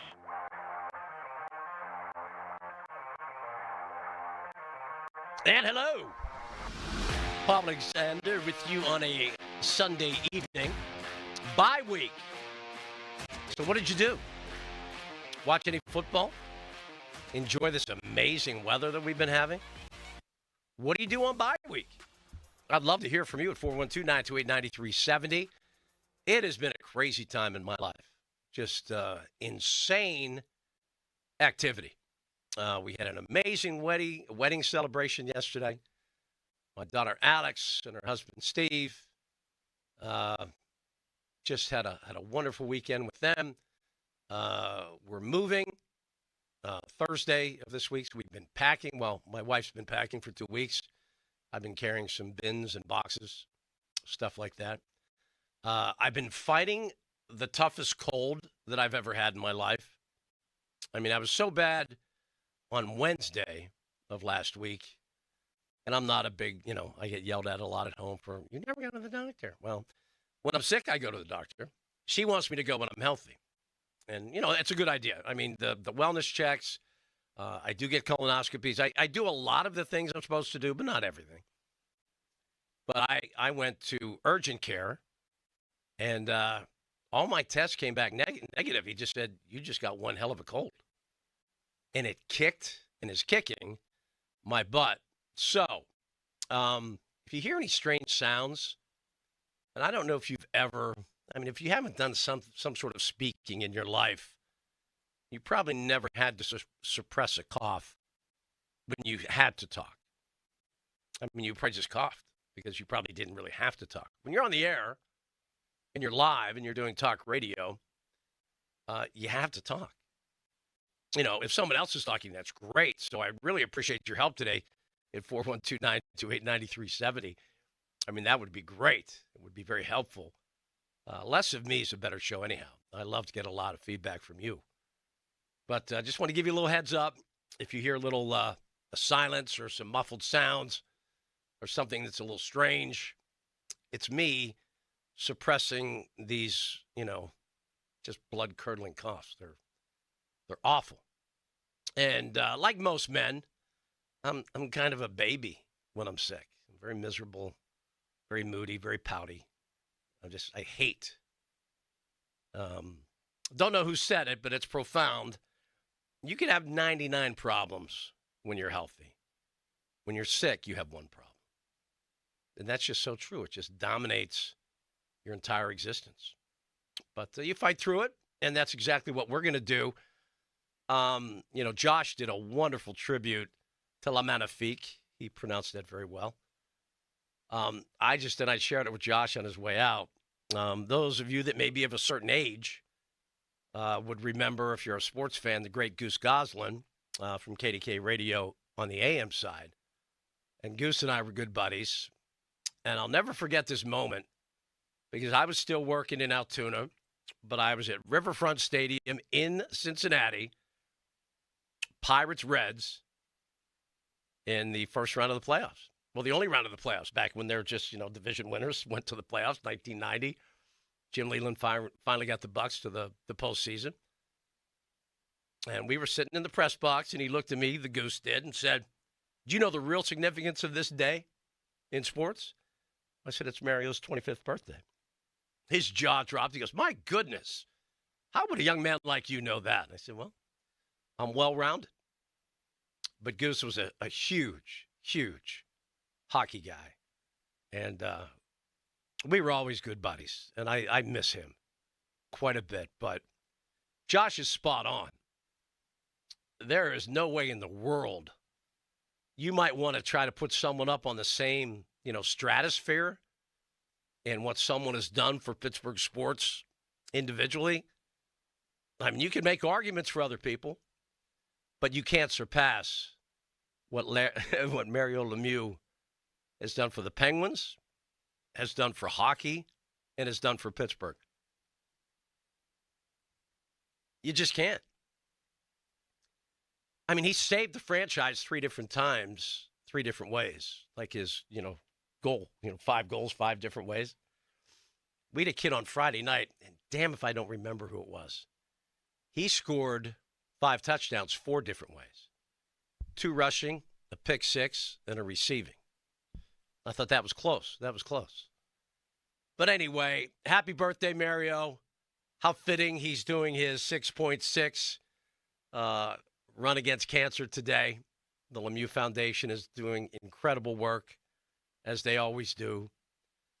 And, I was lucky enough to be around the Penguins a great bit, like 25 years worth or so, just, practices every day, every home game, all the playoffs. Just what an incredible experience as someone that grew up playing that silly game here when, pre-Mario, hockey was not a real big deal.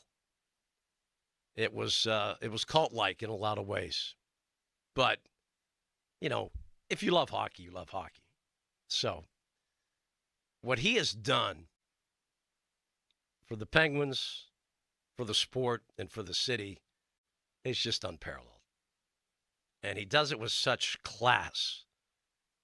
And I think the one thing with the new ownership group, and I have no idea, and I've poked around a little bit just because I'd like to know what went so wrong, and why there's no relationship. Mario comes to 1 game a year, and that's been for the last, ever since, Fenway took over. And that's when, he does his fantasy camp.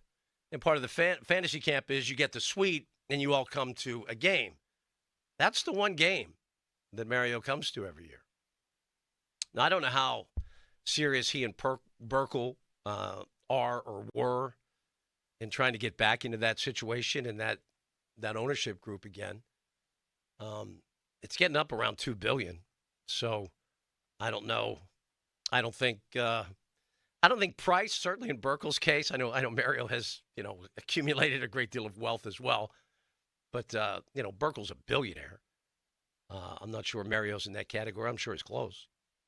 But it's just not the same. It's just not the same.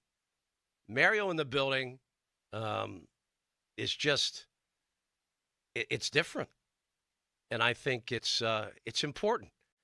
Now, he doesn't need to be, tied down by the Penguins in any way. I mean, he turned 60 today. I mean, I know he's been enjoying his life for many, many years now since his retirement, but still, as an owner, you're going to be, he's hands-on. And he was there in the flesh more often than not. And, we would always do, when I was working with Jay Caulfield, we would do between periods and give updates and highlights of other games. And then Jay would go up to Mario's booth and watch the game with him. And I think Pierre was always there and, just the normal suspects. And it's just knowing he was in the building, I think for the players, for the team, the coaching staff, everybody, you're like, the guy's here. He really cares. I mean, I don't know much at all about the relationship between Fenway and the Penguins, Fenway and the ownership. I mean, Fenway is the ownership, Fenway and, the coaches, the players. I don't know how much hands-on. They're a big corporate entity with a lot of owners and a lot of capital and a lot of teams. So Mario won the Penguins, and that was it. And Ron Burkle, obviously, was some of the money behind it, a big part of the money. But, he's not necessarily a hockey guy. So Mario had a very hands-on approach to ownership. And to me, it just has not been the same without him with that hands-on approach. And he had held on to a small percentage along with Fenway. But I just think that's all gone south. I think it's all gone south, and I just think that's unhealthy. When the legendary, absolute architect of cups, hockey existed. It existed before Mario. No cups did. It existed after Mario, but no cups since he wasn't the owner. So if there's not Mario Lemieux involvement, it seems to me there's no cup out there as well. And maybe that's getting a little too, I don't know. I don't know if there's a direct correlation, but to me it feels like there is. But I just want to wish Mario a happy birthday and thank him for all that he has done for the game of hockey, for the Pittsburgh Penguins, and the city of Pittsburgh. And I was involved in a lot of those meetings when we didn't know if the Penguins were out of here. We didn't know if the new arena was going to be built. And give a shout out to John Steigerwald, who said, okay, whoever gets the license, the gaming license for the casino, they're going to help pay for the arena. Sure enough, that's exactly what they did. I wish he got more credit for that. A lot of people give John a hard time, the grumpy old man, whatever. That was a brilliant idea that they absolutely just said, yes, we'll do that. And that was plain and simple. That's the way it went down. And it just doesn't get any better. But we do have kind of an open forum here this evening, with the Steelers on the bye week. A couple things I'd like to hear about. It had to be just a wonderful day. If you're a Pitt football fan, you had like double trouble yesterday. You had a blowout win over BC with a freshman, quarterback just come out of nowhere and light up Boston College. And you saw Penn State lose probably its worst game in its history. So if you are a Pitt lover and a Penn State hater, man, that had to be good. That just had to feel good. What also is feeling good today, if you're a Steeler fan, or you have the day off, you're not going to have any, no one's going to get hurt, you're not going to lose, everything's good, and you see the Ravens just get absolutely mauled. They got absolutely destroyed. And, the Bengals are heading in that same direction. It's already 14-0 Lions over the Bengals. Just see how much time here. Yeah, just 10:22 left, second quarter. So that's going to be a blowout. And the Vikings took care of business in London. They played the Steelers in Ireland and stayed there. Then the Browns took a little puddle jumper over the pond, and they got beat 21-17 today. So, I don't know how you feel about the Steelers as to, they're really strong. They're certainly the leader in the clubhouse in the AFC Central. There's no question about that, but they can win this thing by default. My goodness. You have Burrow out. You have Lamar out. What else is left? What else is left? Now, keep in mind, injuries aren't something that the Steelers have not had to deal with in the past, and every team does. But right now, your weekend, again, Pitt fans, Steeler fans, and what's funny about this particular business, it's almost like the review system. I'd say 90% of the reviews written about a business, a product, a restaurant, a movie, most people can't wait to attack the keyboard, and rip something. Just go after something. Just they're angry. They've been mistreated. When everything's good, people just kind of sit back and relax and go, man, this is nice. I don't have to share anything with anybody because I'm just happy. So why don't we have some happy talk here on Sports Radio 93.7. Pitt fans, why don't you go? I'm a Penn State guy. Pitt fans, why don't you come at me and say, how do you feel now? Pitt was really off to a pretty rough start with the loss to West Virginia. I mean, things weren't looking good. And now they make the change of quarterback. I think there's, newfound optimism, newfound excitement. And the young kid looked great. Penn State, I could go on and on about Penn State and just how awful that loss was. And I told a lot of friends that are pretty much in the mix at Penn State that, you know what, you've gotten a little too deep. You keep rewarding James Franklin with extensions and contracts that are paying him as if he's already won a national title.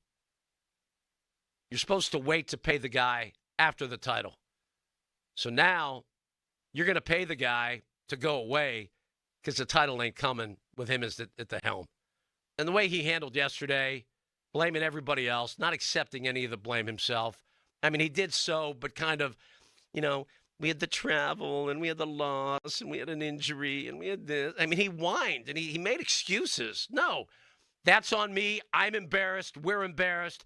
We better fix this immediately. That's how you attack that press conference. We're embarrassed. We were awful, and we're going to fix it. No, he starts going, well, we had the travel, we had this, we had that.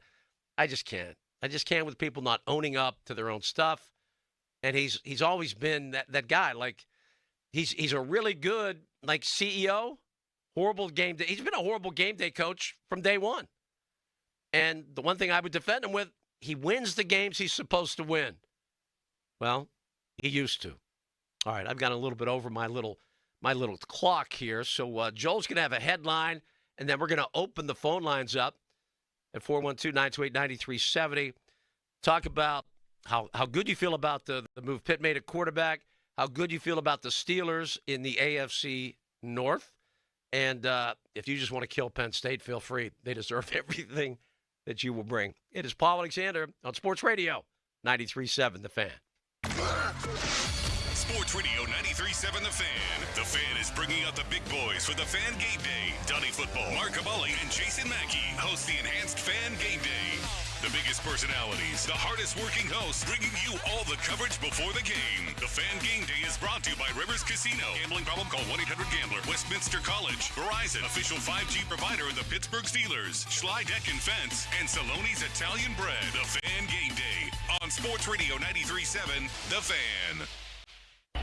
Now, Fan Headlines, powered by Bowser Genesis of Monroeville.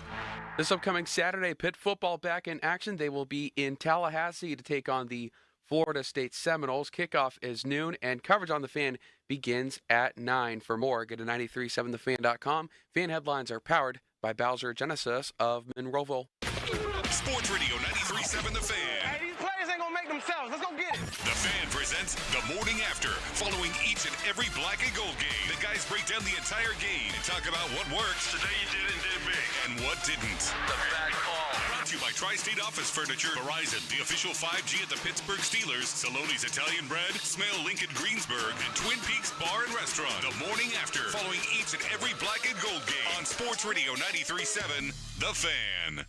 We all hear the radio ads about the IRS. They tell you to be afraid, to be scared, and they try to frighten you into calling. I'm not here to do that. Tax Relief Advocates is different. TRA is here to tell you that if you owe money to the IRS, whether it's $5,000, $50,000, or $500,000, we have a solution. It doesn't matter if you're sitting in your car, at work, or with your kids. No matter where you are, call now. 800-575-6812. Don't lose hope. TRA can eliminate or reduce what you owe to the IRS. Generous programs are now available that can give you a fresh start. Our passion is taxes and helping individuals fix their IRS problems. We have over 1,000 5-star reviews on Google and an A+ with the Better Business Bureau. You don't need to be afraid of the IRS any longer. End your tax nightmare today by visiting us online at TRA.com or call 800-575-6812. That's 800-575-6812. Tax Relief Advocates. Real solutions for real people. BetMGM has an unreal deal for pro football fans this season. Turn $10 into $150 in bonus bets if you win your first bet. Download the BetMGM app and sign up using the bonus code PIT150. Then place a $10 bet on pro football. You'll get $150 in bonus bets if you win. The possibilities don't end there. When you join BetMGM, you get access to a variety of parlay selection features like same-game parlays, live betting options, and more. Download the BetMGM app today and get $150 in bonus bets if you win your first bet with bonus code PIT150. Make this pro football season one for the history books. Make it legendary. BetMGM and GameSense remind you to play responsibly. BetMGM.com for T's and C's. 21 plus to wager. Pennsylvania only. New customer offer. Subject to eligibility requirements. Rewards are non-withdrawable bonus bets that expire in 7 days. If you or someone you know has a gambling problem, help is available. Call 1-800-GAMBLER. Lunch was great. Lawrenceville is such a fun spot. Can we stop at a bathroom? Are you all right? I keep having stomach issues after eating, like diarrhea, gas and bloating, abdominal pain, and sometimes oily stools.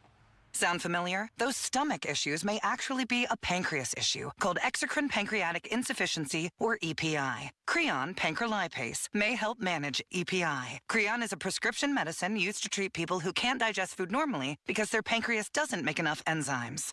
Creon may increase your chance of fibrosing colonopathy, a rare bowel disorder. Tell your doctor if you have a history of intestinal blockage or scarring or thickening of your bowel wall, if you are allergic to pork, or if you have gout, kidney problems, or worsening of painful swollen joints. Call your doctor if you have any unusual or severe gastrointestinal symptoms or allergic reactions. Take Creon as directed by your doctor and always with food. Do not chew capsules as this may cause mouth irritation. Other side effects may include blood sugar changes, gas, dizziness, sore throat, and cough. These are not all the side effects of Creon. Call 800-633-9110 or visit creoninfo.com to learn more. That's CREONinfo.com. I'm asking my doctor about EPI and if Creon could help. What if you had the smartest Wi-Fi? If you did, it'd be Xfinity, of course, and it'd come with their best state-of-the-art equipment. It would boost speeds to the devices that needed them most, prioritizing your most important connections, whether you were streaming, gaming, or gaming while pretending to work. And it would let you stream 4. That's right, 4 games on one screen. It would even power your mobile connection so you could bring faster, secure Wi-Fi speeds with you where you use it most. It would be proactive and fix problems before you knew you had them. Impressive, right? And it would have security features that protect you from threats at home and online. Kind of like a force field for your life. If you had the smartest Wi-Fi, well, everything would work together seamlessly to keep you connected, no matter what. Xfinity. Imagine that. Restrictions apply. You're still glowing, flirting, grooving. You still got it. But your immune system weakens as you age, making it harder to fight flu, pneumococcal pneumonia, RSV, and COVID-19. Vaccines are a key part of any health routine and help strengthen your immune response. Ask your doctor or pharmacist which vaccines you need. Schedule in minutes at VaxAssist.com. Sponsored by Pfizer.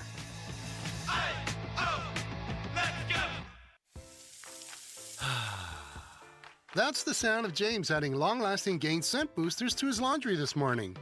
Several hours later, James sniffs the irresistible scent of Gain on his shirt.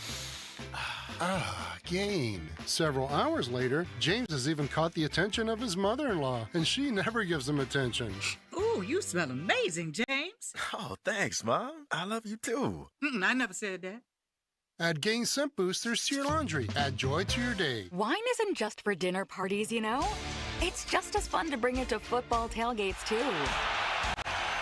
This September, Fine Wine and Good Spirits is supplying your MVPs of the season with wines like Cooper & Thief's Bold Bourbon Barrel Aged Red Blend for $3 off. Or save $1.50 on the fruity Stella Rosa L'Original Black. Whether you're living up game day at the stadium or from your living room, your tailgate just got an upgrade. Both bottles 750 milliliter. Offers end October 5th, 2025. Please enter responsibly. This year's senior class is back at homecoming, reunited and protected with mNEXSpike, the new COVID-19 vaccine from Moderna for adults 65 and older. That's because these seniors know they face the highest risk of severe COVID. mNEXSpike COVID-19 vaccine mRNA is a COVID-19 vaccine for people 65 and older and for 12 to 64-year-olds at high risk for severe COVID. You shouldn't get mNEXSpike if you've had an allergic reaction to a previous Moderna COVID-19 vaccine. Rare cases of inflammation of the heart muscle and outer lining have been reported. Common side effects include pain at the injection site, tiredness, headache, muscle or joint pain, chills, nausea, vomiting, and underarm swelling or soreness. mNEXSpike may not protect everyone. This year's senior class came ready with a COVID-19 vaccine that helps them keep showing up. mNEXSpike from Moderna, here for the senior class. Visit mnexspike.com to schedule your vaccine today. That's mnexspike.com. SchultzFord.com, SchultzFord.com, SchultzFord.com, SchultzFord.com. At Bucko's Roofing, we're on top of it. Whether it's siding, roofing, windows, gutters, or insurance claims, you can count on Bucko's for quality customer service. Find us online and get a free quote today. It's Pittsburgh's #1 roofing company. Bucko's Roofing. Live from the ShoreKeyMitsubishi.com studios, North Huntington and North Hills.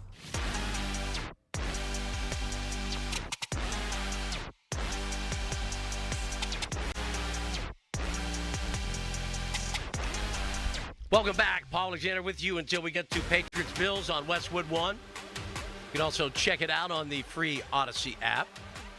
Fan Text Line brought to you by Edgar Snyder & Associates, a personal injury law firm where they always say, never a fee unless we get money for you. Fan Twitter brought to you by South Hills Kia in Peters Township. Visit them at southhillskia.net. If you were putting together the ideal weekend for either a Pitt fan or a Steeler fan, especially when the Steelers, after a great trip to Ireland, which I had some FOMO, seeing all the great posts and all the great videos from all of you guys that were lucky enough to go across the pond and take in Dublin and just enjoy. A lot of people, I was talking to someone from, lives in London, came in for the wedding that we were at, and she took a flight from London, I believe, on Thursday. She said there were still a bunch of Steeler fans that were just making their way back home on Thursday. So if you're a Steeler fan or a Pitt fan and you're not happy, you need to check yourself, okay? I know there's been some bumps along the way for both teams. But this particular weekend, you need to be ecstatic. You just do. Let's go to Don in Westmoreland. Hello, Don. Hey, how's it going? Good. How you doing? Hey, good. Hey, I got a comment about the freshman quarterback at Pitt. Okay. And I think that if he continues to do what he's doing, or anything a little bit less but consistency, they should really go all in for a run in 2 to 3 years. Oh, there's so many missing pieces and parts and moving parts and NIL and the portal, and it's hard for me anymore. I used to feel like I had a really good grasp of how college football worked. And I grew up, loving Pitt, following Pitt. The 76 team was my team. Then I went to Penn State. I started covering Penn State professionally. And I love the way Joe Paterno was always about every 4 years, he wanted his program to either be undefeated or play for a national title. And throughout the majority of his 40-plus years, that happened. Because he would redshirt a bunch of his freshmen every year. He would recruit in a very, thoughtful way. And he had great control over what his program was becoming and how he ran it. Now, I don't know if any coach out there, Don, can really have a grasp on year to year what the heck's going to happen. Yeah, now with the NIL and the free agency market and college football. The portal's the crazy thing, Don.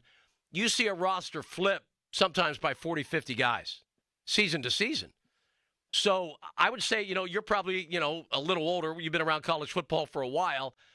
It used to be when you had great recruiting classes in back-to-back years, you're thinking, all right, maybe in 3-4 years, this is really going to come together. But now, I don't even have an idea how to project, next year, let alone the next 2 or 3 years for a college football program. Yeah, I don't know if anyone can do what Penn State and Joe Paterno did because, like you said, it's free agency. It's crazy. If Pitt has a chance to keep the quarterback and he doesn't move on to a bigger school, they really got to push all in for as many pieces as they can afford to get through NIL because it's really going to be their only shot to make the playoffs if they come across a great talented quarterback that sticks around. And here's where you get into a really sticky situation. And I hate to talk about money when we're talking about college sports, but you know what? It's a business now. And that's why you have general managers in college football. Eli Holstein was making $1.8 million. So you're going to cut the kid making $1.1 million, and then if Mason continues to go on the track that he's going on, he's going to be, where's my $1.8 million? And all the boosters and all the people that are paying the freight are like, whoa, I just kicked in this money for Eli. What do you mean you need this for Mason? Well, what about all the money I spent on Eli? Where's that going? Well, NIL stands for now it's legal. So how bad does the boosters want to make a run at it when they have a talent at quarterback? You know what else we're going to see? How badly do the Penn State fans want to see Coach Franklin out? It's only going to be $56 million to say goodbye. Well, like you said, he's a great CEO, but he's not a game time guy. Never has been. No, he hasn't at Vanderbilt either. No, but he did at Penn State. He won the games he was supposed to. Never won a game he wasn't supposed to, hardly, but he did win the games like he lost yesterday. Well, if you look at dynasties, they always win the games they should. Yeah. Maybe give up one here and there, but they're in it and competitive and win at least half of their big-time games. You look at the Ohio States, the Alabamas, the Oklahomas, the USCs back in the day under Pete Carroll. I mean, look at Oregon now. Oh, yeah. They're a powerhouse. But look at Washington. Washington is the one that's similar to Pitt. Right. If you have the talent, make a run for it in the next 2 to 3 years because you don't know when you're going to get that talent back. It's a crazy landscape right now, and I think it's very difficult to stay on top of. Oh, it's terrible now. I mean, not terrible. It's just different now with free agency in college sports. Everyone's going through the transfer portal multiple times until they find a situation that fits them best. And then, hey, maybe you break your leg, maybe you play a bad couple games. All of a sudden that's gone, and is the scholarship enough anymore? No. It's not even – they don't even care about that. They don't even care what the school offers. They want to know how much. And you just look at sadly, you look at Jay Wright at Villanova, probably the number one basketball coach in the college game. You look at Saban. When they walked away, you know, when they were still very much in their prime, you know why. It's been taken away from them. I mean, when the players can now just look at you and go, you know what, I'll just transfer, screw you. They have no power. They don't have authority anymore. The players are running the circus. And that's a dangerous – it's going to get worse before it gets better. And the NCAA seems to have no care at all. The NCAA doesn't care at all.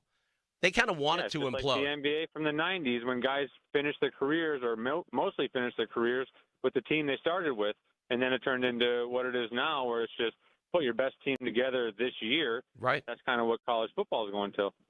It's crazy. But I'll tell you what, I know this. Mason was a pleasure to watch. I thought he was a lot of fun. But, you know, now he has tape out there. There's probably some things he doesn't do as well as maybe we think he can.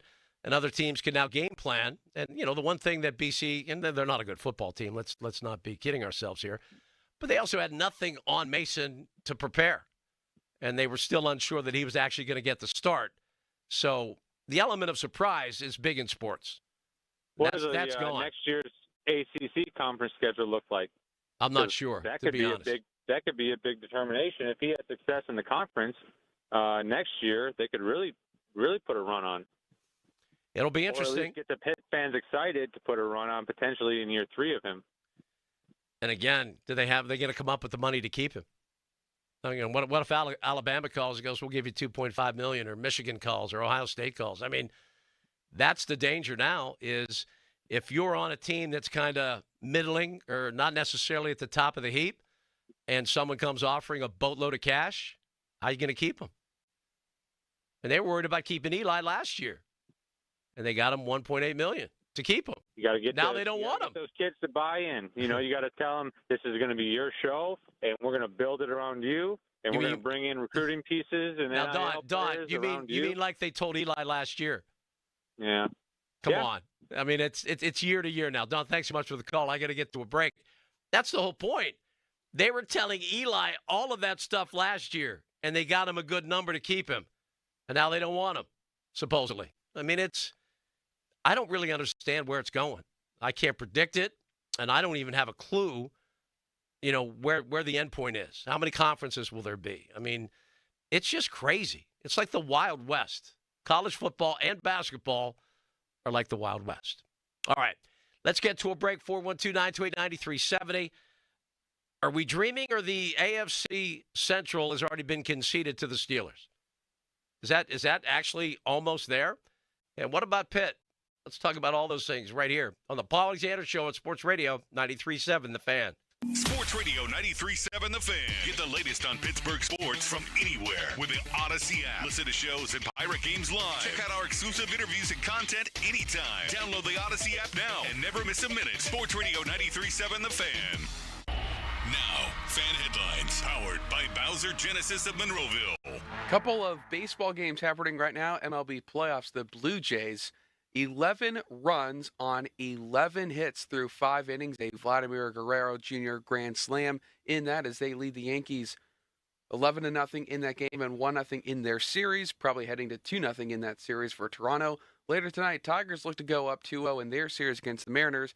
8 o'clock first pitch as Tarek Skubal takes on Luis Castillo. For more, go to 937thefan.com. Headlines powered by Bowser Genesis of Monroeville. Sports Radio 93.7 The Fan. Every Wednesday, 93.7 The Fan gives you an inside look from a former general manager with Wednesday with Whaley. Hey, we're playing to win the game.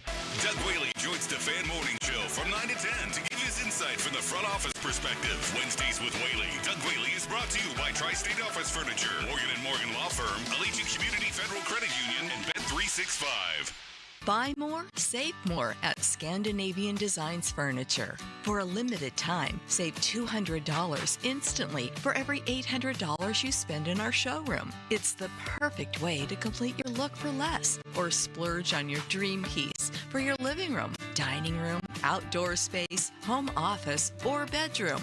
Stop by your local showroom today or shop online at ScandinavianDesigns.com. You know that Big Bargain detergent jug is 80% water, right? It doesn't clean as well. 80% water? I thought I was getting a better deal because it's so big. If you want a better clean, Tide Pods are only 12% water. The rest is pure, concentrated cleaning ingredients. Oh, let me make an announcement. Attention shoppers, if you want a real deal, try Tide Pods. Stop paying for watered-down detergents. Pay for clean. If it's got to be clean, it's got to be Tide Pods. Water content based on the leading bargain liquid detergent. Let me tell you about this new Pretzel Cheddar Club. Hey, I'm Carlos. And I'm Ebony. And a little thing we love about the Chick-fil-A Pretzel Cheddar Club is the tangy Dijon with the pretzel bun. It takes it to a whole nother level. It goes perfectly with the chicken and the cheddar cheese and the bacon. Man, you know how much you love bacon. And I love the different varieties. Grilled, spicy, original. It gets you nice and excited for fall. Order the Pretzel Cheddar Club with Cherry Berry and Sprite for a limited time on the Chick-fil-A app. Real guests paid for their testimonials. I heard you got the job. Congratulations. Thanks. And I just got my first paycheck early. How did that happen? I opened an everything checking account at Dollar Bank and got my pay direct deposited 2 days early. Ooh, that's a nice perk. And a $300 welcome bonus, plus a great savings rate and card controls to turn my card on or off, and real-time card activity alerts. All that plus $300? Sounds like I need to get an everything checking account. You sure do. The $300 welcome bonus is a limited time offer, though.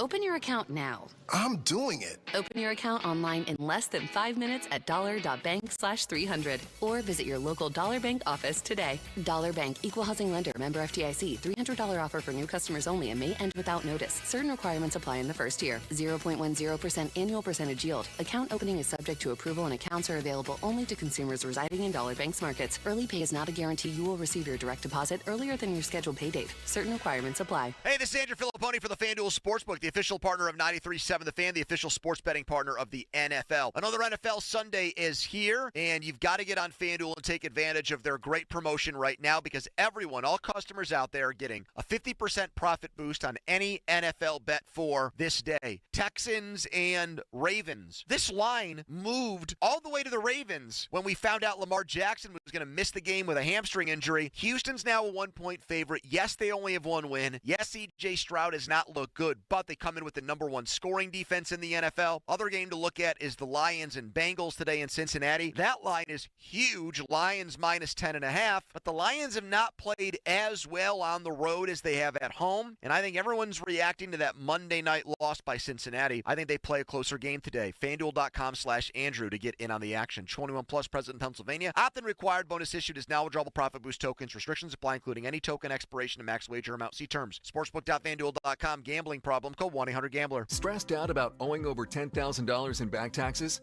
The IRS isn't slowing down, and neither is Tax Hardship Center. Last year alone, the IRS wiped out over $163 million in tax debt for thousands of hardworking people who qualified. If paying back the IRS threatens your finances, you may be eligible for hardship programs that could let you settle for a lot less. Everyday Americans are finding relief right now by calling Tax Hardship Center to see if they qualify. You've been thinking about fixing this. The time to act isn't tomorrow. It's today. Call Tax Hardship Center for a free consultation and see every option for lowering your IRS debt. Call 800-480-4605. With increased IRS collections, now is the best time to see what tax relief programs you may qualify for. If you owe $10,000 or more in back taxes, call Tax Hardship Center, 800-480-4605.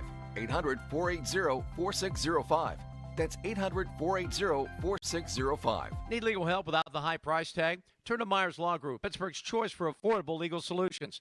Myers Law Group specializes in real estate legal solutions for residential and commercial clients. Considering buying or selling or a sale by owner, home or property, contact Myers Law Group first. Their experienced attorneys will make sure all documents are correct and all promises are kept before the sale. Call Myers Law Group today at 724-778-8800 or visit jpmyerslaw.com. Do you, Alex, take Chris to be your lawfully wedded husband? I do. And do you, Chris, take Alex to be your lawfully wedded wife? I do. And do you, Frank, from Clearview, promise to be their trusted financial partner for savings or for loans from this day forward, as long as you all shall live? I do. But as long as I live? Financial advice is closer than you think. Clearview. Clearly different. Federally insured by NCUA.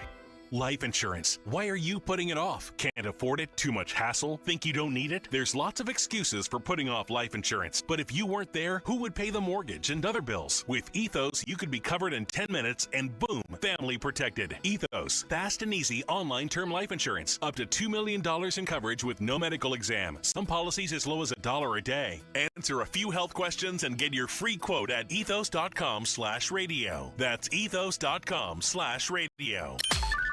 Text us on the Edgar Snyder and Associates text line at 412-928-9370. Edgar Snyder and Associates reminds you to text responsibly. At Giant Eagle, we're here because being part of the neighborhood matters. Because what we pick up at the store is what we bring into our lives. At Giant Eagle, we're always going for better to bring you the best. Because it matters. Kennywood's Phantom Fall Fest is back with the all-new Haunt Detached. One of 6 haunted houses, 4 scare zones, and over 30 thrilling rides. Select days through November 1st. Save up to 50% on tickets at kennywood.com. 93.7 The Fan is cleared by aquickdrain.com.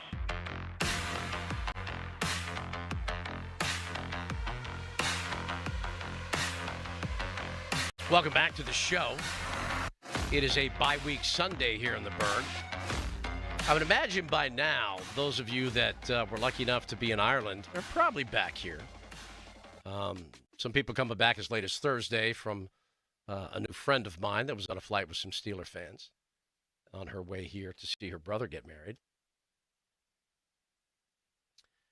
But I was mentioning at the start of the show, like for a Pitt fan, you know, to see the young star, Mason Heinzschel, come out and throw 4 touchdowns, a true freshman, 18-year-old kid, just blow out BC.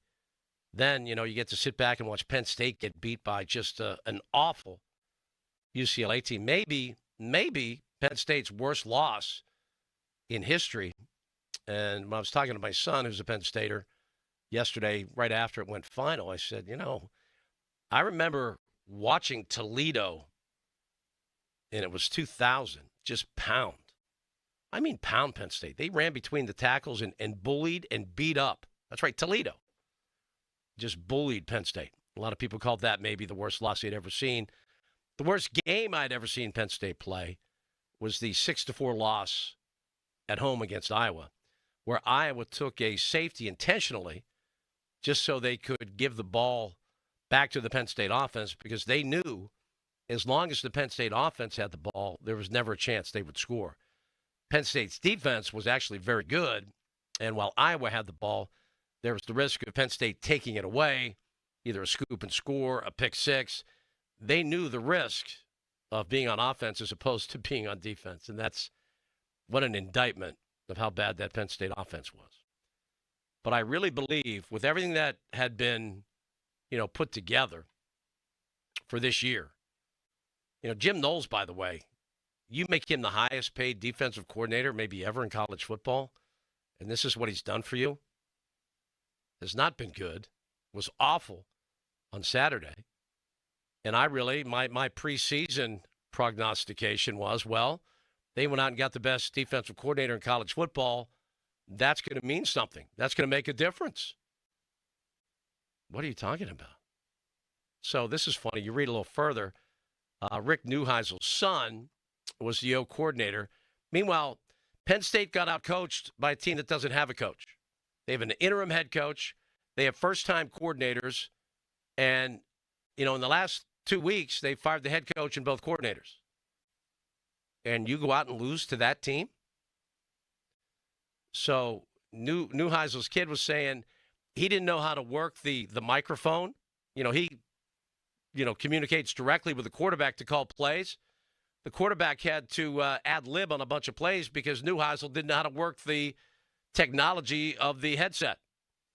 I mean, he figured it out, but it didn't matter. Their quarterback, ran free all over the place. They didn't spy him. They did nothing right or well. Nothing. And, they were all trying to talk themselves, what's, the actual heartbreak of losing the whiteout and, oh my, here goes our perfect season. Here goes all that. They're saying, well, come back, get your feet back underneath you, take care of business at UCLA in the Rose Bowl, get ready for Ohio State in the big horseshoe, and you're right back on track. It's only one loss, and it was to a very good team. That part's true. It was one loss against a very good team. So if you recover appropriately, correctly, efficiently, then yeah, you can easily get back on track. And they do that. And they kept extending Franklin with him not winning anything. There's a Big Ten title in there. He's won some bowl games, but he has not won big. I mean, they're paying him as if he has won a national title or two. And I have some very high-ranking Penn State friends that I expressed that, and they didn't really want to hear it. They were happy to enable James Franklin to continue to be paid like a national champion. And they continued to allow him to get to a point like he is now. You can't fire me. You got to pay me $56 million to go away. So they painted themselves into this corner, and it's not pretty. It is absolutely not pretty at all.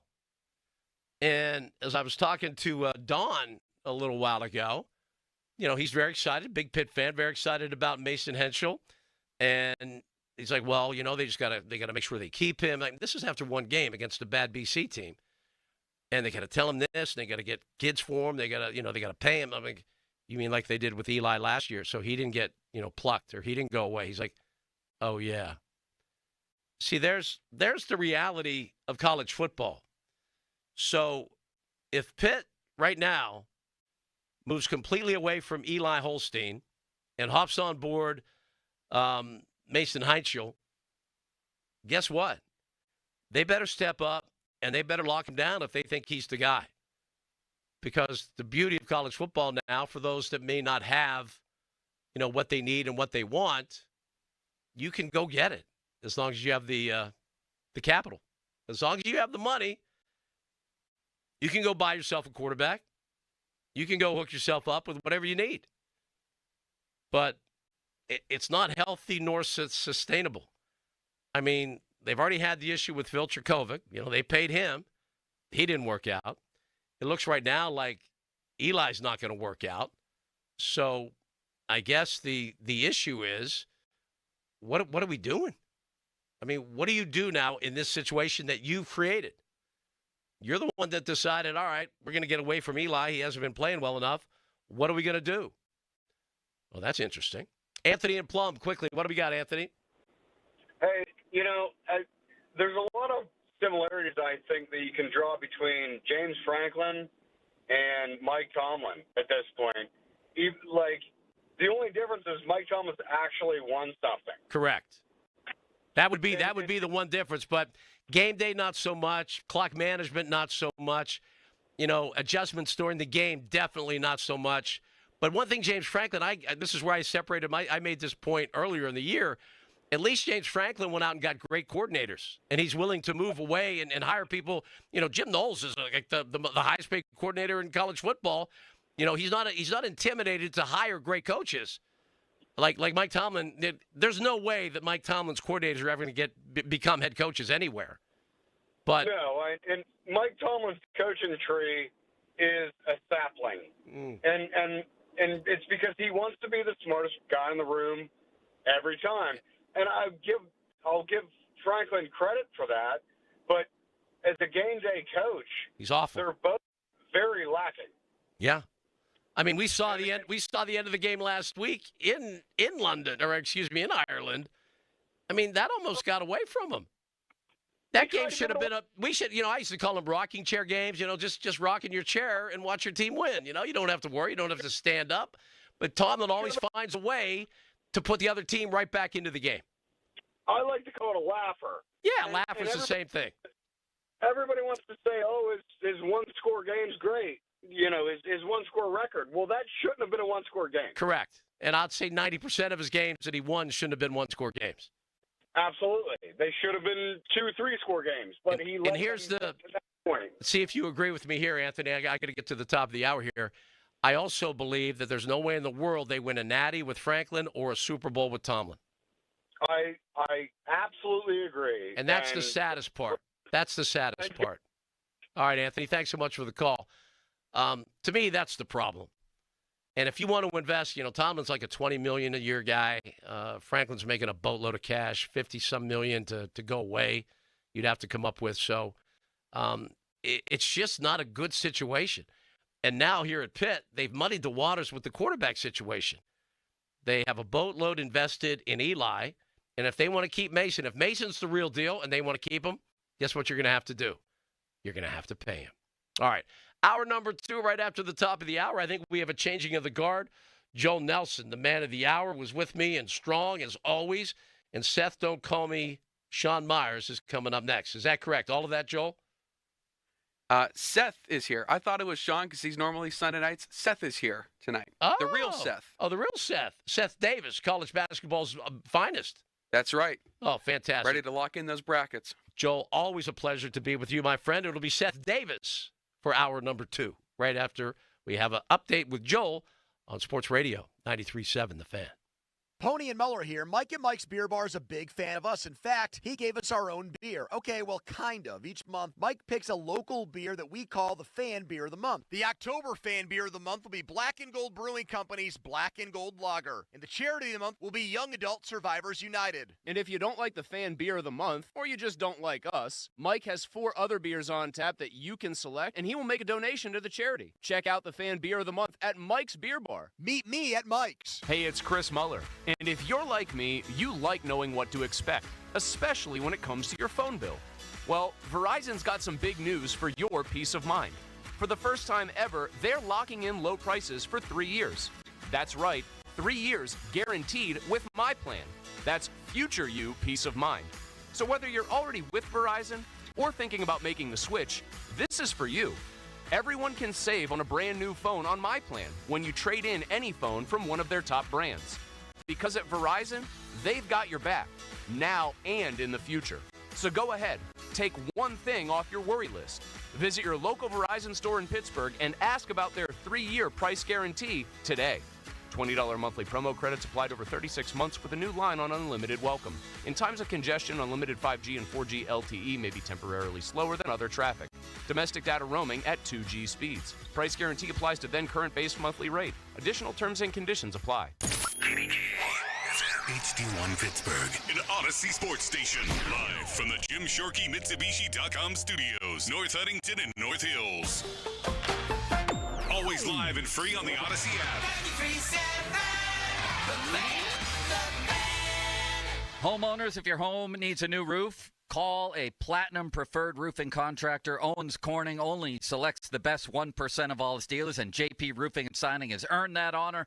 They've accomplished this through hard work and customer satisfaction and offer the best warranty in the business. Homeowners receive $500 off any roof or siding installation. Ask about 100% financing, no payments for 18 months, and free estimates. All that, JP Roofing and Siding.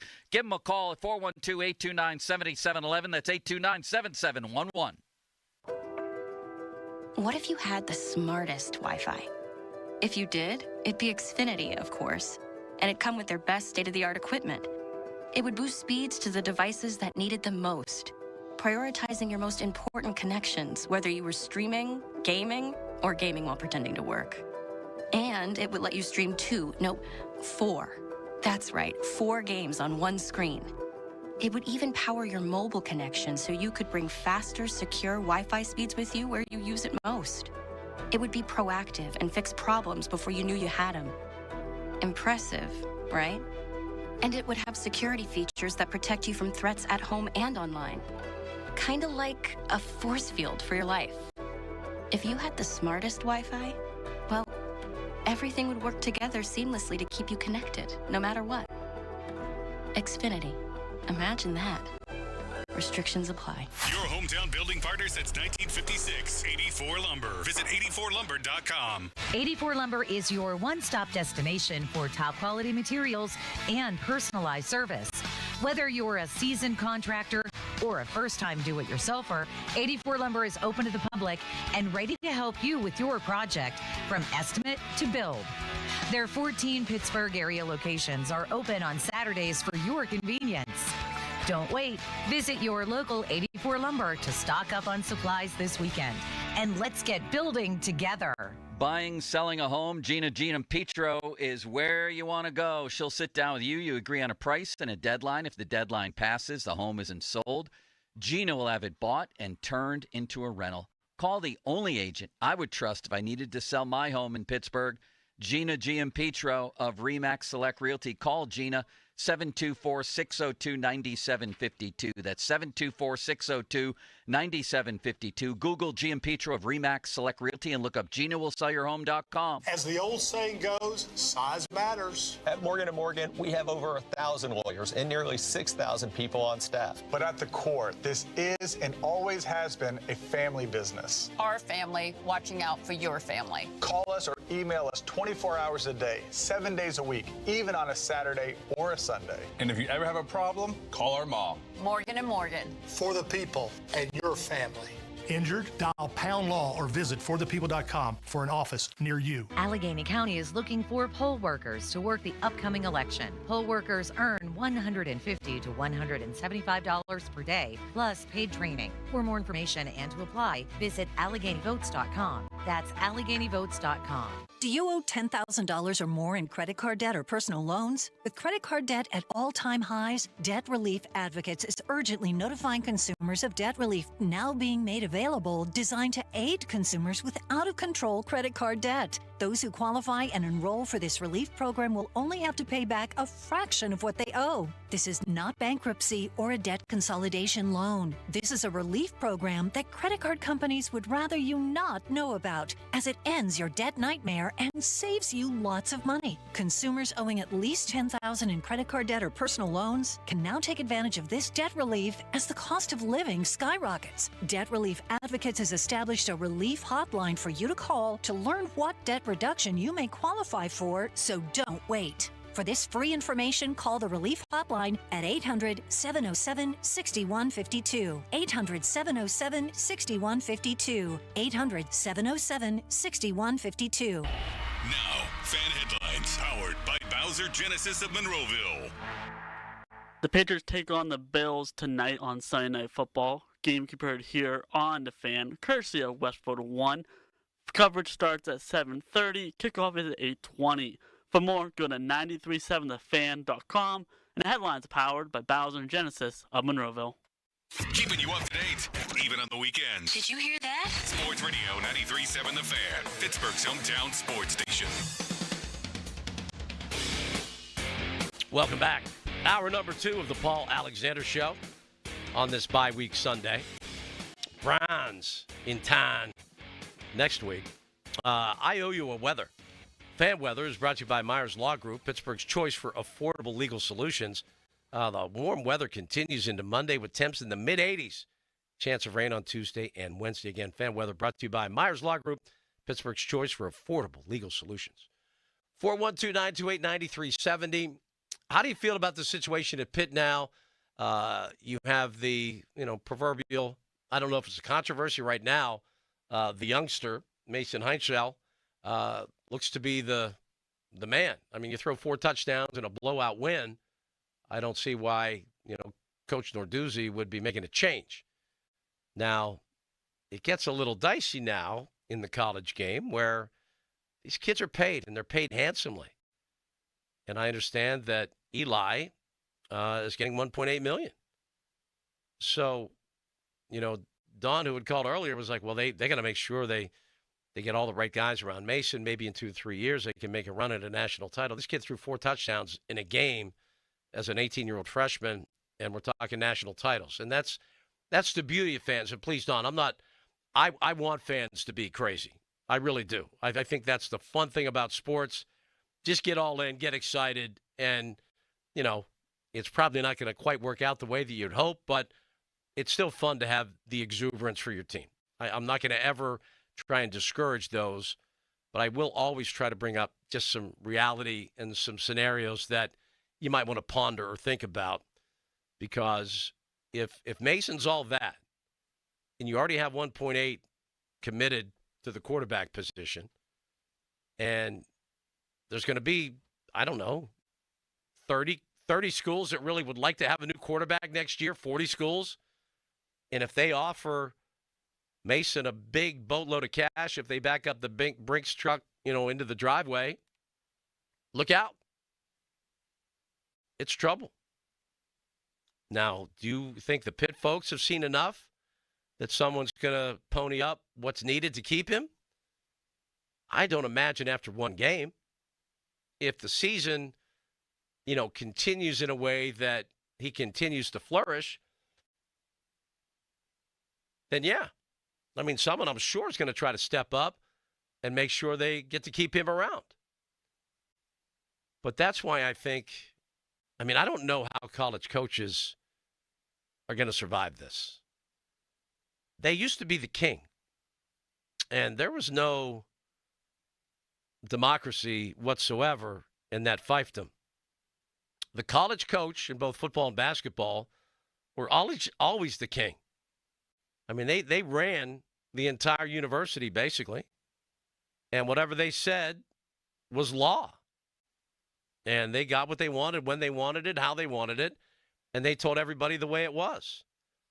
Now, if you have a great player, the player now has complete control, saying, what are you going to pay me? Because I'll put myself right in that portal before you even say my name. And I think the guys that were like the Nick Sabans, the Jay Wrights, the guys that were really comfortable with their role as the dictator, and, maybe Nick was a little bit of a, not an evil dictator, but more of a, you see his commercials. I mean, he's a no-nonsense guy. I sat down with him several times when he was the head coach at Michigan State. Big Ten media days in Chicago, you would get 10 minutes with every head coach. So I think it was 4 years in a row in Chicago, I got to sit down and do a 10-minute interview with Nick Saban. And you could tell, man, he was a powerful, straight-up dude. But now you can be as straight up and as powerful as you want to be. Your power no longer controls the narrative. And that is such a different feel and look for college football. You think Bear Bryant would thrive in that? Are you kidding me? The ball coach? I mean, they would be absolutely out of their minds when they would have a kid. Well, you're gonna if you don't do better next week, you're gonna sit down and say, "Well, I'll transfer. I'll go into the portal, dude. I'm out." And I just don't think a lot of coaches are comfortable with having very little power. I mean, they still have a certain amount of it. Don't get me wrong. I'm not saying that there's not some powerful football and basketball coaches in the country right now. There are. But the power over the player since the portal has changed dramatically. We got a good game going on in Seattle. Buccaneers leading the Seahawks 27-21. Just a few ticks left in the third quarter. Just want to update some scores. Cardinals 21, Titans 6. Some buddies of mine on our little text thread said Titans are going to go 0-17. Would not surprise me. Commanders lead the Chargers 17-10. Bit of a surprise. Lions all over the Bengals 21-3. I mean, the AFC North is the Steelers for the taking. They can win the division by default. I mean, right now the Bengals will be 2-3. The Ravens fell to 1-4 today. They got blowed out. The Vikings put up a fight to a degree. 21-17, they lost in London to the Vikings. But the Ravens got boat raced on their home turf by the Texans. And the Texans were 1-3 coming in, but as we all know, we saw 2 years ago, C.J. Stroud captured all of our attention, and then last year had that, sophomore slump or whatever you want to call it. But 4 touchdowns today, 244 yards in the air, put up quarters of 7, 17, 10, and 10, 44 points against that once vaulted Raven defense. I mean, it's all there. Now, the Steelers have to find a way to stay healthy. I think the offense still has to evolve. We have to see at the receiver position, injuries are a problem. We have no idea what Roman's going to be all about. I mean, there's still some question marks. Is Pat Freiermuth ever going to get involved? I mean, he has been the missing man. He didn't grab that one pass that Aaron dropped right into the breadbasket. A beautiful throw in the run. And, I mean, now he doesn't even get targeted, really. He's not the best blocking tight end. So he and Sanu, when they're out there together, the Steelers don't run it very well. So Pat Freiermuth right now is a contract that doesn't really, serve a purpose. It's a pretty big number. I mean, it's an average tight end contract. It's not exorbitant by any stretch, but if you're not going to use him, you might want to figure something out. The Cowboys all over the Jets, 37-22. The Cowboys now 2-2-1. That sounds more like an area code than a record, 2-2-1, right? Jets 0-5. They may go winless as well. Browns at 1-4, as we mentioned. Best win maybe of the year, and I heard Josh mention this. The Broncos over the Eagles in Philadelphia at the Link. Storm back and win that one 21-17. Eagles are 4-1. They're fine. I mean, that's not a devastating defeat for them by any stretch. But I was wondering when, Bo Nix and Sean Payton, Sean Payton called him out 2 years ago when he knew he was taking over, Denver. That's my guy. And he, with Drew Brees and the Saints, he was formidable. He is considered to be one of the great NFL offensive minds and a great quarterback coach. So he thinks he has his guy. And I was wondering last week when they were sitting at 2-2, is this really going to work out? Well, you beat Philadelphia in Philadelphia the way they did today. I'm starting to believe a little bit in Sean Payton and Bo Nix as a combination. And that's usually what you need. You need a great head coach and a great quarterback. And then, of course, an absolute ton of supporting cast. But, I mean, that's the absolute deal. That's the combo. That's Brady and Belichick. Even for a while, it was Tomlin and Ben. They only won one, but they were always, considered to be a contender in the AFC when those two were together in Ben's prime. Since then, when Ben was out of his prime, there's been no contending since then. Since Ben was out of his prime, And then, of course, all the national talking heads will say, well, look at the quarterbacks that Mike Tomlin's been trying to win with. And I'm like, yeah, the ones he selected. You have to understand, that's his call. Signed Trubisky, drafted Pickett, ignored Rudolph. Then, of all things, to save that god-awful, it's not god-awful, it's impressive, actually. But the non-losing thing is what everybody is their testament to him being a great coach. That's mediocrity. There's nothing great about non-losing. It's not. It's just not great. It's impressive in a way, but if you understand, in a capped league, how the cycles work, sometimes, think about how the Steelers got Ben. They had a 6-10 season.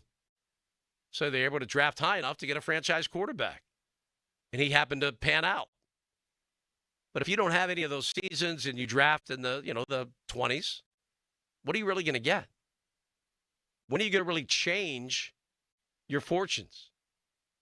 You keep going to get, let's find a 41-year-old, 4-time MVP that might have a little left. I don't mind the idea. I don't. I think this year has an opportunity to be very interesting and potentially successful. I haven't given up on this season at all. The last 10 years have been kind of like they're just not where they need to be. And you don't sense anything changes. So how do you feel about this bye week situation? How do you feel about the AFC Central? How do you feel about the Steelers stacking up against the rest of the AFC? Obviously the Chiefs, the Ravens, they're not who they were expected to be. Obviously the Bills, when you have Josh Allen, you're going to be effective. You're going to be legit. He can be the difference in any game. He's that good. They don't have that much around him. But it doesn't matter. If you have, think about the receivers that Brady used.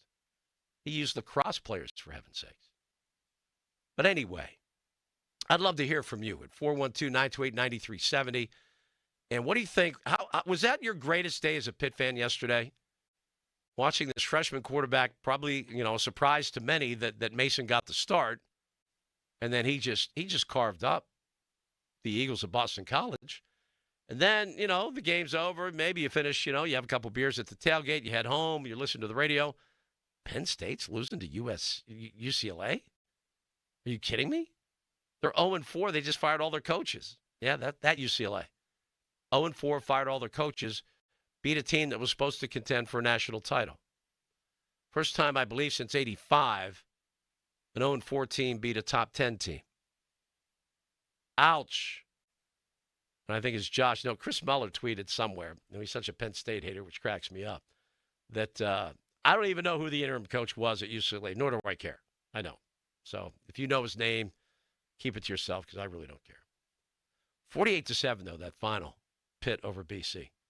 That's big. But right now, that interim coach at UCLA has as many wins against top 5 teams or top 10 teams as Coach Franklin.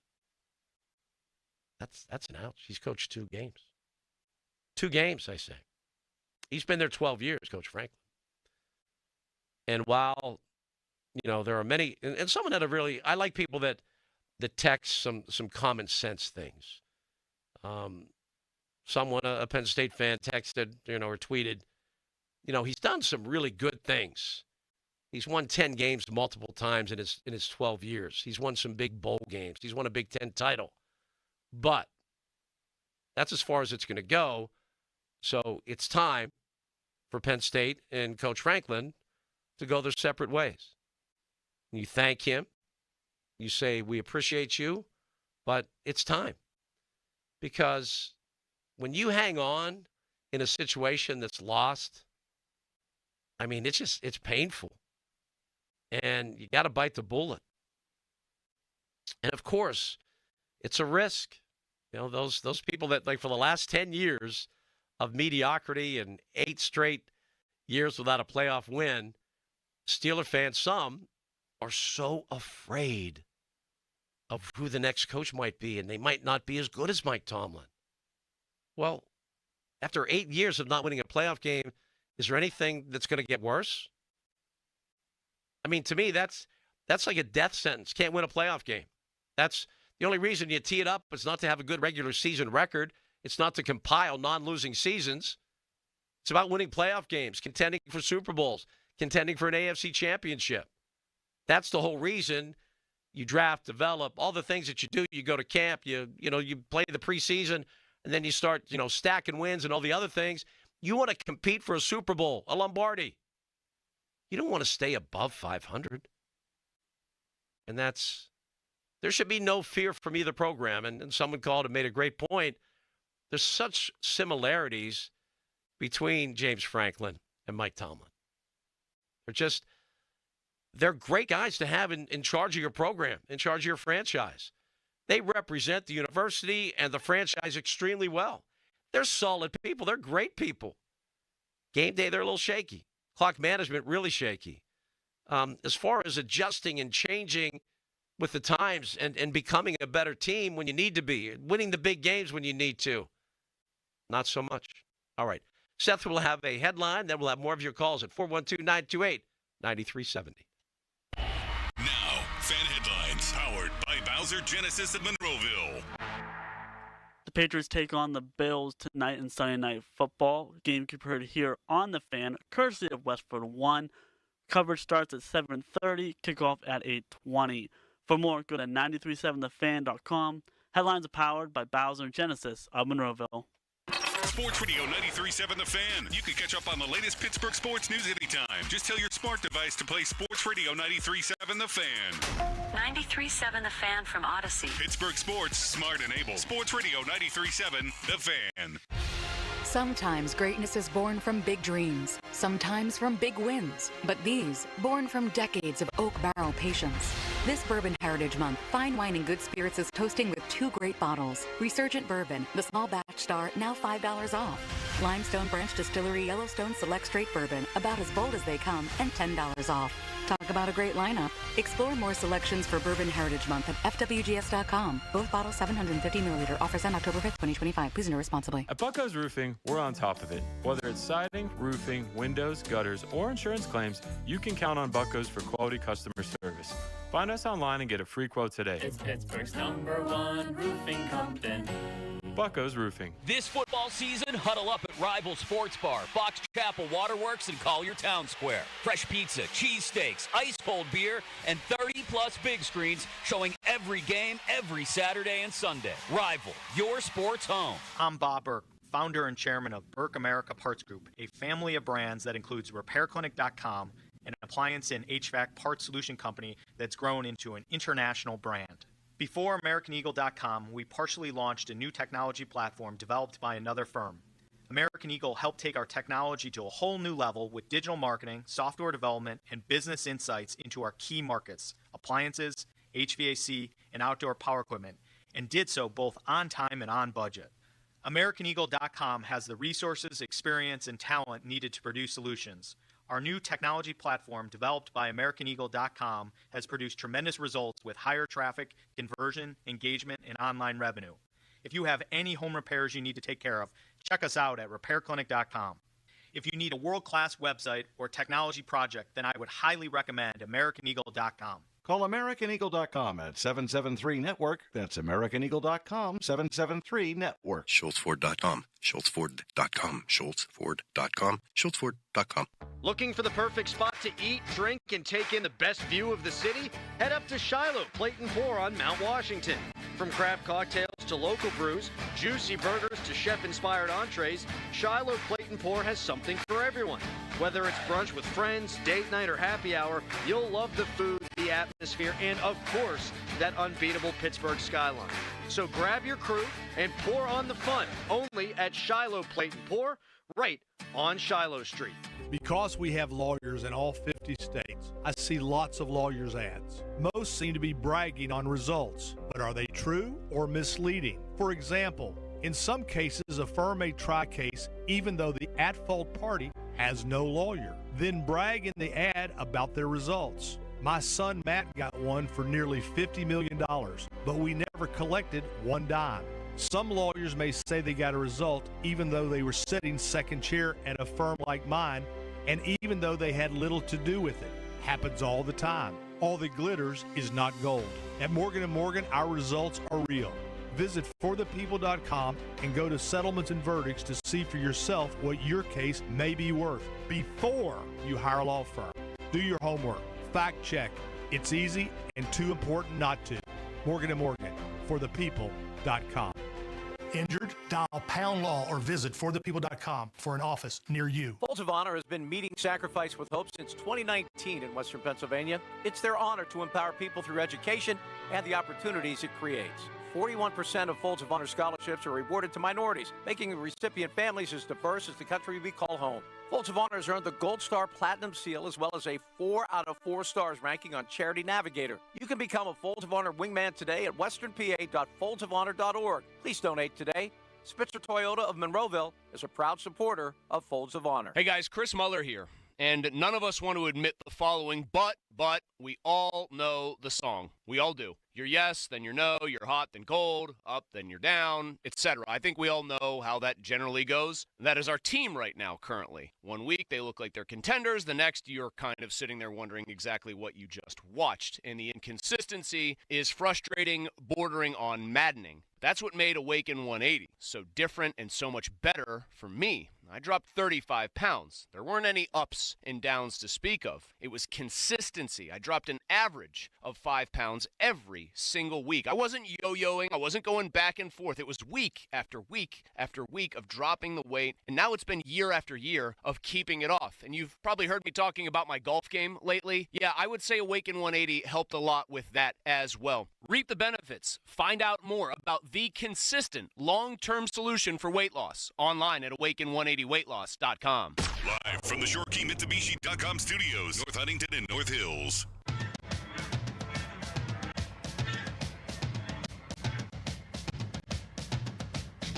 Welcome back. Paul Alexander with you until Patriots-Bills on Westwood 1. Coverage begins at 7:30. Told you it was a good one in Seattle. Buccaneers and Seahawks now tied at 28. 9:48 left in that ball game. Titans may go winless. They could be 0-17. Cardinals lead them 21-6. The biggest win of the day, I believe, was Denver over Philadelphia. 21-17. Same score the Vikings beat the Browns with. Also, the Lions are killing the Bengals 28-3. I mean, that's not even a contest, not a game. So the Bengals will be 2-3. The Ravens, as you know by now, got schooled 44-10. They're 1-4. Granted, no Lamar Jackson and a cast of thousands out with injury, and that can happen to any team. Anytime you start feeling a little too comfortable at your perch, and it's over, and you're going to win it all, and you know, you might want to just take a little step back. Might want to pump the brakes a bit, because injuries happen to every team, and you never know who, you never know when. That's just the absolute uncertainty that comes with the NFL. Love to talk about the bye week. What did you do? What did you do on your bye week? What do you think Mario Lemieux has meant to this town?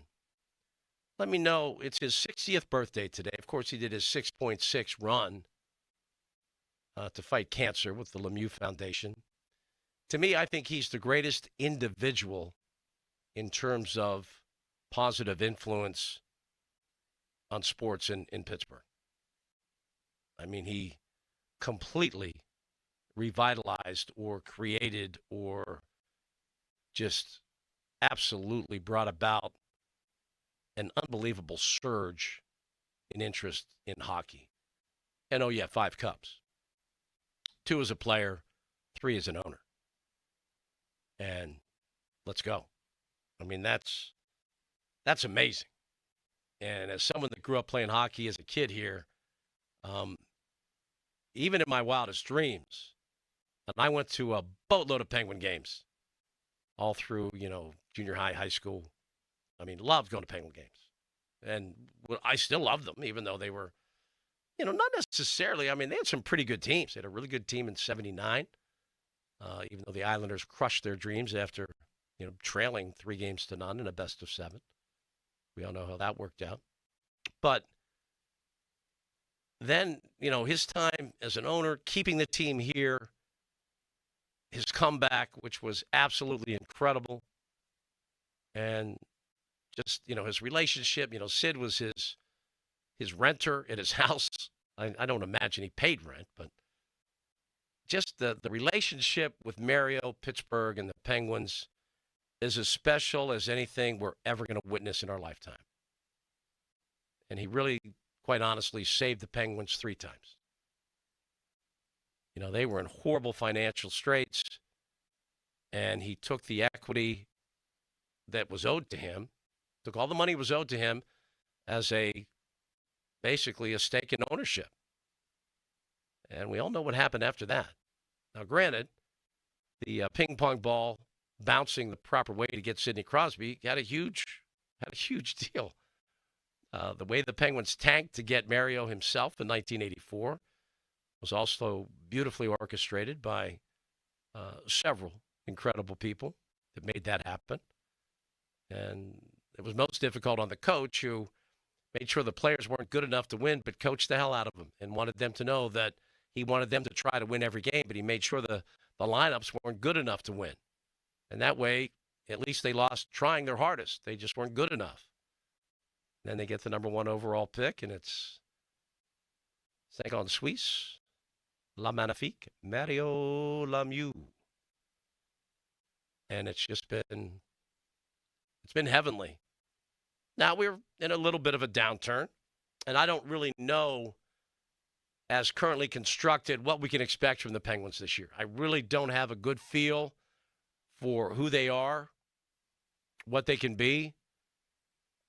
I do know that Sid is still absolutely a talent and a star, but what's around him, I don't know. I just don't know. And I don't know what the goaltending situation is going to look like in terms of being able to, you got to steal a game or two as a goaltender. And that has not happened very often. Now, Tristan Jarry had some good regular season moments, but he was rewarded with a bulky contract that wasn't reasonable for the Penguins. And they cut him outright, and then he ended up back. So it's been a bit of a messy ride. Mike Sullivan now the head coach of the Rangers, Mr. Muse. I don't know much about him, just being perfectly honest. I mean, I've read everything that's been put out there, but until you see it, I mean, what do you really know about it? And I don't know how he'll be received. And, even in their cup years in the early 90s, Mario basically let the coaches know the way things were going to go. And that's not a secret. I'm not breaking news with that at all. But I'd love to hear from you what you did on this bye week Sunday. Did you get out and maybe play a little golf? What did you do today? Did you still watch football? Did you want to watch the Ravens get spanked? I did. I enjoyed it. C.J. Stroud's fun to watch, by the way. And I don't know what happened to him last year. I don't. But he's back. 244 yards and 4 touchdowns today, no picks. I'm telling you, when you're right in that 225 to 275, 2, 3, or 4 touchdowns and no picks, I will guarantee you that quarterback's going to win 99% of the games, don't care who it is. If you're hitting a pretty high percentage, let's say, usually it's like 22 of 27, 238 yards, 3 touchdowns, no picks. That's going to be a winning formula every single time. Every single time. That means you're probably running the ball a little bit, controlling the clock a good bit, playing pretty good defense, and being extremely efficient. And that's what all offensive coordinators should strive for. And I think that's really in the wheelhouse of Arthur Smith and Aaron Rodgers. And the way they ran the ball in Ireland was very impressive to me. Ken Gainwell, okay.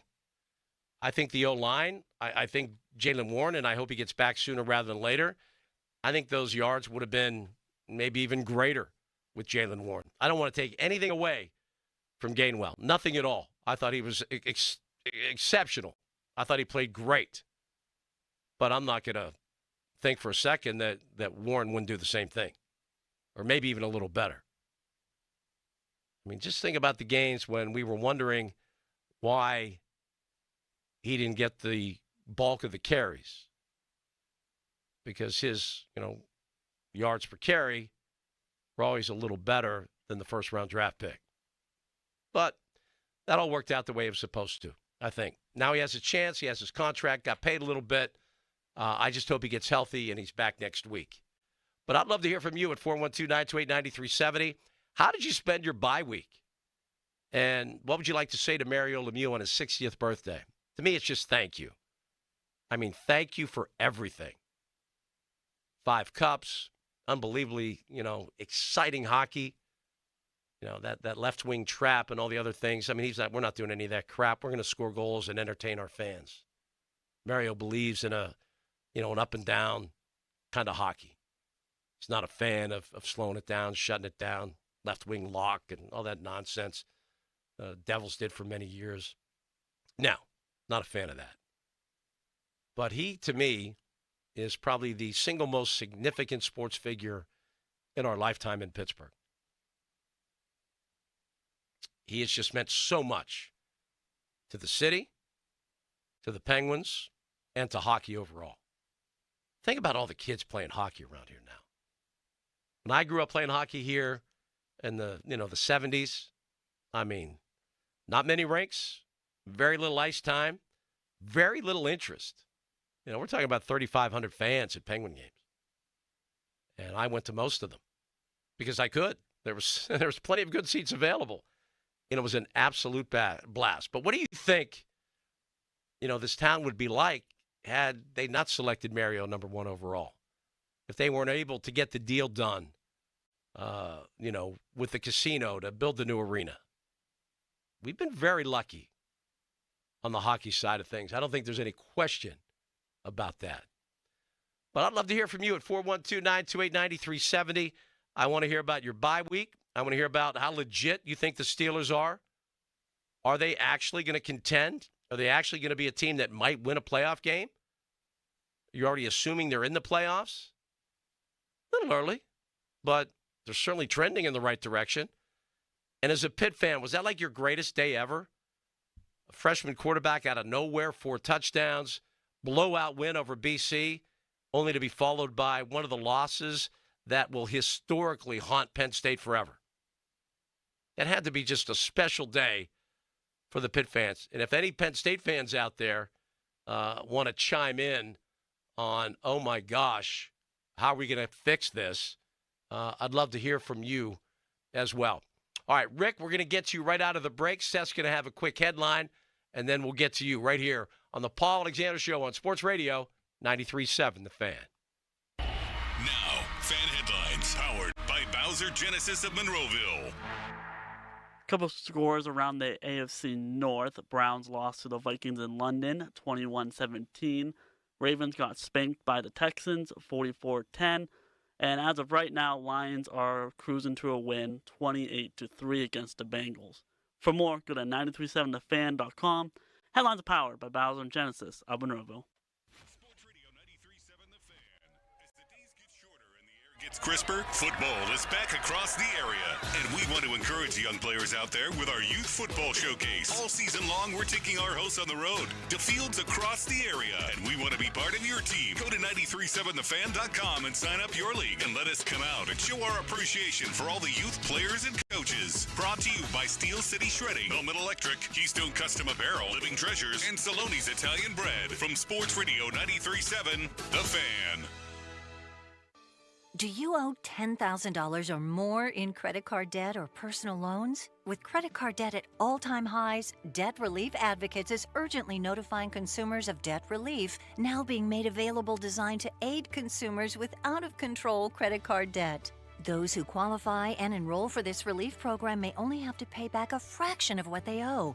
This is not bankruptcy or a debt consolidation loan. This is a relief program that credit card companies would rather you not know about, as it could end your debt nightmare and save you lots of money. Consumers owing at least $10,000 in credit card debt or personal loans can now take advantage of this debt relief as the cost of living skyrockets. For free information and to learn what debt reduction you may qualify for, simply go online and visit DRA.com or call 800-515-4402. 800-515-4402. Again, that's 800-515-4402. BetMGM has an unreal deal for pro football fans this season. Turn $10 into $150 in bonus bets if you win your first bet. Download the BetMGM app and sign up using the bonus code PIT150. Then place a $10 bet on pro football. You'll get $150 in bonus bets if you win. The possibilities don't end there. When you join BetMGM, you get access to a variety of parlay selection features like same-game parlays, live betting options, and more. Download the BetMGM app today and get $150 in bonus bets if you win your first bet with bonus code PIT150. Make this pro football season one for the history books. Make it legendary. BetMGM and GameSense remind you to play responsibly. BetMGM.com for T's and C's. 21 plus to wager. Pennsylvania only. New customer offer. Subject to eligibility requirements. Rewards are non-withdrawable bonus bets that expire in 7 days. If you or someone you know has a gambling problem, help is available. Call 1-800-GAMBLER. In St. Pete Clearwater, you can chill by the crystal clear Gulf. And stroll downtown St. Pete's galleries and murals. And hang with the locals at a fishing pier. And escape to secluded white sand beaches. Secluded, huh? Yeah, and they're spectacular. And then grab a sandwich at the grouper capital of the world. And maybe a nightcap at a rooftop bar with sunset views. Okay. In St. Pete Clearwater, you'll find just what you're looking for. And then some. Your Florida escape begins at visitspc.com. Actual price will depend on product and subscription plan. Featured products are compounded drug products, which the FDA does not approve or verify for safety, effectiveness, or quality. Prescription products require an online consultation with a healthcare provider who will determine if appropriate. See website for details, restrictions, and important safety information. Want a boost in and out of the bedroom? Hims has you covered. Introducing a new 2-in-1 approach to level up your game. Tadalafil for better bedroom performance and zinc for testosterone support. Put it all together and you've got what you need to turn things all the way up. Getting started is simple. Just go to hims.com/joy to start your free online visit. Through Hims, you can access ED treatments including pills, chews, and more. 100% online. No office visits, no pharmacy lines. Just fill out a simple intake form and a licensed medical provider will determine if treatment's right for you. If prescribed, it ships free and discreetly to your door. Find affordable treatment options at up to 95% less than brand names at hims.com/joy. That's hims.com/joy, HIMS.com/JOY. Text us on the Edgar Snyder and Associates text line at 412-928-9370. Edgar Snyder and Associates reminds you to text responsibly.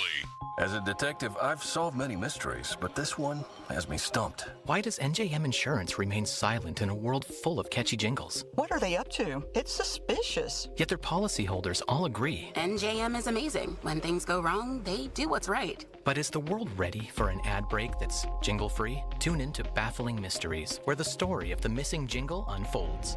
This fictional podcast is brought to you by NJM. No jingles or mascots, just great insurance. Insurance underwritten by NJM Insurance Company and its subsidiaries. Have you found your dream home? Gina Giampetro has the program to help you buy it now with cash in hand in a no contingency bid. Doran Dickerson of the Fan Morning Show. Gina will sit down with you. You grant a price. You grant a deadline. If the deadline passes and the home isn't sold, she will have it bought and turned into a rental.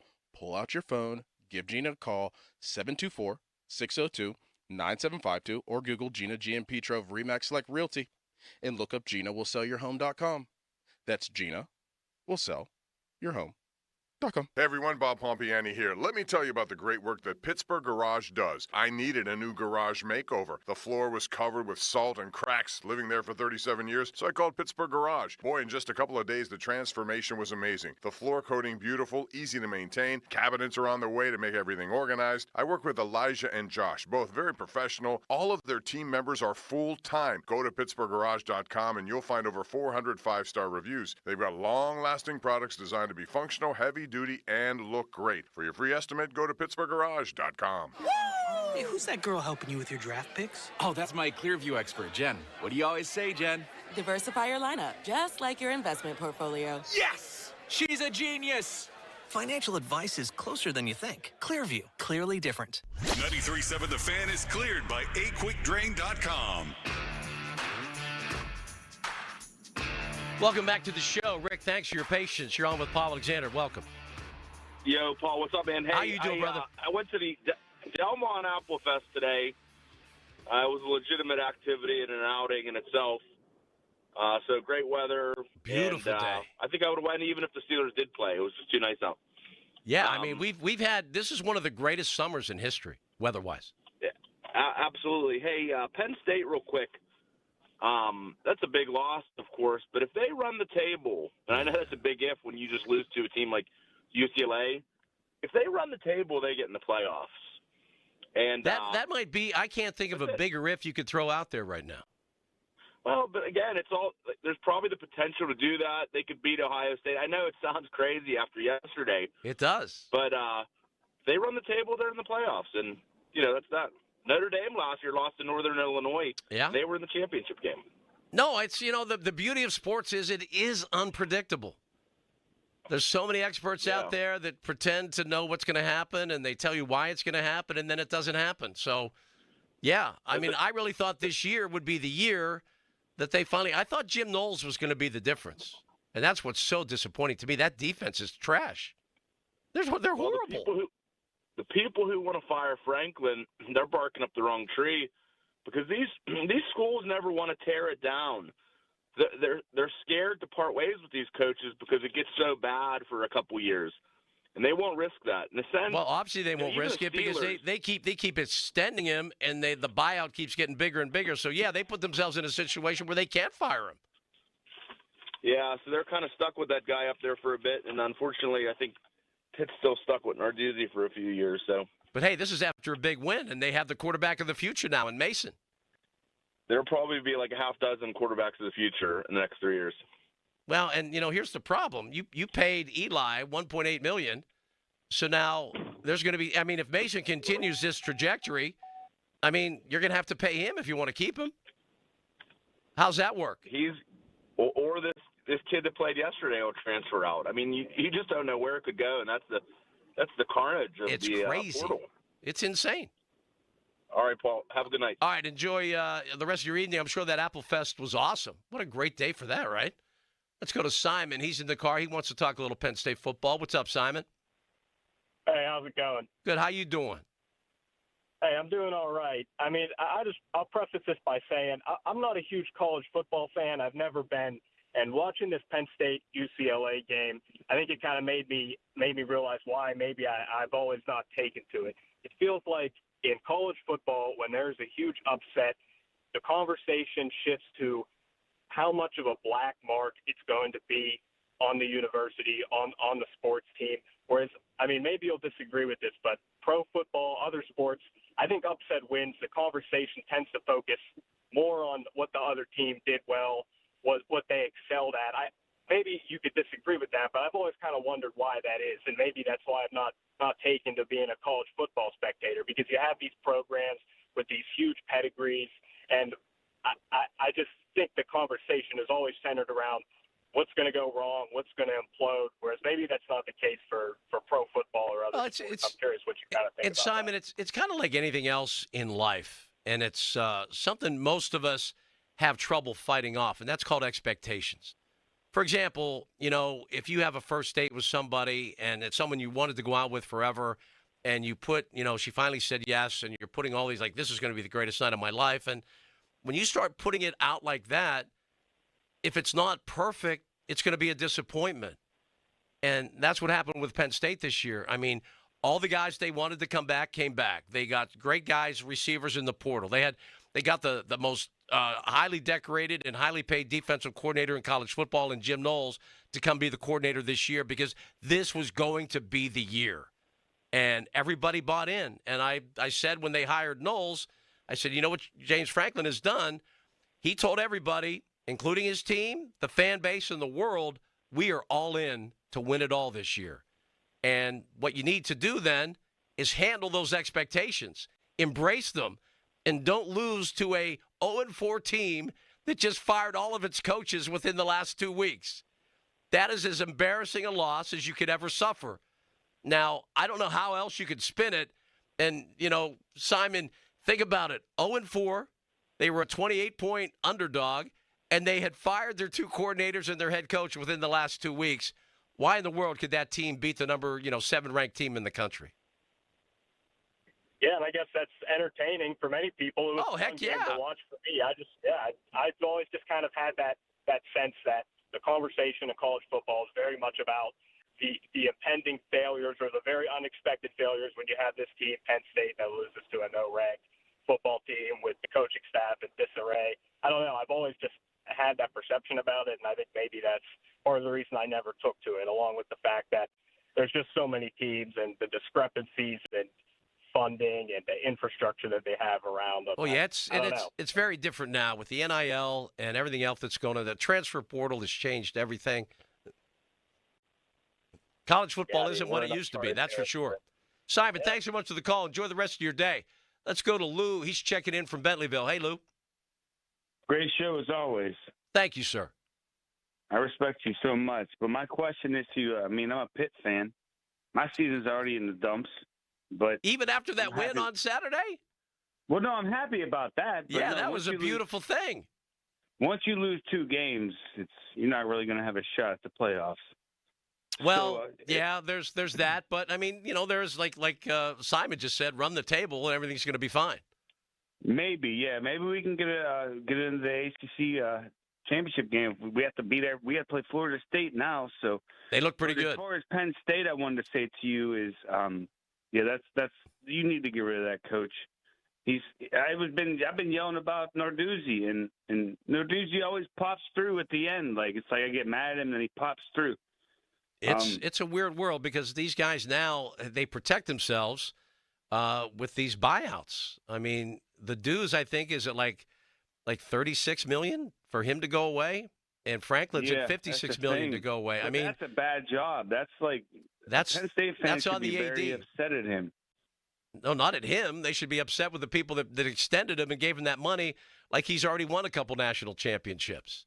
You can't pay a coach like that. One question I wanted to ask you. Yes, sir. My one question is, we're living good right now in Steeler Nation. Oh, yeah, it's nice. We're living good. I'll tell you something, though. That Cleveland Browns new quarterback looked pretty good today. Yeah, he did. I see why they went with him. So, I'm not scared of him next week. No. But not at all. I think we're way better than them. I think the Vikings are overrated, to be fair. The Ravens got their butts kicked in, and then the Bengals are obviously getting their butts kicked in. No, they both lost their quarterbacks. We're living healthy right now. We're, 2.5 games up after today if the Bengals lose? Yeah, and, when you have Lamar Jackson and Joe Burrow on the sideline, you better live large. Yep, and we got to take care of business. We got to beat the Clowns on Sunday. Yeah, that's a big one. And then we got to hopefully turn around. I know we played terrible on Thursday night, which I think is horrible. We should always play on Sunday. I don't think any team should have to have one practice and then turn around and play a game. Lou, it's the divisional game. If those players want to get paid what they get paid, that's the sacrifice you make. They'll do it. Well, yeah, that's the sacrifice you make. And, yeah, I don't like it either. I don't. I mean, it's entertaining. Sorry. No, I mean, it's entertaining. I love the fact that, if there's a good game on Thursday night, I mean, it usually piques my interest. But, I think it's horrible. It's horrible for the players. And then, the NFL brass always talks about their biggest concern is player safety. If they had any concern about player safety, they would not play on Thursday nights. Well, then they should have flipped this out. Instead of playing the Bengals, we should play the Bears. We shouldn't be playing division game and then a division game. Well, the schedule's what it is. You just got to play it. I know. I'm not going to cry about it, but I'm just telling you right now that we are future to win this. Actually, to win a division is right in our hands. Oh, it's been given to them. Right in our hands. They're winning it by default right now. I know, and I love it. And that's why we got to stomp on all these teams that we're playing. Let's go. We got the next toughest game is the Packers, and that's, 2 weeks away. Exactly. So thanks so much for the kind words, and God bless you, my friend. Thank you so much for the kind words and for the phone call. 412-928-9370. Have the Steelers anointed themselves AFC Central champions? I mean, it would be by default, quite honestly. I mean, the Steelers have held up their end to a degree by going 3-1 into their bye. They have the Browns next week at home. That should not be a problem, but we all know that that's a division game, and We all know that there's games that don't make sense, outcomes that don't make sense. That's just the way it works. All right, let's talk about our text line brought to you by the Edgar Snyder & Associates personal injury law firm, where they always say never a fee unless we get money for you. Fan Twitter brought to you by South Hills Kia in Peters Township. Visit them at southhillskia.net. Going to give you the fan weather right now. It's brought to you by Myers Law Group, Pittsburgh's choice for affordable legal solutions. How about the mid-80s tomorrow, and a little bit of rain on Tuesday and Wednesday. And again, that's fan weather brought to you by Myers Law Group, Pittsburgh's choice for affordable legal solutions.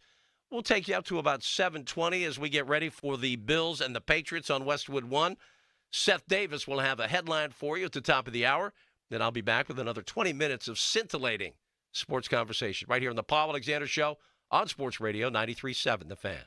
Pony and Muller here. Mike and Mike's Beer Bar is a big fan of us. In fact, he gave us our own beer. Okay, well, kind of. Each month, Mike picks a local beer that we call the Fan Beer of the Month. The October Fan Beer of the Month will be Black and Gold Brewing Company's Black and Gold Lager. And the Charity of the Month will be Young Adult Survivors United. And if you don't like the Fan Beer of the Month, or you just don't like us, Mike has 4 other beers on tap that you can select, and he will make a donation to the charity. Check out the Fan Beer of the Month at Mike's Beer Bar. Meet me at Mike's. Fan Weather is brought to you by Myers Law Group, Pittsburgh's choice for affordable legal solutions. Temperatures in the 70s on some days throughout the week and the 80s for others. You can expect rain on most of them. That's Fan Weather, brought to you by Myers Law Group. Your hometown building partner since 1956, 84 Lumber. Visit 84lumber.com. At Giant Eagle, we're focused on quality, freshness, and all your favorites. Because meals bring us together. Because recipes keep traditions alive. Because the right ingredients make it or break it. Because being part of the neighborhood matters. Because what we pick up at the store is what we bring into our lives. At Giant Eagle, we're always going for better to bring you the best. Because it matters. Comcast Business can help turn your small business into a connected, secure, modern business. It's how retailers become constantly connecting must-visit shops. How restaurants become reliably up and running neighborhood favorites. How healthcare offices become the data-protecting caregivers that we all depend on. And how wealth management firms become cyber-securing guardians of your information. With reliable connectivity, enhanced cybersecurity, and Wi-Fi backup, your business can stay connected and get threat-ready with Comcast Business, powering possibilities. Get started with our reliable business internet. Plus, stay connected when you add Wi-Fi backup for just $35 a month. And ask about a $500 prepaid card on a qualifying gig bundle. Call today. Restrictions apply. Wireless Connect requires business internet for additional monthly charge. Taxes and other fees extra. Prepaid card offer ends 11/16/25. Lunch was great. Lawrenceville is such a fun spot. Can we stop at a bathroom? Are you all right? I keep having stomach issues after eating, like diarrhea, gas and bloating, abdominal pain, and sometimes oily stools. Sound familiar? Those stomach issues may actually be a pancreas issue called exocrine pancreatic insufficiency, or EPI. Creon pancrelipase may help manage EPI. Creon is a prescription medicine used to treat people who can't digest food normally because their pancreas doesn't make enough enzymes. Creon may increase your chance of fibrosing colonopathy, a rare bowel disorder. Tell your doctor if you have a history of intestinal blockage or scarring or thickening of your bowel wall, if you are allergic to pork, or if you have gout, kidney problems, or worsening of painful swollen joints. Call your doctor if you have any unusual or severe gastrointestinal symptoms or allergic reactions. Take Creon as directed by your doctor and always with food. Do not chew capsules as this may cause mouth irritation. Other side effects may include blood sugar changes, gas, dizziness, sore throat, and cough. These are not all the side effects of Creon. Call 800-633-9110 or visit creoninfo.com to learn more. That's CREONinfo.com. I'm asking my doctor about EPI and if Creon could help. I heard you got the job. Congratulations. Thanks. And I just got my first paycheck early. How did that happen? I opened an everything checking account at Dollar Bank and got my pay direct deposited 2 days early. Ooh, that's a nice perk. And a $300 welcome bonus, plus a great savings rate and card controls to turn my card on or off, and real-time card activity alerts. All that plus $300? Sounds like I need to get an everything checking account. You sure do. The $300 welcome bonus is a limited time offer, though. Open your account now. I'm doing it. Open your account online in less than 5 minutes at $.bank/300 or visit your local Dollar Bank office today. Dollar Bank, Equal Housing Lender, member FDIC, $300 offer for new customers only and may end without notice. Certain requirements apply in the first year. 0.10% annual percentage yield. Account opening is subject to approval and accounts are available only to consumers residing in Dollar Bank's markets. Early pay is not a guarantee you will receive your direct deposit earlier than your scheduled pay date. Certain requirements apply. Morning, Zoe. Got donuts. Jeff Bridges, why are you still living above our garage? Well, I dig the mattress, and I want to be in a T-Mobile commercial like you. Teach me, Saldana. Oh, no, I'm not really prepared. I couldn't possibly. At T-Mobile, get the new iPhone 17 Pro on them. It's designed to be the most powerful iPhone yet and has the ultimate pro camera system. Wow, impressive. Let me try. T-Mobile is the best place to get iPhone 17 Pro because they've got the best network. Nice, Jeffrey. You heard them. T-Mobile is the best place to get the new iPhone 17 Pro on us with eligible trade-in in any condition. So, what are we having for lunch? Dude, my work here is done. 24 monthly bill credits on experience beyond for well-qualified customers plus tax and $35 device connection charge. Credits ended, balance due if you pay off earlier. Cancel finance agreement iPhone 17 Pro, 256 gigs, $1,099.99 and new line minimum $100 plus a month plan with auto pay plus taxes and fees required. Best mobile network in the U.S. based on analysis by Ookla Speed Test Intelligence data 1H2025. Visit T-Mobile.com. HD1 Pittsburgh, an Odyssey sports station. Live from the Jim Shorkey Mitsubishi.com studios, North Huntington and North Hills. Always live and free on the Odyssey app.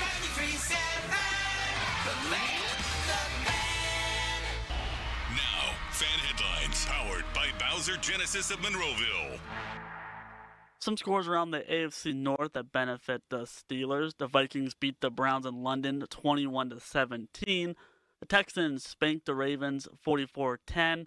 And right now, the Lions are currently beating the Bengals 28-17. For more, go to 937thefan.com. And headlines are powered by Bowser and Genesis of Monroeville. Live and local sports news on the weekends? Imagine that. Sports Radio 93.7 The Fan, Pittsburgh's hometown sports station. Welcome back. Paul Alexander with you, home stretch. We'll take you right up to Patriots and Bills on Westwood 1. You can also check it out on the free Odyssey app. Bye week, folks. Someone went to an Apple Festival. Want to know what you did on your Steelers bye week. 412-928-9370. I'll be with you until about 22 after the hour, and then we'll send it over to Westwood 1. I told you that Buccaneers-Seahawks game was a good one. They're right now tied at 35. 49 seconds left. A little bit of a pulse by the Bengals, but I don't think it's serious. 28-17, though. I mean, it's now a game. To a degree. Commanders leading the Chargers 20-10. A lot of people were really buying in on the Chargers. I'm not so sure. And I don't know what to think about the Vikings. I just don't. They're 3-2. They won today over the Browns. You know, you certainly love the work they're doing for you as a Steeler fan. You know, thanks for getting the job done against the Browns in London today. Much appreciated. Our man George Pickens had another great touchdown catch today. He may flourish as a Cowboy, but you know what? They're not going to win anything. They never do. Although Dak had a day. 237 yards, 4 TDs. I think quarterbacks in yards really overrated. I like it right in there. I was talking earlier. I love the 225 to like 280, 2, 3, or 4 touchdowns, no picks. That's always going to be a win. Always. You don't need 300, 400 yards. You don't. You know, you run to win, you throw to score. Get them into the end zone with those 4 tutties, but, you know, run it to control the clock, control the game. You don't have to have flashy numbers as a quarterback. I want your touchdown to interception ratio to be very impressive. I want it to be the number that I look at. That's always the number I look at first. Getting it into the end zone and not turning it over. Then I'll look at yards per attempt. That's also very big. You want that to be healthy. But the overall yards passing, which is also one of the really bizarre things that the NFL does. They judge defense not by points allowed. Last I checked, you don't, in fantasy, every one of those 10 yards is a point for your team. It doesn't work that way in the NFL. But that's how they judge defenses, yards allowed. What are we doing? Like, who cares how many yards you give up? It just doesn't matter. And that's something I always loved about Dick LeBeau. He was always like, we're going to keep everything in front of us. No one gets behind us. We're not going to give up the big play. And eventually, we'll get the ball back. And you have guys like, Harrison and Polamalu and, on and on and on. Yeah, that works. And he made it work. Just don't give up points. Make teams settle for 3. And that's how you win football games defensively in the NFL these days. Let's go to Jim in Monroeville. Hello, Jim. Thank you for taking my call this evening. Great show as normal. I enjoyed today's Steeler List Sunday because I'm a fan of football in general, and I'm definitely going to watch the Baltimore Ravens get spanked.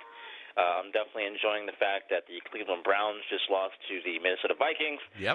And here at some point, I guess we could say it, unless the Bengals make a comeback and win, likely the Bengals lose. So that's 3 teams in the AFC North that I wanted to lose.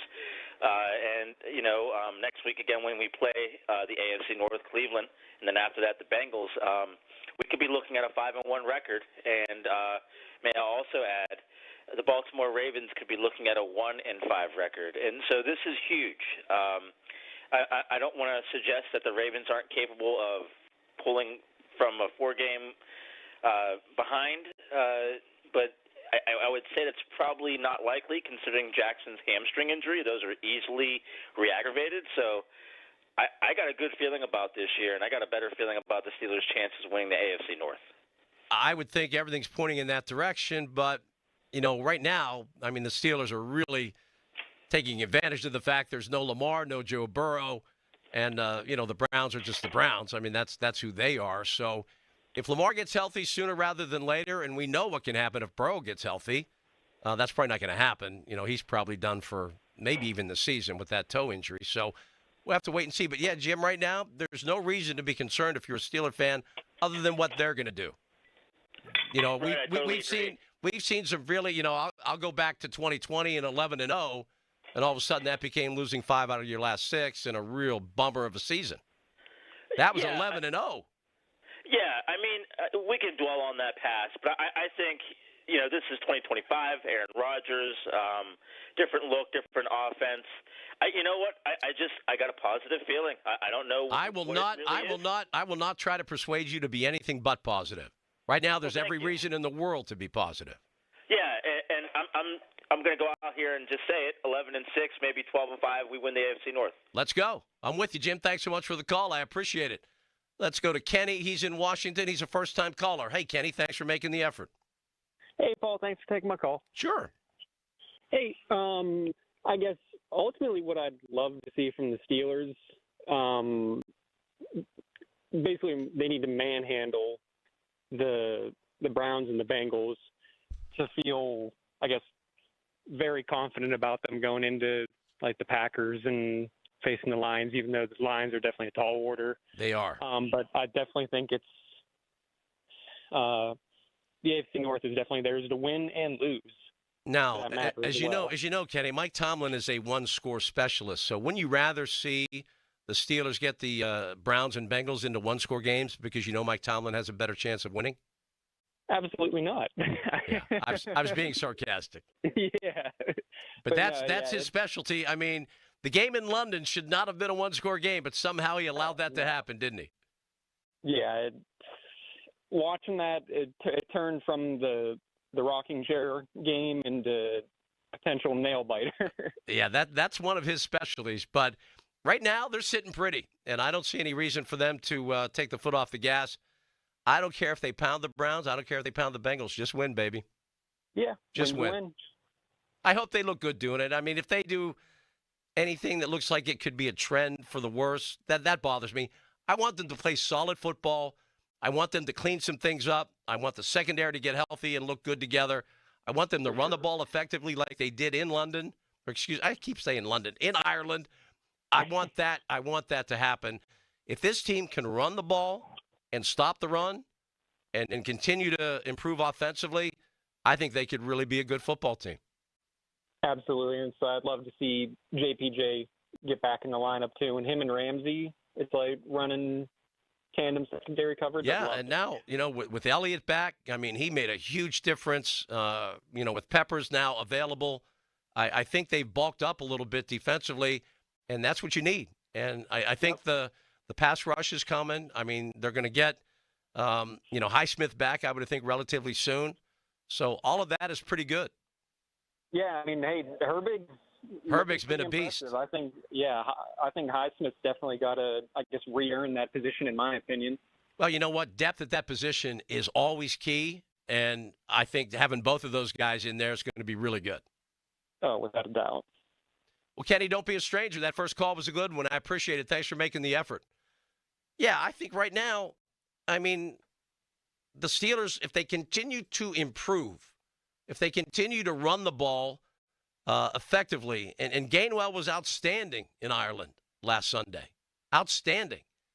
And if he continues to, and again, you certainly, want Jaylen Warren back as soon as possible. We don't know what that situation is. But, yeah, they're going to have to run the football effectively. And right now they're showing me they have made some adjustments defensively to stop the run. And that's exactly what they need to do. Let's go to Tony in Mount Lebanon. Hello, Tony. Hello. Just a quick question and a shout-out, if it's possible, and still with the college stuff. Is that okay? Yeah, go ahead. Give us a shout-out first. What do you got? What are you shouting out? Okay. Just moved here. Love you guys. Listen to you in York all the time as long as I could get it. And now with all the innovations, it's great. Moved here recently. Love to shout out to Prabula. Fortunately for him, or Penn State, I think he transferred too soon. And also Kenny Johnson and Jules Goff from Pitt. How about that? Yeah. Excellent students, and just got to listen to Kenny Johnson's interview. You'll love it. And my question is, playing a late-night game against Oregon and all that emotion and that, and now you have to travel to UCLA, which is 3 time zones away, I believe. Yeah. Do you guys think that affected that play at all? Well, sure it does. But, I mean, this is a team that was 0-4 and didn't even have any coaches. They fired both coordinators and their head coach within the last 2 weeks. They were a rudderless ship. And as a head coach and as a program that is slated to be a national title contender, you do not lose those games.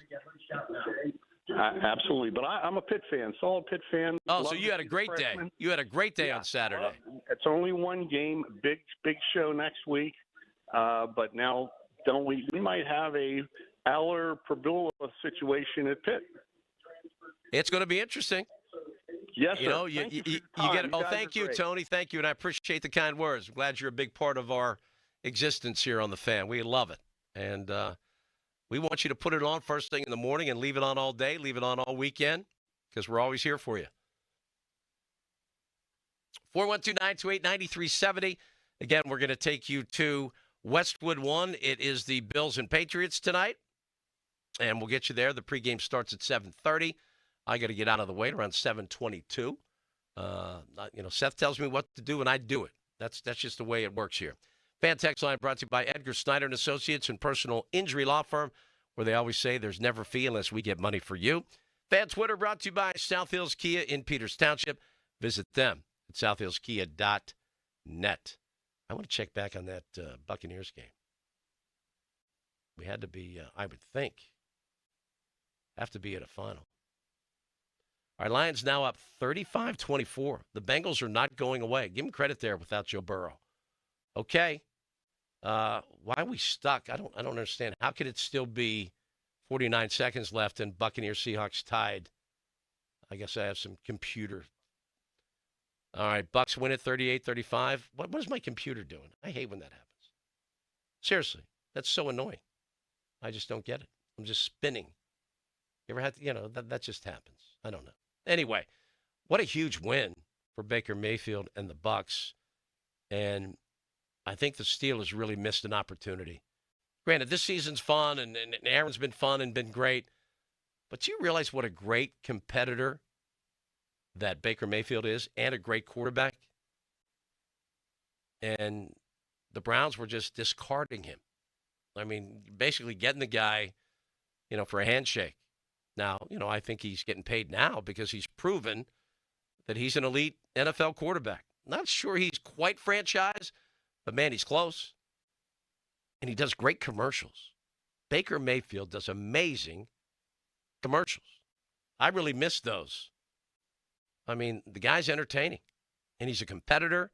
He played hurt for the Browns. He did everything. He gave his all for the Browns, and now they've drafted like 16 quarterbacks since him, and they had the guy. He could have been their guy. I mean, you got to be thankful that the Browns is the Browns because they had the right guy in Baker Mayfield. If they would have coached him up, protected him, surrounded him, and done all the right things, if they would have treated him like he was their guy, like they should have, I think the Steelers would be, they'd be dealing like it was like a Brian Sipe type situation. They would have had a guy that was going to be a tough out every single time they played him. But thankfully, the Browns is the Browns, and they just screw it up like they do each and every single season. And it's amazingly stupefying that even when they have what they need, they don't get it. They just don't get it. And that's, again, good for the Steelers and their fans. So let's get back to the NFL scoreboard and see. Hopefully my computer's now. Yeah, we're back. We're good. But how about the Bengals? Without Joe Burrow, they're hanging with the Lions, 35-24. We're approaching the 2-minute warning. Commanders, they just have 2 minutes left to take care of the Chargers, 20-10. We told you about the Vikings beating the Browns 21-17.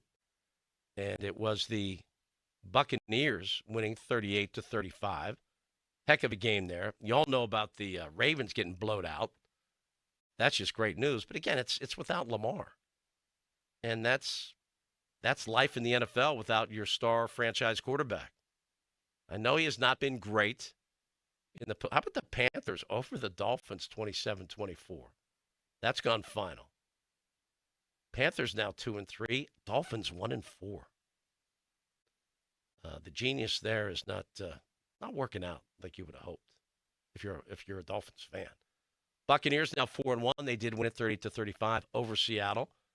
Seattle drops to 3-2, and that was in Seattle. So Baker Mayfield, and I don't know why, he's just a guy that I root for. I just really like him as a player, a person, a competitor. A spokesperson. I think he does great commercials. He, to me, is just unbelievably likable. And I don't know why. I've always liked him. 49ers over the Rams in overtime, 26-23. That was a ball game. Rams now 4-1. Rams now 3-2. So far, I think we have actually got ourselves into a pretty interesting football season. And I think I don't know. Do you put the Chiefs still in that, you gotta get through Patrick Mahomes if you want to win a Super Bowl? I don't know if I feel that way anymore. Are the Ravens still a contending team? What about the Bills? I mean, let's see how they look tonight against the Patriots. I mean, as long as Josh Allen stays healthy, I think they're certainly a Super Bowl contender. Another team that has really impressed me, the Colts. And I kind of have a rooting interest in them now because my favorite Penn Stater, Tyler Warren, had his first NFL touchdown today. He's just an easy guy to root for me. And they blew out the Raiders 40-6. So I think the Colts at 4-1, they might be for real. And another win of the day, and I think this is significant. Sean Payton is properly renowned as a great offensive mind in the NFL. And when he left, New Orleans and came back and, hooked up with Denver, and he drafted Bo Nix. That was his. He saw him. He loved him. He selected him. And now he has his guy. And now they beat Philadelphia in Philadelphia today, 21-17. What a significant win. And I would imagine now, if you're in Denver, and if you're Bo Nix and all those fans out there, they're probably thinking we got our guy. We have our quarterback. And really, and that's what's kind of strange about this season. I think we can certainly enjoy this season for as far as it takes us. But even if Aaron Rodgers, is lights out for the whole season, I have a feeling he's going to stick with his decision to retire afterward. So I don't think, he'll be back next year, and you're going to have another situation where you have a brand new quarterback for the Steelers. And this draft, a lot of people were like, what about Drew Aller? I think that ship has sailed, at least now. And again, someone called and said, what if they run the table, beat Ohio State at Ohio State? I'm like, the team I saw Saturday doesn't look like they have, 3 or 4 more wins in them. And it just doesn't make any sense. They go out and get the best coordinator in college, in Jim Knowles, to run the defense. Colton Nicky has been a great and creative offensive coordinator. Now he's running jet sweeps. He went to the Matt Canada school in the offseason, I guess, for the love. What are we doing? 4th and 2, you run a jet sweep with Aller? He's not a runner. He's a thrower. What are you doing? And all the running backs came back. Singleton gets the ball a lot more than Katron Allen, and Allen's averaging 7 yards. Singleton's averaging 3. I mean, sometimes these coaches, they don't read the tea leaves. They don't read the room. They don't do what just the common sense thing to do would be. And they outthink themselves. And I think that has to be part of the problem with Penn State and their offense and James Franklin, who, again, not a stand-up guy to me. I walk into that post-game press conference, I'm saying, I am so embarrassed for myself. This is all on me. My team wasn't ready to play. My team stunk out there. And we're going to fix this, or we're going to die trying. That's the way that's going to go down. This is all on me. No, we had travel issues. We had a really heartbreaking loss last week. What? That's just crap to me. I am so over the nonsense of people just not owning their own S, you know what I'm saying there. Anyway, thanks so much for the fun. Seth, great job as always. Thanks so much for the calls. I always want to give a shout out to those that just listen. They don't want to call in, they want to listen. And that's perfectly fine. My dad did that for about 40 years. And that's what got me absolutely hooked and in love with this crazy business, because we just listened to Stan, Myron, and Billy religiously. Have a great week ahead. I'll talk to you again next week. Steelers postgame show after the Steelers and the Brownies. And we'll have a whole lot of fun, as we always do right here on Sports Radio 93.7 The Fan. Have a great week ahead, folks. Take care, everybody. I'm Chris Jakimick. I served in the United States Air Force.